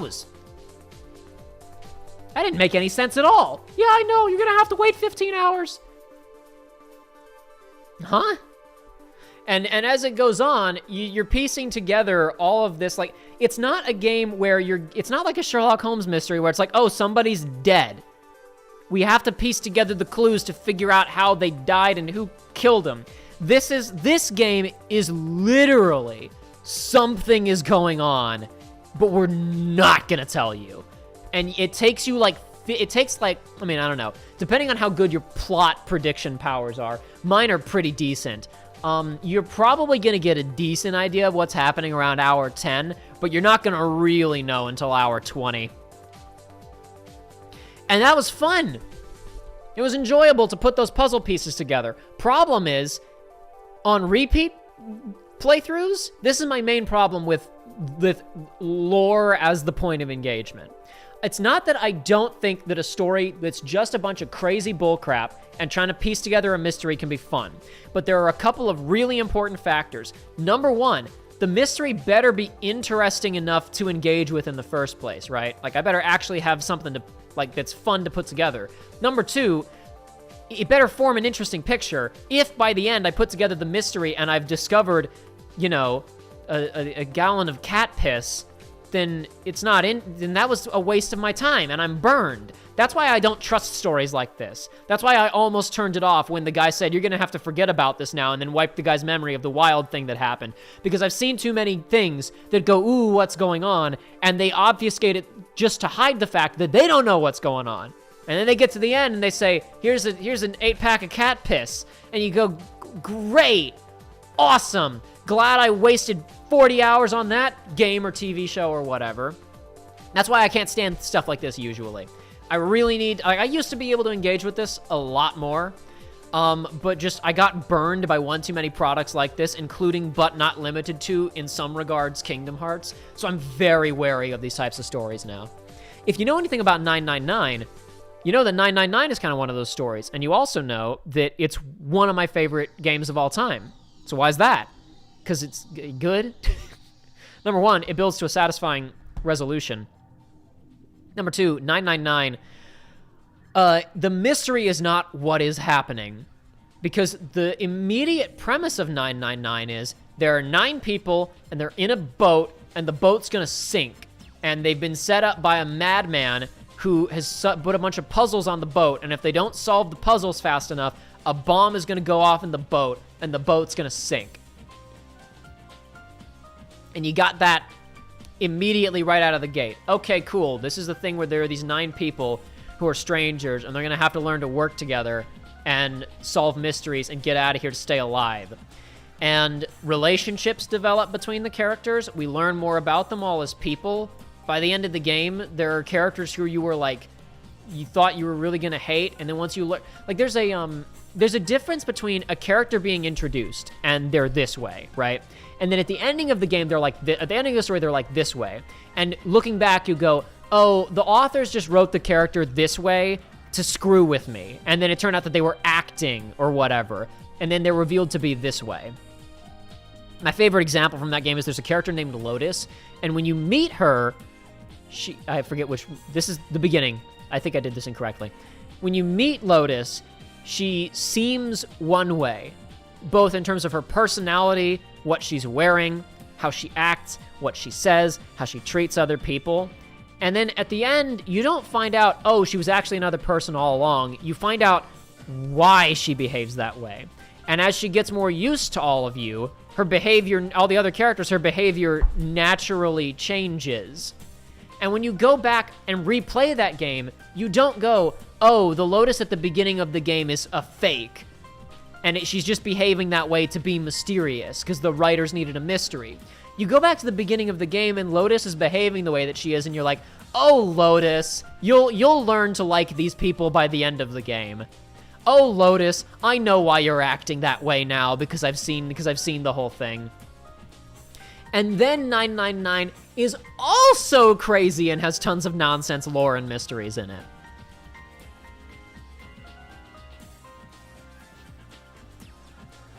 Oh, Ninja Bunny said Shion. To be clear, I was searching for a name to use and I used Shion.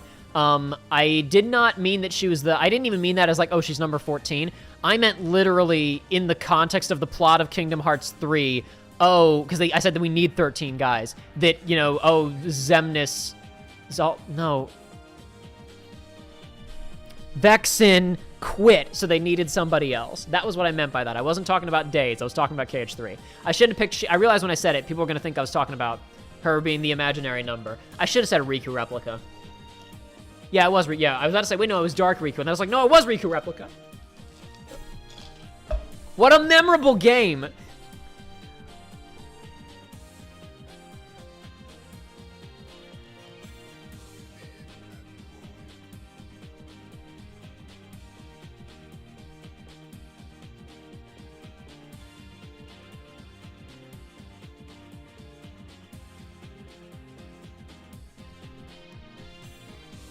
Crossburn says, the way you're describing this, I assume 13 Sentinels, sounds like DDD and Nier fused together. No, not really. I mean, I get why you would think that, but, how do I put this? DDD doesn't go, here's Wild Thing. DDD says, here's totally pedestrian, normal everything, and then at the very end, they very calmly explain what's happening. This is like, here's something so ludicrous that you can't possibly make any sense of it. And you're like, are you gonna... Okay, that's great, but you better make sense of it eventually, 13 Sentinels. And 13 Sentinels goes, oh, you know. And you go, no, I don't, 13 Sentinels. And then 5 hours later, you're like, wait, but hold on. That thing, but the Wild Thing from 5 hours ago. And then you start building your conspiracy board in your head of this thing and but if that means this, then maybe that means and then it all eventually, I haven't finished it yet, but I can say at least at hour 20, a lot of it's come together. Boy, oh boy, are there some plot threads in this that I can tell are going absolutely nowhere. It's been a fun ride at least, and I'm confident that it's going enough of somewhere that I won't feel burned at the end, and that's very nice. Because where I am in the game, it's like, I've already gotten enough of a payoff. Let me put it this way. There are a number of things that haven't been hard confirmed, but the picture has been painted. It's still an impressionist painting, but you know what it is, right? You're waiting for hard confirmation on like odds and ends and details, and maybe one or two more twists. But where I am, which is like, I don't know, 20, 30 hours in, I'm like, okay, I know what. I got it. You did it, game. You did it. That was a good reveal. Well done. Well executed. Viosity1 says, remember, it's Shion, not Shion. Yeah, screw Shion. My name is Shion. I don't care.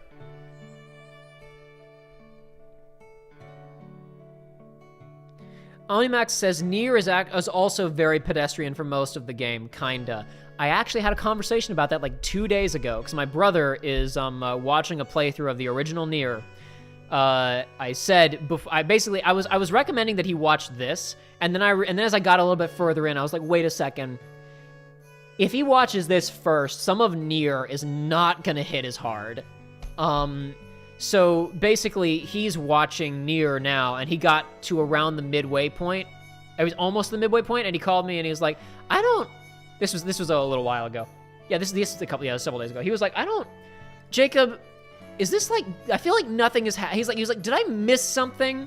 They just got they went to the desert place, and the guy held up a Zelda mask, and went, da-na-na-na. Am I like, did something happen and I missed it? And I was like, oh, no, I said, no, you didn't miss anything. And then after he got to the halfway point, I was like, he was kind of talking about, he was trying to piece together kind of what was going on. He's like, I feel like this is kind of going somewhere. And I was like, okay, I'm gonna throw this kid a bone so he doesn't get too burnt out on this. And I was like, okay, Joshua, let me put it this way. Some of what this game is about to do is going to be significantly less impressive to you because you've already played Undertale. And then he went, oh, got it. The first half of Nier is pedestrian deliberately. The first half of Nier is intentionally like this kind of boring slog. It's a trap. It's a trick. It doesn't justify it necessarily. I feel like there was a stream that I did, like, I want to say it was like the Ubisoft stream at E3 2019 or something random like that. Somebody said something about, I hope that Platinum will redo the older Yoko Taro games and fix the gameplay. And I was like, no, you are slogging through the crappy gameplay is part of the authentic Yoko Taro experience. You can't skip it. It's not allowed.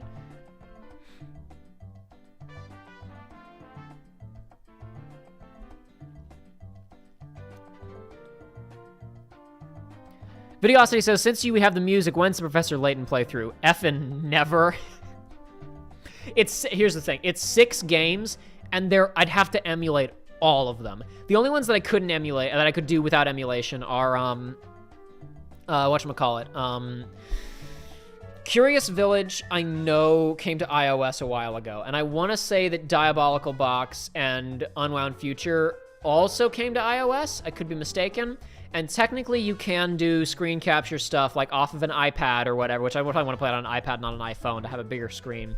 And I could, like, play it 720, and I could pipe it through to capture software, and I could record it. But I'd be, like, doing an awkward PC emulation of a Nintendo DS game. Plus, I love Professor Layton. They're LP poison, man. Because they're puzzle games. You can't make jokes and crack wise and have fun when you're doing a puzzle. It's like, I mean, I could, like, just do all the puzzles and remember the solutions. That's the other thing, like, I'd have to play them with somebody else, right? Because what fun is it to do a puzzle game where you've already solved all the puzzles? I mean, I wouldn't remember all of them, but I'd remember a lot of them. So I'd have to play it with somebody else, and I'd have to give them the wheel, and so then the entire pace of the playthrough is dictated by, uh-oh, we got to a hard puzzle, and we're gonna spend 30 minutes here now, you know? Like, because I don't want to mess up the thing by saying, okay, skip this puzzle, move on. We gotta get the playthrough to continue, because that's not fun either. Because the puzzles are the fun. Yeah, I like Professor Layton, and everybody should play them if they can. I'm pretty sure the original trilogy is now on iOS, so you should. They're quite good, but I don't think I'll ever play them on the channel. Sorry. Durok Zero says, what do you think Yoko Taro will do to us in the Nier remaster? I don't know or care. I gotta be honest, I really couldn't care less about the Nier remaster. If it winds up being just a straight, like, here's the game again, but, like, with good gameplay, then cool. If he does something weird in the setup for Nier Ultimato 2, then more power to him. I I don't have... this shouldn't surprise any of you at this point. I don't really like sitting around going, oh, dude, it'd be super cool if in the next game they... I know I broke my rule a little bit talking about FF7 Remake Part 2 earlier, but it's just, that's not my game, guys.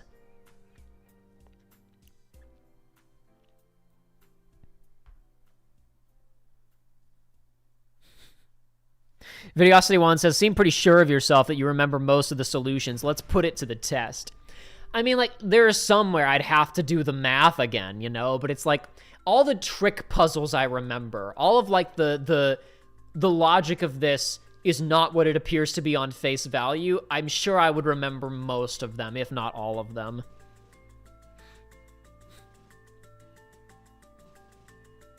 Best character Emmy isn't in the original trilogy, though, says Ninja Bunny. It's true. You don't get any Emmy on iOS right now, it seems. No Emmy on iOS. Because she's only in the prequel trilogy. She is in the movie, though.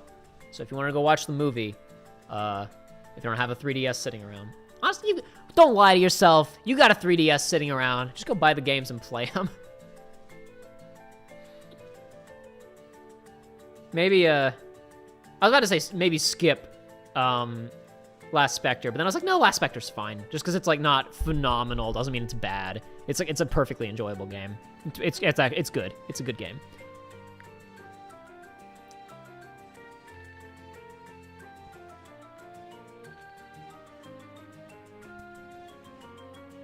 Sarcastic one, are we talking about Nier or Nier Automata? I haven't played either.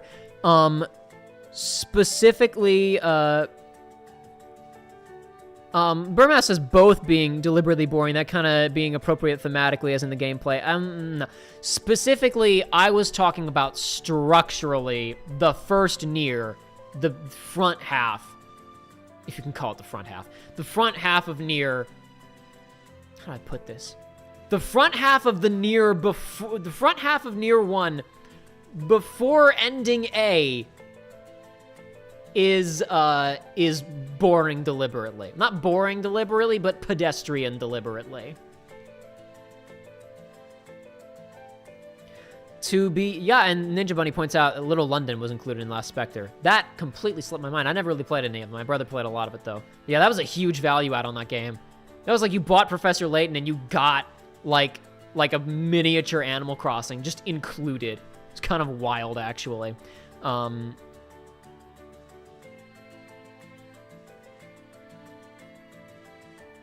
But the, whatchamacallit? Shake head. Why is my head not working? What was I talking about? The front half of Nier is kind of deliberately pedestrian. I don't mind, like,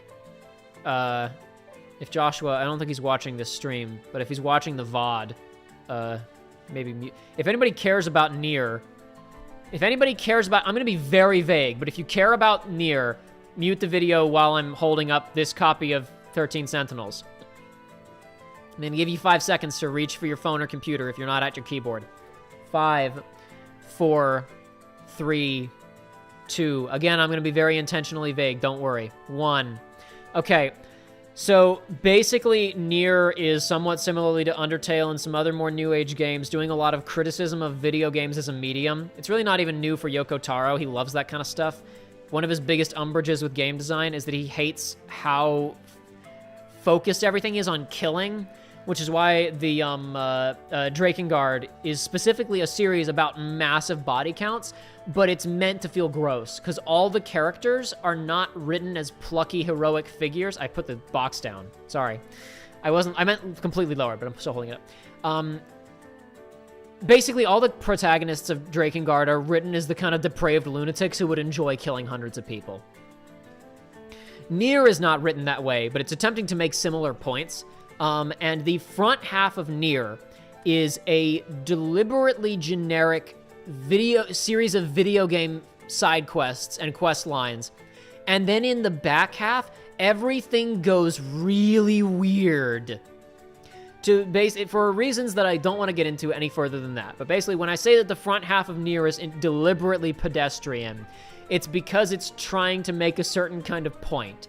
The front half is a generic video game, RPG, action-adventure, and then the back half goes, hey, yeah, but, But what if, like, that really happened? Wouldn't everything be terrible for everybody if we lived in the world of a video game? Wouldn't everything be awful? It's a little bit more complicated than that, and there's a lot more going on that I'm not going to get into.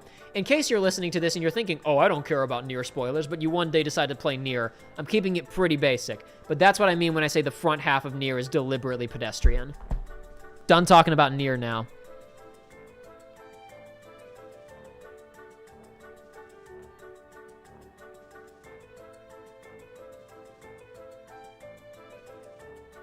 Done talking about Nier. I'll finish talking about Nier now. Good night, Aldi22. I'm probably mispronouncing that.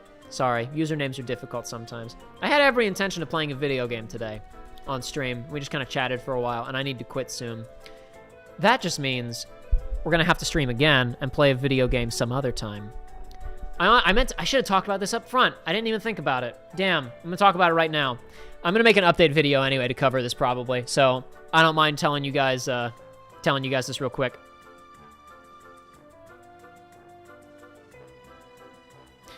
Ninja Bunny says, does Yoko Taro call Nier the twisted mirror of a modern JRPG? I've never heard him say that. I've never read that, but I believe it. That's appropriate. Nier is very much like, what if, like, let's make a JRPG where everything feels normal, and then it's like, but what if it was just a bit weird? What if it was just a bit twisted? That's that's a good way of putting it, honestly. Yeah, I meant to play a video game, and then we just kind of kept talking, which is fine. I don't mind this. At this rate, though, I probably should have just put the chat in stream. I tried to figure out a decent layout with gameplay, and I just couldn't get something that I liked. Because I don't know enough about OBS to do the fancy plugins that have, like, the, you know, when somebody says something, a message appears, and it goes away after a few seconds. I would have, like, had to literally put the pop-out chat, like, on screen. And I couldn't figure out a way to make that look decent with aspect ratio stuff with video game footage. But I could have put it in this. I could have easily put it on screen here, just on, like, the left side of the screen. And I probably should have done that. So I apologize. That was a, next time we do this, if we're doing a just chatting stream, even if I haven't learned how to stream like a pro, I will put a basic, hey, look, here's chat on the screen, and I'll put it on that side of the frame over there. Yeah. Kind of up and down like that, below the music on that side of the frame. Make the whole thing slightly more watchable. I apologize for not doing that this time. But again, I was more concerned about making sure things actually worked today, so redoing my entire setup was not really rather the OBS setup was not my highest priority.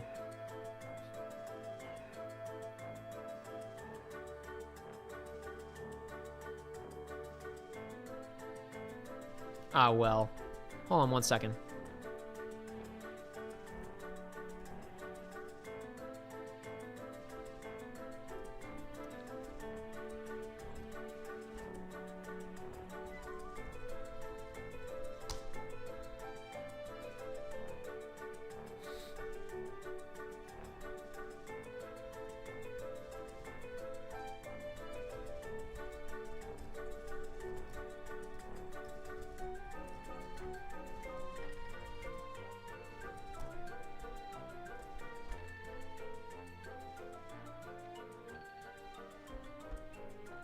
No Puddle Jumper. Jacob did not talk about HBO Max yet. I'm not sure what you want to hear from me. That Warner Brothers announced that their entire slate next year is going to be both theaters and streaming. A bold move, but whatever. I got nothing else really to say about that. I mean, I have stuff to say, but nothing I really care to say right now. Anyway, I will probably need to make an update video for this channel sometime soon to talk about things. I am behind on editing Let's Play videos. Whatchamacallit. There's only one episode of Sonic left, and honestly, I could have probably gotten that done this week, but I was really busy with other things, and when I had free time, I had something else I wanted in my heart to work on. Probably wasn't efficient. I probably needed to do Sonic. This is taking this week's position of Research Runs video number 2. Sorry, folks. I think that we are wrapping up, by the way, here, folks. Lil Enzo 101 dipping out. Have a good night. But we're probably gonna wrap up in just a second here because I have to eat dinner myself, and then I have some other stuff that I actually need to take care of this evening that I kind of need to get done today, not tomorrow. Anyway.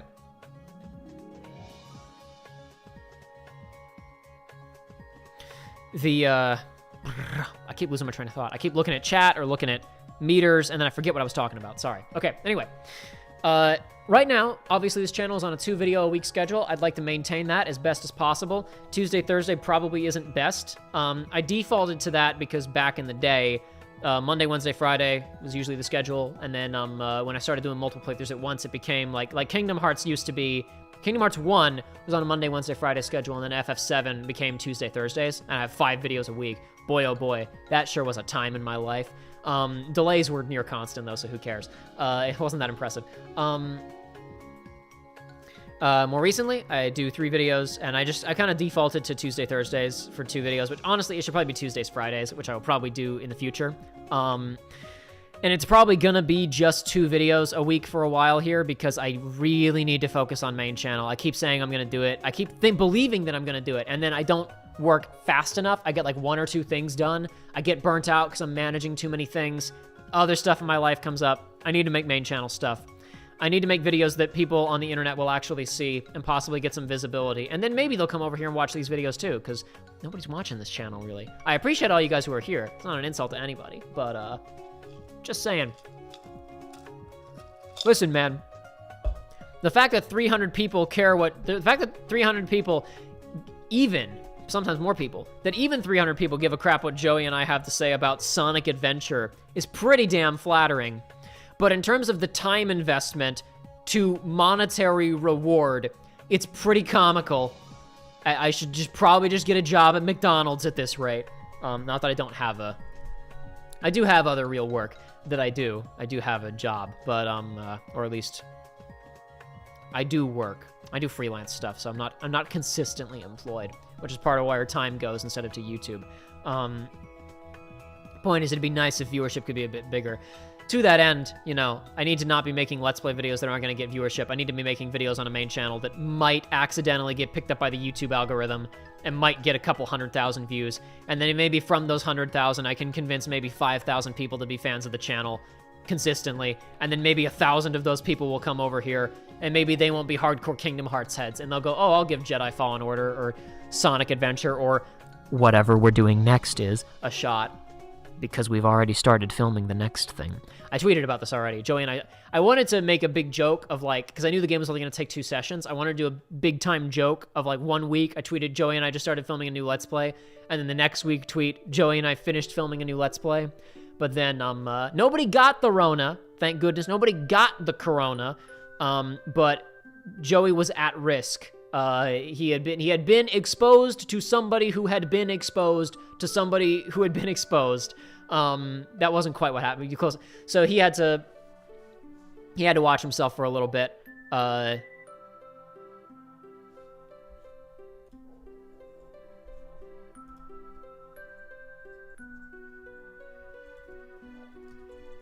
One second.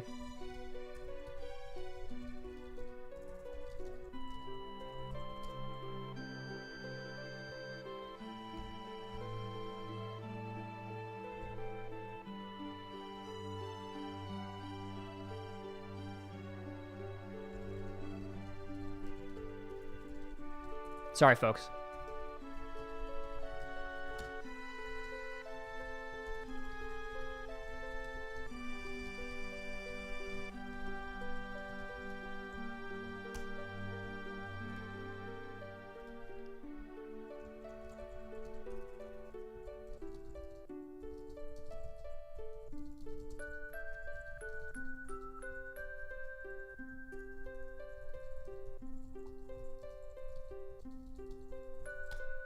Sorry, folks. Just responding to a message from somebody. Anyway. Yeah. Max Blade says you need to delegate your time. Oh, sorry. Making LPs is fun. Vids are good. Funneling them to LP channel is good. Shame that people are only KH fans in your fan base. Not that I blame them.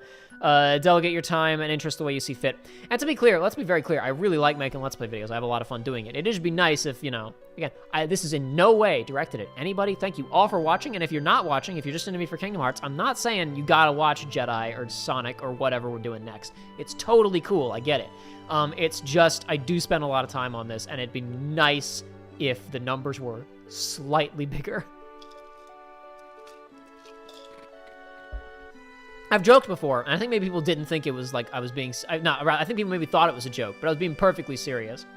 I think it was in a Let's Play or something. I said to Joey at one point, I was like, I think if our viewership suddenly, like, if our subscribers suddenly quintupled, I would just delete the channels. I tweeted once, like, I had a dream that something that I said got retweeted over 5,000 times. Thank God it was only a dream. And I think someone thought that I was joking. And it's like, hell no, dude. I don't want that kind of attention. God. That'd be nuts. I don't want that many people leaving comments and watching my stuff. It'd be exhausting. You know how tiring it is? Just with a video that suddenly gets a couple 100,000 views? It's exhausting. Anyway.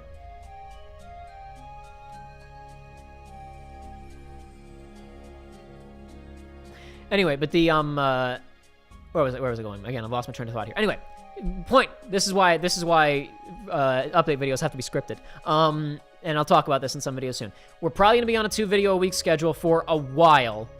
Probably gonna be Tuesdays and Fridays, not sure. And in some cases, those videos may literally be, streams instead. Like, there may be some weeks where I just don't have a Let's Play video ready, and we may have to do a stream instead. That will honestly be the better scenario sometimes. This is obviously, there was no Sonic video this week, but it worked out because I was like, okay, this is a good opportunity for me to take the time and sit down and do this test again. Next week, Joshua and I will hopefully stream the Game Awards, and we might just let that replace a video next week. I don't know. Since that's a planned stream, we might go ahead and do another, we might go ahead and do another video. We might still do 2 videos next week, I'm not sure. But I may go ahead and let the Game Awards stream, like, suffice for 1, because I'm behind and I have other things. I have a lot of stuff I need to work on, so I'm not sure I really need to rush to get the next of Sonic and the next of Jedi Fallen Order done. This won't be in the update video because it's not important. Part of the reason why those aren't ready, Sonic, the finale, is going to be relatively easy to cut. The next episode of Jedi is going to be like a nightmare because, if you're watching Jedi, you know that there was an episode where, well, actually there have been multiple. We've had multiple recording snafus with that show so far. We had every single recording session, except the last one, something went wrong. The first session, while we were on Bogano, or whatever it's called, we filmed the tape, but we filmed the game, but we didn't have our audio, remember? And then during that time period, I did a little recap of the Star War for everybody while the video played in the background. In the second session, when we went to, I'm flipping people off in England. On the second session, the episode where we got to Kashyyyk, we lost about half of our audio for that, like, 45-minute recording. We wound up re-recording the entire thing because we thought that we'd lost all of it. And I still intend to cut that episode, like a 0.5 version of it. That's what we have of the original audio, because we had like half that episode in its original format. But I haven't done that yet because obviously I prioritize doing the next episode, not a bonus episode. And then in the third session, our air conditioning was not working. I think we did a good job. We didn't talk about it that much. We did a good job of hiding it. We were sweating profusely the whole time. It was so damn hot because we weren't running the fans because it would have messed with the audio. So we all had huge glasses of ice water. It was in the middle of July. It was like 80 degrees in that room by the end of the recording session. And then we turned on the fans and opened windows for a bit, and we watched a movie and cooled off a bit. But that was a mess. Then the fourth session, there were 5 total. The 5, as I recall, everything finally went right. The first part of the 5th session, I just didn't hit record on the video. We have our audio, but not the video for like 30 minutes. I can take a section where we had the video but no audio, and I can record new commentary. Commentary over gameplay that doesn't exist anymore is useless. Unless I want to spend 3 hours of my life listening to that tape, trying to hear the game audio in the background, attempting to extrapolate exactly what we did, and then trying to replay as closely as I could. But that's insane. So I have to make a creative decision between, do I just go find the parts where we had commentary over cutscenes, which I can assure are one-to-one, and then drop in the cutscenes, but there's really only like 2 cutscenes, or do I replay that entire section and record new commentary, like that 30-minute section, and record new commentary by myself, or do I guess I could record it with Joshua. Couldn't do it with Joey right now, because I'm not going to be able to see him until a week or 2 from now. Week and a half from now. Or do I just take, like, significant bits from that 30 minutes of gameplay and cutscenes and then record, instead of, like, running commentary where I'm playing it and talking, do I do, like, another Jacob Explains the Star Wars segment, right? Point is, I got multiple decisions. Let's be very clear, the replay the entire thing and try to match it to our source audio is not a real option.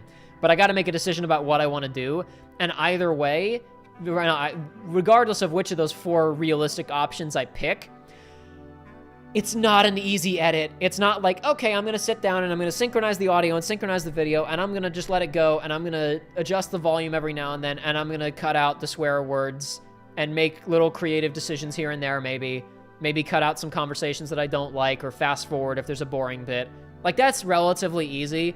I can sit here and I can do that, and it's like fun for me to do because I get to hang out with, it's like reliving hanging out with my friends. That's like hard, and I just had other things to work on the last 2 weeks, and every time I thought about, do I want to go spend an afternoon figuring out what will probably be just like a cut together first 5 minutes of what will then I'll have to go on and edit what we actually filmed, and I was just like, no, I'm just gonna reduce the schedule to 2 a week, and hopefully I'll get around to it, and then I didn't. So I still have to do that, and I'm not sure that I will do it this week either. So it may just be the Sonic finale if I get that done, and the Game Awards stream, or it might just be 2 streams next week, because honestly, I'm pretty busy at the moment. I shouldn't have. It's incredibly efficient. I started editing the new videos that I did with Joey. Honestly, initially it was because I thought there was an issue with our audio. I spent like 2 days messing with multiple audio programs I still haven't even solved it. It doesn't matter. This is so unimportant. I've technically started editing the new LP, just because I really, really wanted to. Because it was fun. Even though it won't release until after Sonic is finished. It may not. It's not gonna be like, oh, immediately after Sonic is done, new LP was done, because it will release. Because I still got to figure out intro and outro. I got to make other decisions. I got to make sure they would actually release at like a decent pace. So it will probably be a couple of weeks of Jedi and maybe Jedi and streams before the new playthrough starts. Hopefully it will start before the end of the year. I have every intent of it starting before December is over. But it probably won't conclude until sometime in January. Maybe February. Probably into February. Yeah. I knew we'd get it done in 2 sessions, but the playthrough it'll be a decent length. Especially because Jedi will still be going. Because Jedi is a decently lengthy game. Like I said, there's 2 more sessions left you guys haven't seen yet, so.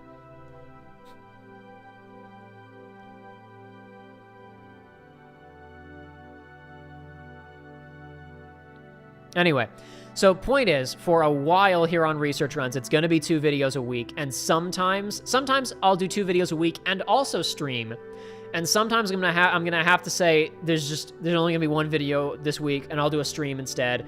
And some weeks I may just say I'll just stream 2 times this week, and there won't be anything else coming out. That's just gonna happen a little bit for a while because I got other stuff I need to do. both for YouTube and professionally and personally. Obviously, the last two categories I'm not going to get into with you guys. But yeah. So it seems like since we've dealt with the worst of the issues, we still had some dips today. And since I executed my more extreme countermeasures, I think we only had like one or two. Just honestly, like, you know, internet has problems sometimes. The internet can fluctuate. That's not a huge issue. That's like, you know, I had plenty of streams like that before we had actual literal problems. So, you know, the quality we're dealing with today is acceptable. And I may not even always do the really extreme countermeasures that I've done today. I might just kind of do the half measure we started with. We'll see what happens. The main reason that I wanted to play a game is because I did want to test how this was going to work under high... You know what, honestly? You know what? Okay, hold on.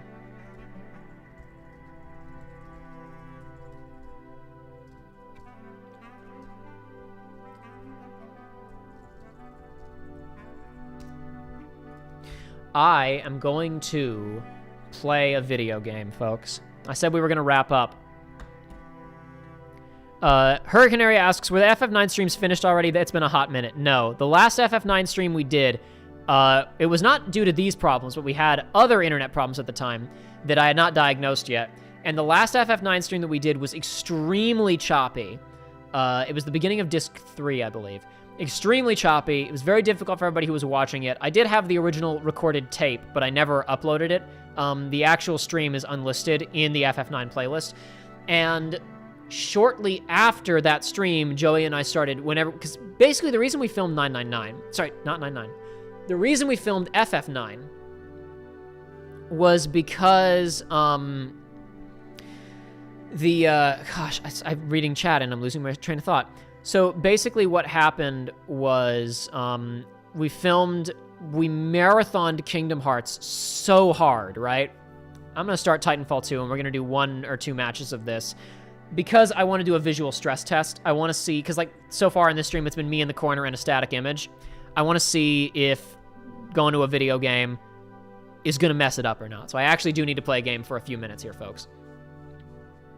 Anyway, God. Basically, in end of 2018, early 2019, we blasted through Birth by Sleep, the back half of Birth by Sleep in December, started Dream Drop Distance in December. No, I don't think we even finished Dream Drop Distance in December. We blasted through the back half of Birth by Sleep in December. Then we proceeded to do 358 Let's Watch, Coded Let's Watch, the entirety of Dream Drop, and 0.2, all in January. Boom, boom, boom, boom, boom, boom, boom, boom, boom, nonstop. Then we did Kingdom Hearts 3 in like 3 or 4 sittings, I think. We did 1 short sitting on the first day because on our first day we still had to finish 0.2, and I had to do my explanation of the mobile phone game, right? And at that point, I was still editing Birth by Sleep. Birth by Sleep was still releasing. You guys probably remember this. And we did, I want to say 4 or 5 sessions of Kingdom Hearts 3. We did 1 short one, and then after that, almost every session we did was like 10 hours, because we were just trying to get through it as fast as possible. We did, I think, 2 weekends. Yeah, it was 4 sessions, I'm pretty sure. We did 2 weekends, then we couldn't meet for 2 weeks, then we did the finale, which I think took us like... The final recording session was just the Keyblade Graveyard stuff. On our second to last session, we got to saving Aqua. I want to say that's right. It might have been 5 sessions, but I think 4 is right. And I had all of that sitting on my hard drive. And I was editing all of that while also doing my final semester of college, which, to be fair, was not like class intensive, because basically the only thing I was doing in my final semester of college was the kind of final film production season, where all of my classmates, most of my peers were producing their final films. I did not produce a final film. I was key on several of them, and I edited 2 of them. Due to extenuating circumstances, I was unable to produce my own film at the time. Anyway, so while I didn't have, I didn't have any regular classes that semester. I just had that. But I was every other weekend on a film set for 4 days. It was Thursday through Sunday. That was all I was doing for like 12 hours every day. Some of the sets weren't 12 hours every day. Some of the directors got us in and out of there a little bit more cleanly. Other ones were like 12 hours a day, if not more. Anyway, hey, listen, when you only got 4 days, I'm not upset at those people. They hustled as they needed to hustle. It's fine. It was annoying at the time, but, you know, and it could have been better. Some of those sets could have been tighter. But just in case any of my classmates are watching this, don't think I'm mad at anybody. Anyway. So I had half of every week occupied. I had other stuff going on outside of just school, obviously. And the first film that was shot was one of the ones that I was editing. So I was working on that pretty early. Not that I was working on it every single day. I don't want to make it sound that way. I definitely had days where I had downtime. But the point is, by the end of February, I had finished editing Birth by Sleep. And Birth by Sleep was getting close to being done. And I'd edited 0.2. And I'd gotten to calm. And I was like, I need to do this gag where I stand on the green screen in a suit. And I don't wanna, because it's like, I mean, it's not even that long. I just didn't want to do it. So I was like, I'm going to move on and edit Dream Drop. That's fine. And I started editing Dream Drop, and I got most of the way through it. And somewhere along the line, I realized, this is insane. I'm going to have been editing Kingdom Hearts almost nonstop for like 4 months soon. I need to quit. And so Coded initially stalled because it was just like, I need to shoot that green screen gag, and I haven't. And then after a week, I was like, what am I doing? This is insane. So then I was like, I need to just stop. Kingdom Hearts playthrough's delayed indefinitely. I'll finish this later. And then once the summer rolled around, I did get back to editing DDD again. I did finish it in the summer. Then I honestly just did not continue anyway. I just had other stuff to do. I was busy with other things, and DDD was spread out. I talked about this in an update video, but this is slightly more detail. And then by the time I was like, okay, I'm going to get back into editing Kingdom Hearts 3, it was like, I'm not going to release anything until I have half of Kingdom Hearts 3 done, because, like, this is too much. I don't want to have any more delays. I want to just release it. We still wound up having a delay. Anyway, but the reason I bring that up, because you're asking about FF9, is because when school finished, and I had time and energy with which to stream again, or to film anything again, to have Joey over. I didn't see Joey but in person between the final session of Kingdom Hearts 3. That's not true. He came over to hang out a couple of days after the finale of Kingdom Hearts 3 was filmed. We read the secret reports and wound up essentially producing a discussion video. We were going to just read the secret reports and talk about the game for a bit. I never released that because it was bad. We didn't have a lot of interesting takes. Especially by the time that I got to editing it, like, 9 months later, I was like, I really disagree with a lot of what I said in this. It was clear that, like, I think both of us, I haven't, like, shown any of that to Joey again. But, like, I think we were still, like, processing what had happened. Crap. I think we were still processing what had happened largely. And we could not, like, we were still upset and processing what had occurred. So we had a lot of takes that I will just freely admit were just bad takes. Of like, that's not a fair response to that. That's not accurate. That's not fair.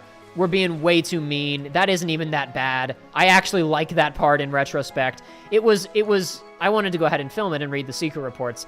It was too quick.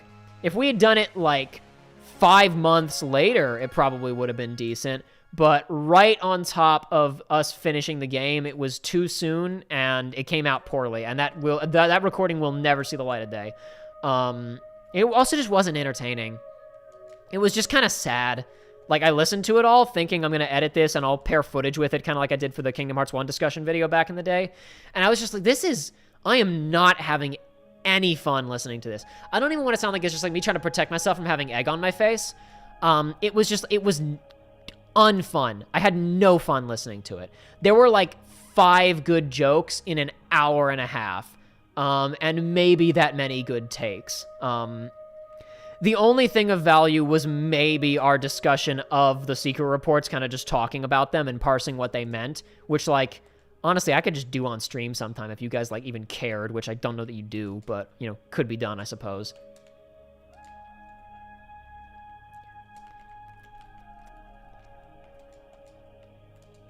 Oh, crap. Well, that answers where that guy went. I was like, where'd that other guy go? Oh, okay, got it. What do I even have? Ah, yikes! He's trained on me. He's on me like a fly on crap. God, no, just stop. Okay, I thought for sure he would have given up on me, but he had not. Thought for sure something would have distracted him. Anyway, the point is, FF9 streams happened because other than when we met up that one time a few days after we finished filming Kingdom Hearts 3, I did not see Joey until after I graduated from college. So really, we streamed FF9 like once, you guys may recall, and then a week later we did the E3 2019 streams, and then we continued with FF9. The reason we did that was because we wanted to shoot Sonic Adventure years ago. If Aiden had been more available, honestly, the path that would have happened, guys, is Joey would have been in the beginning of Birth by Sleep through the Terra campaign, and Aiden would have been there too. Like, this was what we were thinking about doing. It would have been all 3 of us in the first campaign of Birth by Sleep. Then for Ven and Aqua, Joey would have left, and it would have been just me and Aiden. Or unless Joey was also available at the same time. Like, basically, anytime schedules would have aligned, we would have done all 3 of us. But it would have been me and Aiden at least, and Joey whenever he was available as frequently as he could be. And then during the just Joey and I sessions, we would have started SA1. And we probably would have finished it before we got to Kingdom Hearts 3, because SA1 is not a super long game. We probably would not have done the bonus episodes in this universe. And then he would have been back in the Kingdom Hearts 3 playthrough the whole time. But Birth by Sleep and DDD would have been Aiden priority, and Joey if he could be there.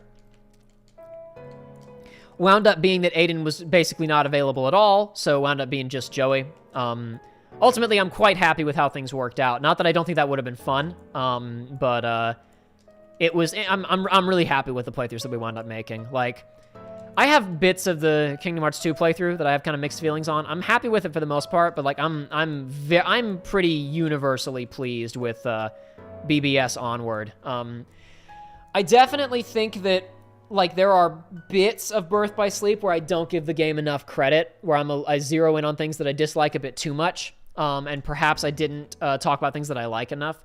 And similarly, I feel like the tone of Kingdom Hearts 3 is sometimes too, like, I think it was just because, like, as I was rewatching it a year removed from Kingdom Hearts 3, I was like, parts of this are not fun, because I'm just sad. But, like, that was all honest. I wasn't acting for the camera. Kingdom Hearts 3 was just, I did not like it. I'm not sure if I did another play. There was not another version of a blind playthrough of that game with me that would have been any different. The only way that would have been different is if the first playthrough released on the channel was just me replaying it. Anyway, I'm getting completely off track.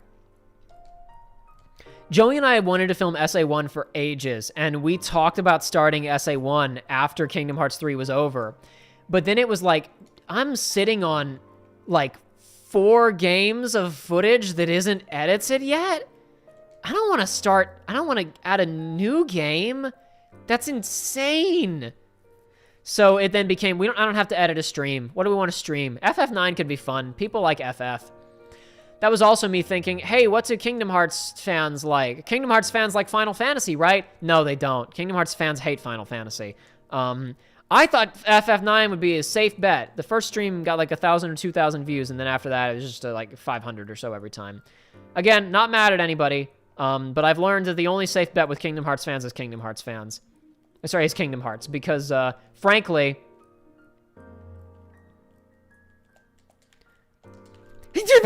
Yes!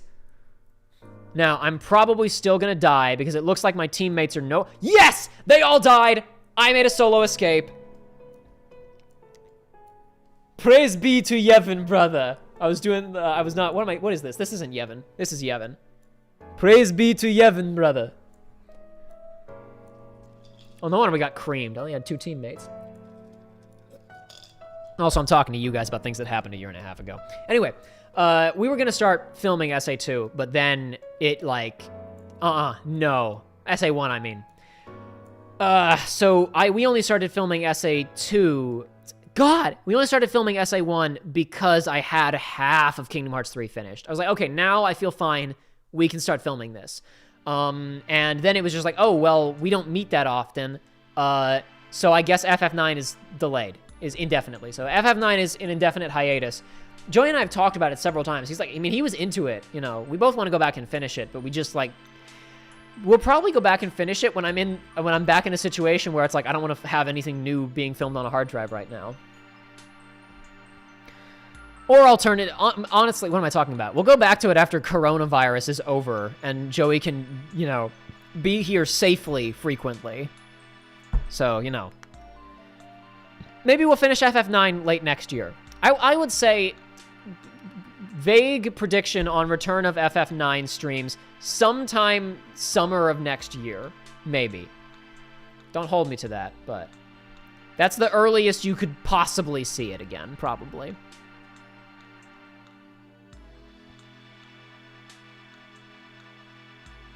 Ninja Money says, I didn't know what FF was when I first played KH. Yeah, I mean, plenty of people didn't know what FF was when they first played KH.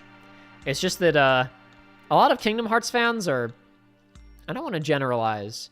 I'm not talking about you, viewer. I'm talking about other people. There are a lot of Kingdom Hearts fans who I think are not gamers. Like, they played games when they were kids, and they played Kingdom Hearts when they were kids, and now Kingdom Hearts is the only thing that they're still into. Like, they're 20 or 30 now, and they don't play games anymore, but they just play Kingdom Hearts. Dude, every time that somebody says, like, oh, man, I wish that Kingdom Hearts would ditch the Disney stuff and just be the original content full-time, and then those people similarly say, I'm not interested in Final Fantasy. Like, ugh. You just want a crappy version of Final Fantasy. Almost every idea that the original storylines of Kingdom Hearts explore has been done better in Final Fantasy.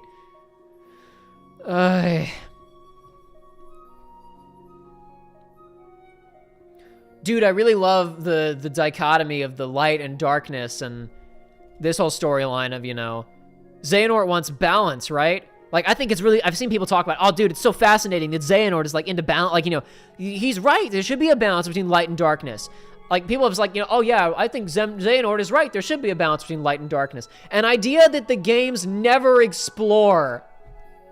Ladies and gentlemen, let me suggest that you check out a video game called Final Fantasy XIV Shadowbringers, where the heroes, the warriors of light, who have made careers of fighting darkness, go to an alternate dimension, where they discover that in this dimension, Warriors of Light won centuries ago. The problem is, they won so hard that they killed all darkness, and now the world is being bleached clean by a never-ending light. The sun never goes down. It is unrelenting. Most of human civilization has been completely overtaken by a massive planet-wide network of crystal that is slowly encapsulating, encasing, and freezing everything in perfect stasis and harmony forever. And a tiny fragment of people on this one continent are hanging out, trying to eke out a living as this crystal slowly creeps forward a few inches every year, knowing that eventually their lives will just be forfeit. And now our heroes must become the warriors of darkness to try and reestablish balance in this broken world to save everybody. F you, the light and darkness in Kingdom Hearts is interesting. Dude, I want Kingdom Hearts to be all the original stuff all the time. Cut those Final Fantasy characters. They're lame. I don't like Final Fantasy. Get out of my face. There's a lot of takes. This whole time I've tried to be generous about, like, Hey, listen, everybody's opinion is their opinion, and you can be into whatever. If you have ever uttered the sentence, I want Kingdom Hearts to be original stuff all the time, cut all the Disney characters and Final Fantasy characters, and then you went on to say, I don't like Final Fantasy, you're a fool. That's the only take that I will explicitly condemn in this stream. Other than Rose doing the wrong, other than what Mahler said about Rose knocking out deserters. That's the only other take that I'll outright condemn that I've discussed during this stream.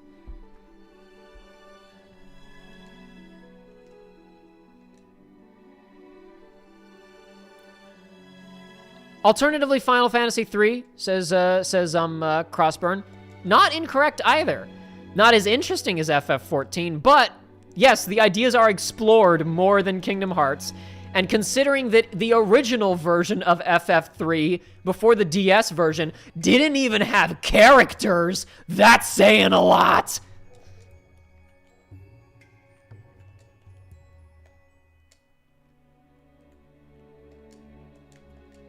Yeah. Oh no. Burmast says, I just want the Disney and FF stuff to actually matter to the narrative, but that'd be too crazy, I guess. Yeah, that's the thing. Like, and to be clear, so again, I'm saying those two takes. If you don't like Final Fantasy, that's fine. If you'd like Kingdom Hearts just to be the original stuff all the time, that's also fine. I'm only saying that the two takes in conjunction are dumb. But the I understand the take of I just want it to be the original stuff, because to be fair, since like KH2 onward, the interesting parts of Kingdom Hearts are the parts where the Disney stuff is all pretty boring and derivative. And like, I totally understand how if you're a Kingdom Hearts fan, you're going like, man, I bet that the original stuff would finally take on form and substance and be really good if they didn't waste their time with all these Disney worlds. Like if they actually had 40 hours to explore these ideas, I bet it'd be good finally. I just think that I understand why people think that. I just also think that they are wrong and foolish. I think that is foolishness, Dante. I think that I would love to believe that. I would love to believe that it's if Tetsuya Nomura was told, write a 40-hour game that's just the plot of Kingdom Hearts, but also the brand is still owned by the Walt Disney Company, so it still has to be PG to G. I want to believe that he would use those 40 hours to tell an interesting story. But I don't believe it. I'd love to believe it. I simply do not, though. I simply do not believe. I understand why people are like, I think they should cut the Disney and FF stuff and focus on the original content, but I think they are addressing, they are responding, they are misdiagnosing a problem. They are responding to a problem that is there, but they are not understanding why the problem is there. Well, that guy got away from me a little bit, didn't he? Where did he go? He was dressed like me. I think he had the same color scheme as me. Where the heck did he go? I'm dead. I'm dead! Oh, I'm dead, bitch! I'm a dead bitch! Oof. I'm alive. I lived, bitch. I have a radar thing that I forgot to turn on. He's getting away from me. Yipes! Oh, that was the Titan still pursuing me, and then the guy's on the other roof. I haven't played this game in a while.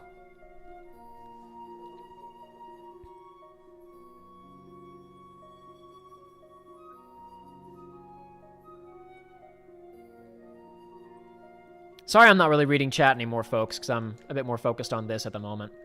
Speaking of, I've been trying to glance at my kilobytes per second at least to make sure the stream still looks stable, but I do need you guys, since we're here, actually, since I said I wanted to test this to see if the stream was running or not, let me know. I'm going to try and glance over chat a little bit more frequently here.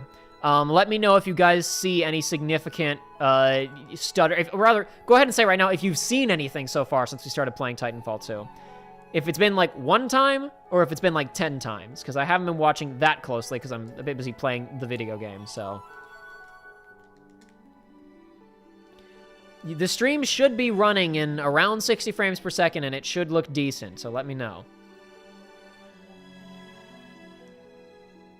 Yeah, I might as well get in a big robot. I might as well. I'm not really playing that well anyway. I might as well show you guys more than less. I'm getting in the robot.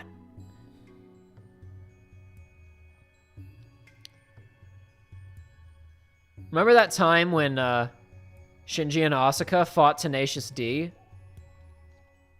I did not mean to blow your mind, but that crap happens to me all the time.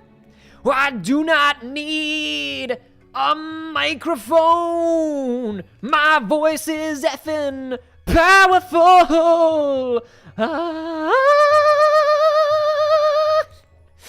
Sorry. When he shoots Shinji in the head.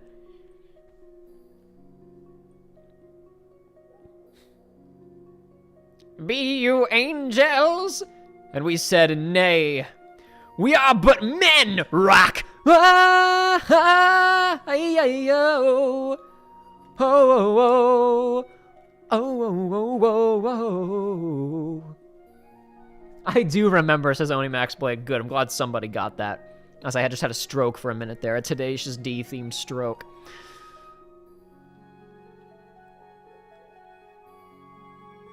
Bitrate looks lower for the big action sequences, but otherwise it's fine. Yeah, that's to be expected.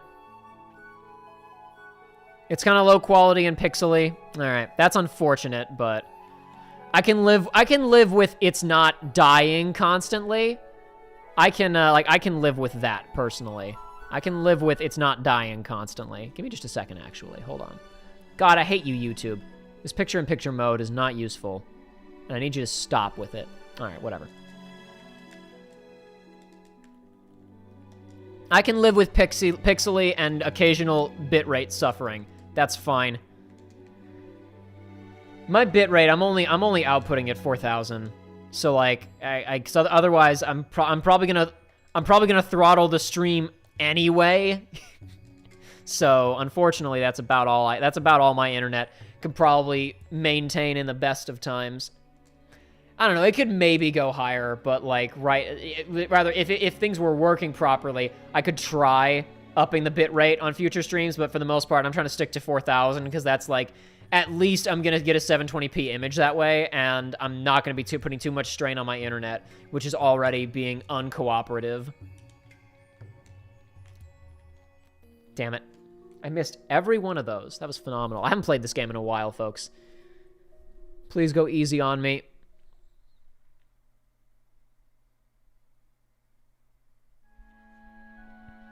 Amelia Grazzi says, this may be an unpopular opinion I've always had, but Days is one of my fave games to play. It's right up there with KH2FM. I've been praying for a remake for years. I have not played Days again since I originally played it, because I played it a ton, dude. I beat the campaign. I beat every secret boss. I don't know if I like 100%ed all the emblem crap, but I replayed most of the missions in multiplayer as one character when they're balanced for 4 people, and I did it by myself. That game was a ton of fun. I've said before, and I'll say it again, that game's like, it's not the best ever, but the extent to which they were able to essentially miniaturize a console experience onto the DS is really impressive. Birth by Sleep obviously takes it to the next level in terms of console experience on handheld, in terms of scale, presentation, etc. But Days is a legitimately, deeply impressive video game. Almost every Kingdom Hearts game other than Kingdom Hearts 3 I can say is an impressive video game, honestly. I guess Coded is like kind of average. Almost every other game in the series I really look at as like, wow, this is a really impressive game for the system that it's on. Even DDD, I will be very complimentary towards in terms of its like production value and presentation for a 3DS game. Like, it's phenomenal. I knew that guy was going to shoot me out of the air. I committed to that slide. I should have turned around and grappling hooked back as soon as I realized what I was doing, but I was like, oh well, he'll kill me or he won't, which is not a great attitude to have in life. God, he saw me! I thought he was going to go after the Titan, but he came after me! Oh, release me from this. Okay. Where'd you go? There.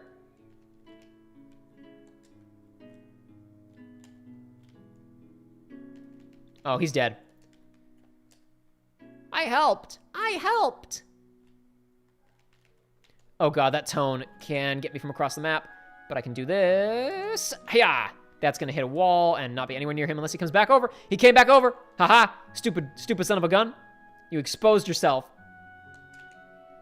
Stay exposed. Stay exposed. He has no health left. Ah, Titan assist. Darn, I didn't kill him. That other guy came around the corner and shot him first. If I had my laser... I usually use the beam weapon. I started messing around with the rocket launcher when I kind of stopped playing this game. Usually I have the beam weapon. If I had the beam weapon, I could have killed him there. I really prefer the beam weapon to the rocket launcher, but oh well, variety is the spice of life, kids. He says as he uses the single-shot assault rifle that he always uses.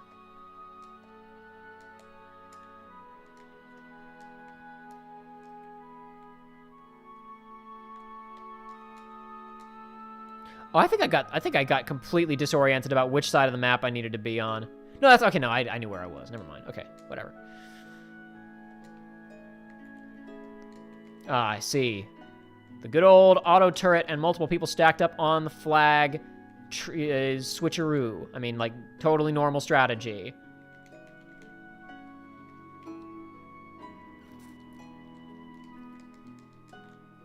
I'm dead, because that guy failed me.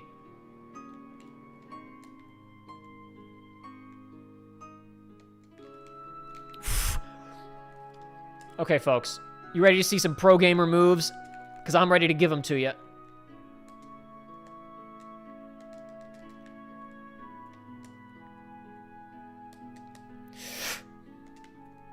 I'm about to do what's called a pro gamer move. God! So close. I almost hit that guy. On a freaking blind turnaround and throw. I almost hit him in the face. Damn it. Okay, has anybody retrieved it? Is it still sitting up there? Well, there's somebody getting away with ours. That really is not what I was hoping for. They already returned theirs, and this guy's getting away with ours, but he's not going to get away for long. He is. He went a route I was not quite expecting. He's dead now. Oh, hello. Gone. Vapor. Nothing but red mist.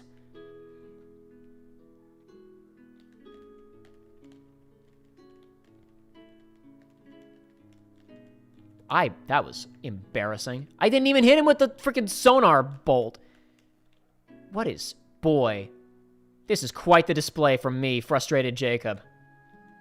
Of gamer aptitude.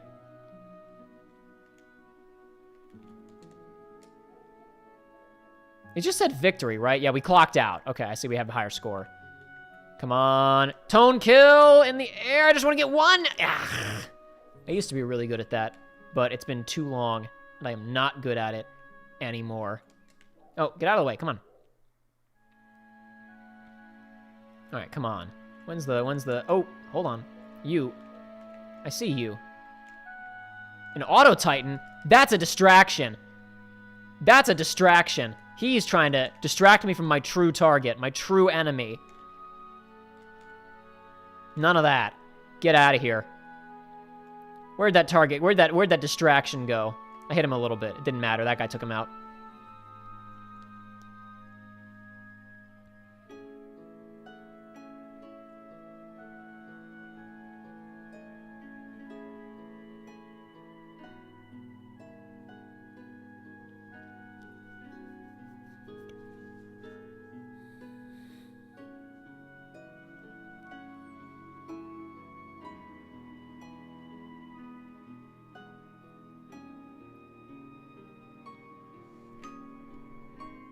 To be clear, my comment about Coded a minute ago was not that Calm, was not that I dislike Calm's gameplay, just that it isn't, like, anything impressive for the Nintendo DS. It's, like, fine.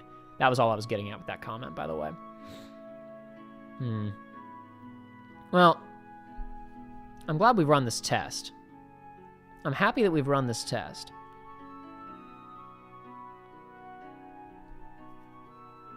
What time is it? Yeah, I need to quit. No more. We're done. That's all for today, folks. I don't think we need to play any more video games or talk all that much longer. I think we need to wrap up. Expect, assuming no further internet complications... Oh, excuse me. Expect streams in the near future, assuming there are no further technical difficulties. Expect... the finale of Sonic Adventure, hopefully this coming week. expect the next part of Jedi Fallen Order probably not next week. What's the, I need to look at a calendar so I can, like, because we're on a, yeah, let's see. Next week, the 7th through the 13th, will not be then. Jedi will probably return on the week of the 14th at this point. After Sonic is over, there will be Jedi for a little while, but hopefully before the end of the month, you'll be seeing a new playthrough. You'll be seeing more of me streaming, hopefully, to make up for the slowed rate of releases on this channel, plus the fact that there may literally not even be 2 videos on the channel a couple of times in the near future. 2 videos on a week. There may be weeks where I might just stream 2 times because I can't get other stuff ready fast enough. They may wind up being brief streams. We went for a while here today. They may wind up being necessarily brief because, I mean, you know, if I spend 6 hours on a stream and then say, oh, I couldn't take the 2 hours that it would have taken to edit that Let's Play video, then that's a little bit not quite there. Though, to be fair, sometimes it's a lot more than that. With Sonic, it's relatively easy because I don't have to worry about the thumbnails. With Jedi, often I have to boot up the game and play to the right part and turn on photo mode and, like, make a thumbnail. So sometimes the process of making a thumbnail for Jedi Fallen Order is like a 2-hour process. Depends. But anyway, that's another thing that harshly cuts into the development time of an individual episode of Jedi Fallen Order, is that technically I'm replaying the entire game now, which is good because I didn't get to play it before because Joshua played it on his own time and Joey played it during the LP, so I'm actually getting to play it and it's a fun game. But like, it does mean that every week or two, if I'm not keeping up with it, it's like, oh, this episode doesn't have any cutscenes and I need a thumbnail. How far behind this am I in Jedi Fallen Order? Oh, like 3 hours? Okay, I gotta play to this zone for 3 hours, and then once I'm in the general area that this episode happens, I gotta play for another however long it takes for me to find a decent photo mode thumbnail.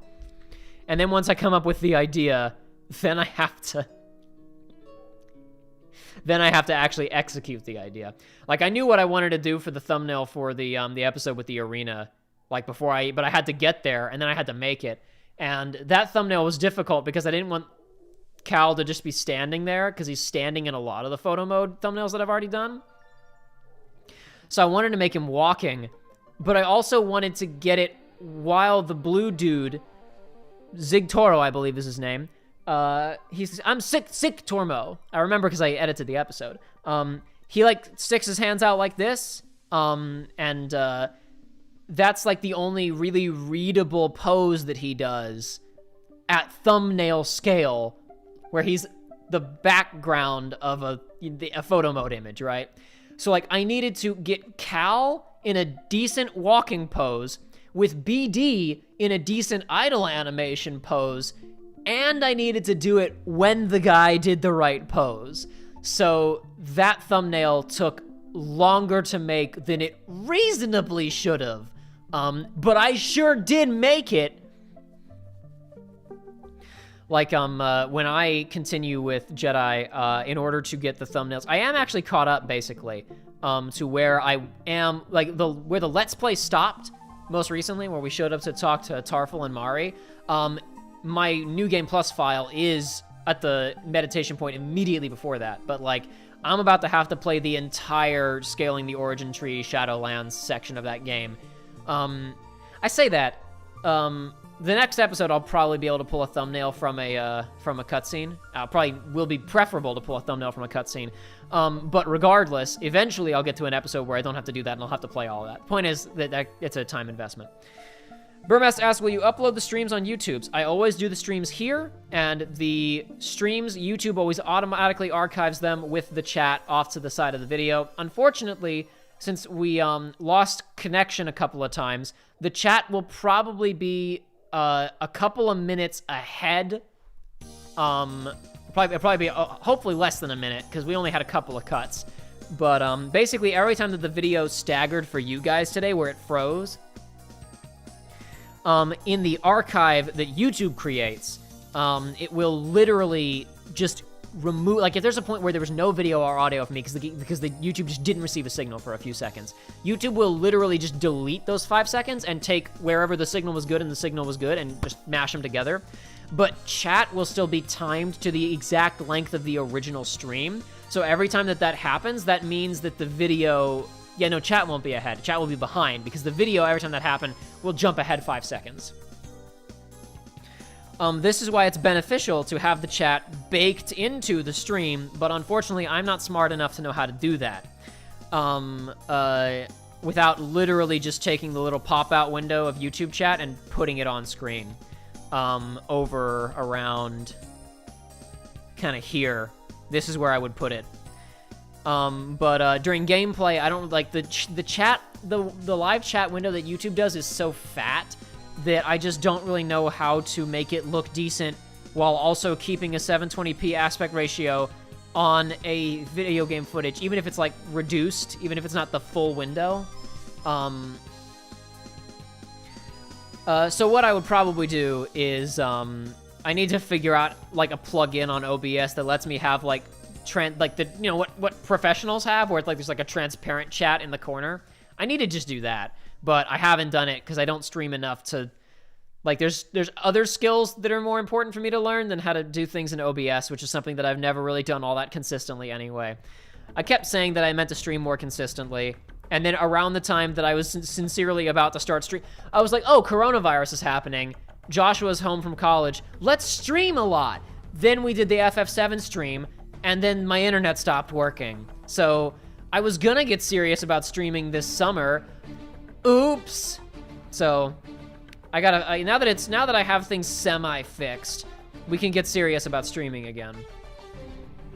And we will, and hopefully I'll actually do that. But anyway, the reason that I bring this up is because in OBS, I make a local recording that is actually like the footage that we recorded today and the commentary and whatnot. Everything that you saw, I have it as an MP4 or MOV or whatever, right? Saved on my computer. And I could upload that to YouTube, and then there would be no losses. Like, there wouldn't be any of those stutters, right?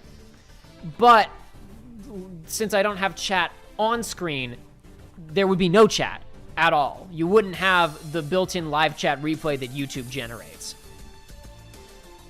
And unfortunately, when you replay streams on YouTube, for whatever reason, live chat replay has a tendency to buffer, and you have to like pause the video or do like the, arrow keys, like back 5 seconds or forward 5 seconds to get it to refresh.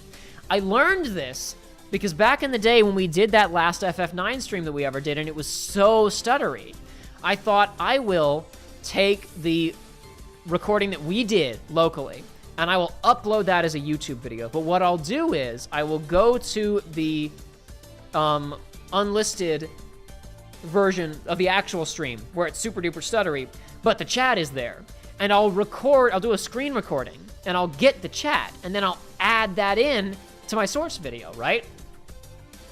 Turns out, when you leave a 4-hour-long stream on YouTube and come back, the chat will just stop working around 20 minutes for whatever reason.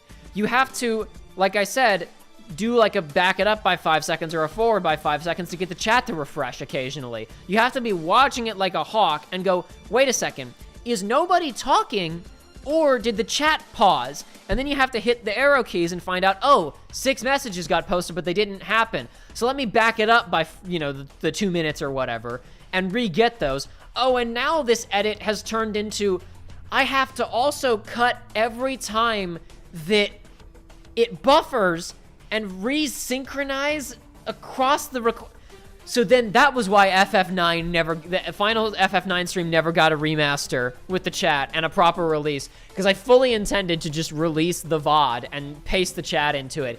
And then I started that and I was like, that's insane, are you serious? And so that never happened.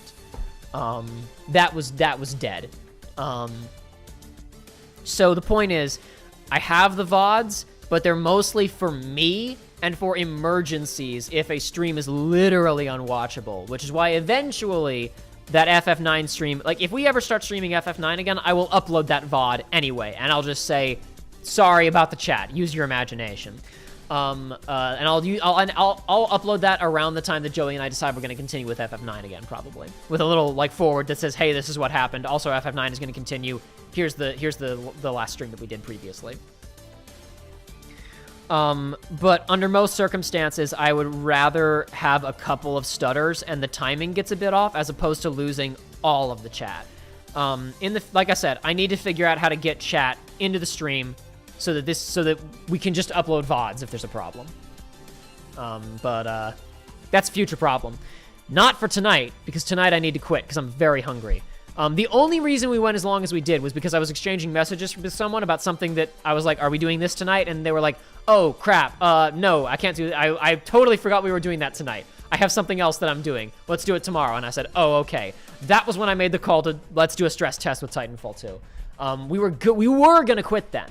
But then I was like, oh, I don't need to go eat and be done eating by 8 o'clock.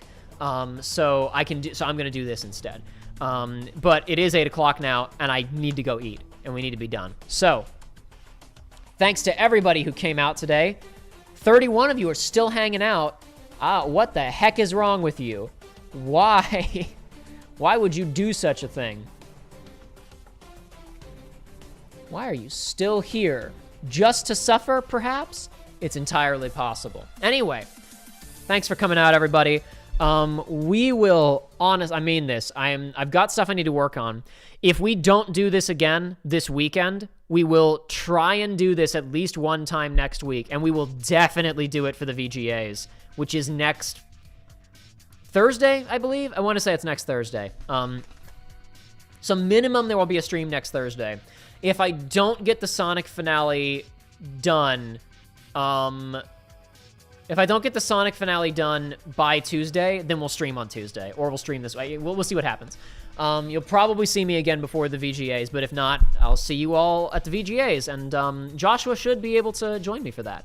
Won't be any Joey, because he's still, actually, gosh, hold on. What day is that on? I'm pretty sure he's not good until next week, but now that I think about it, hold on a second. Sorry. I know we just said we're done, but like, hold on, damn it. I gotta remind myself when Joey's good.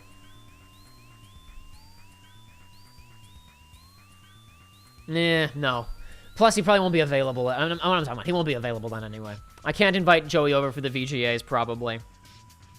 I'll double check with him. I think his quarantine, I'm 2 weeks of just in case is gonna be over, but I think he might just be busy the end of that week. I'll check with him. Maybe he'll join us. Probably just gonna be me and Joshua though. Don't get your hopes up. That's like a 1% chance that Joey could show up. Anyway, yeah. So see you all for the VGAs minimum, possibly sooner. Adios, everybody. Have a good night.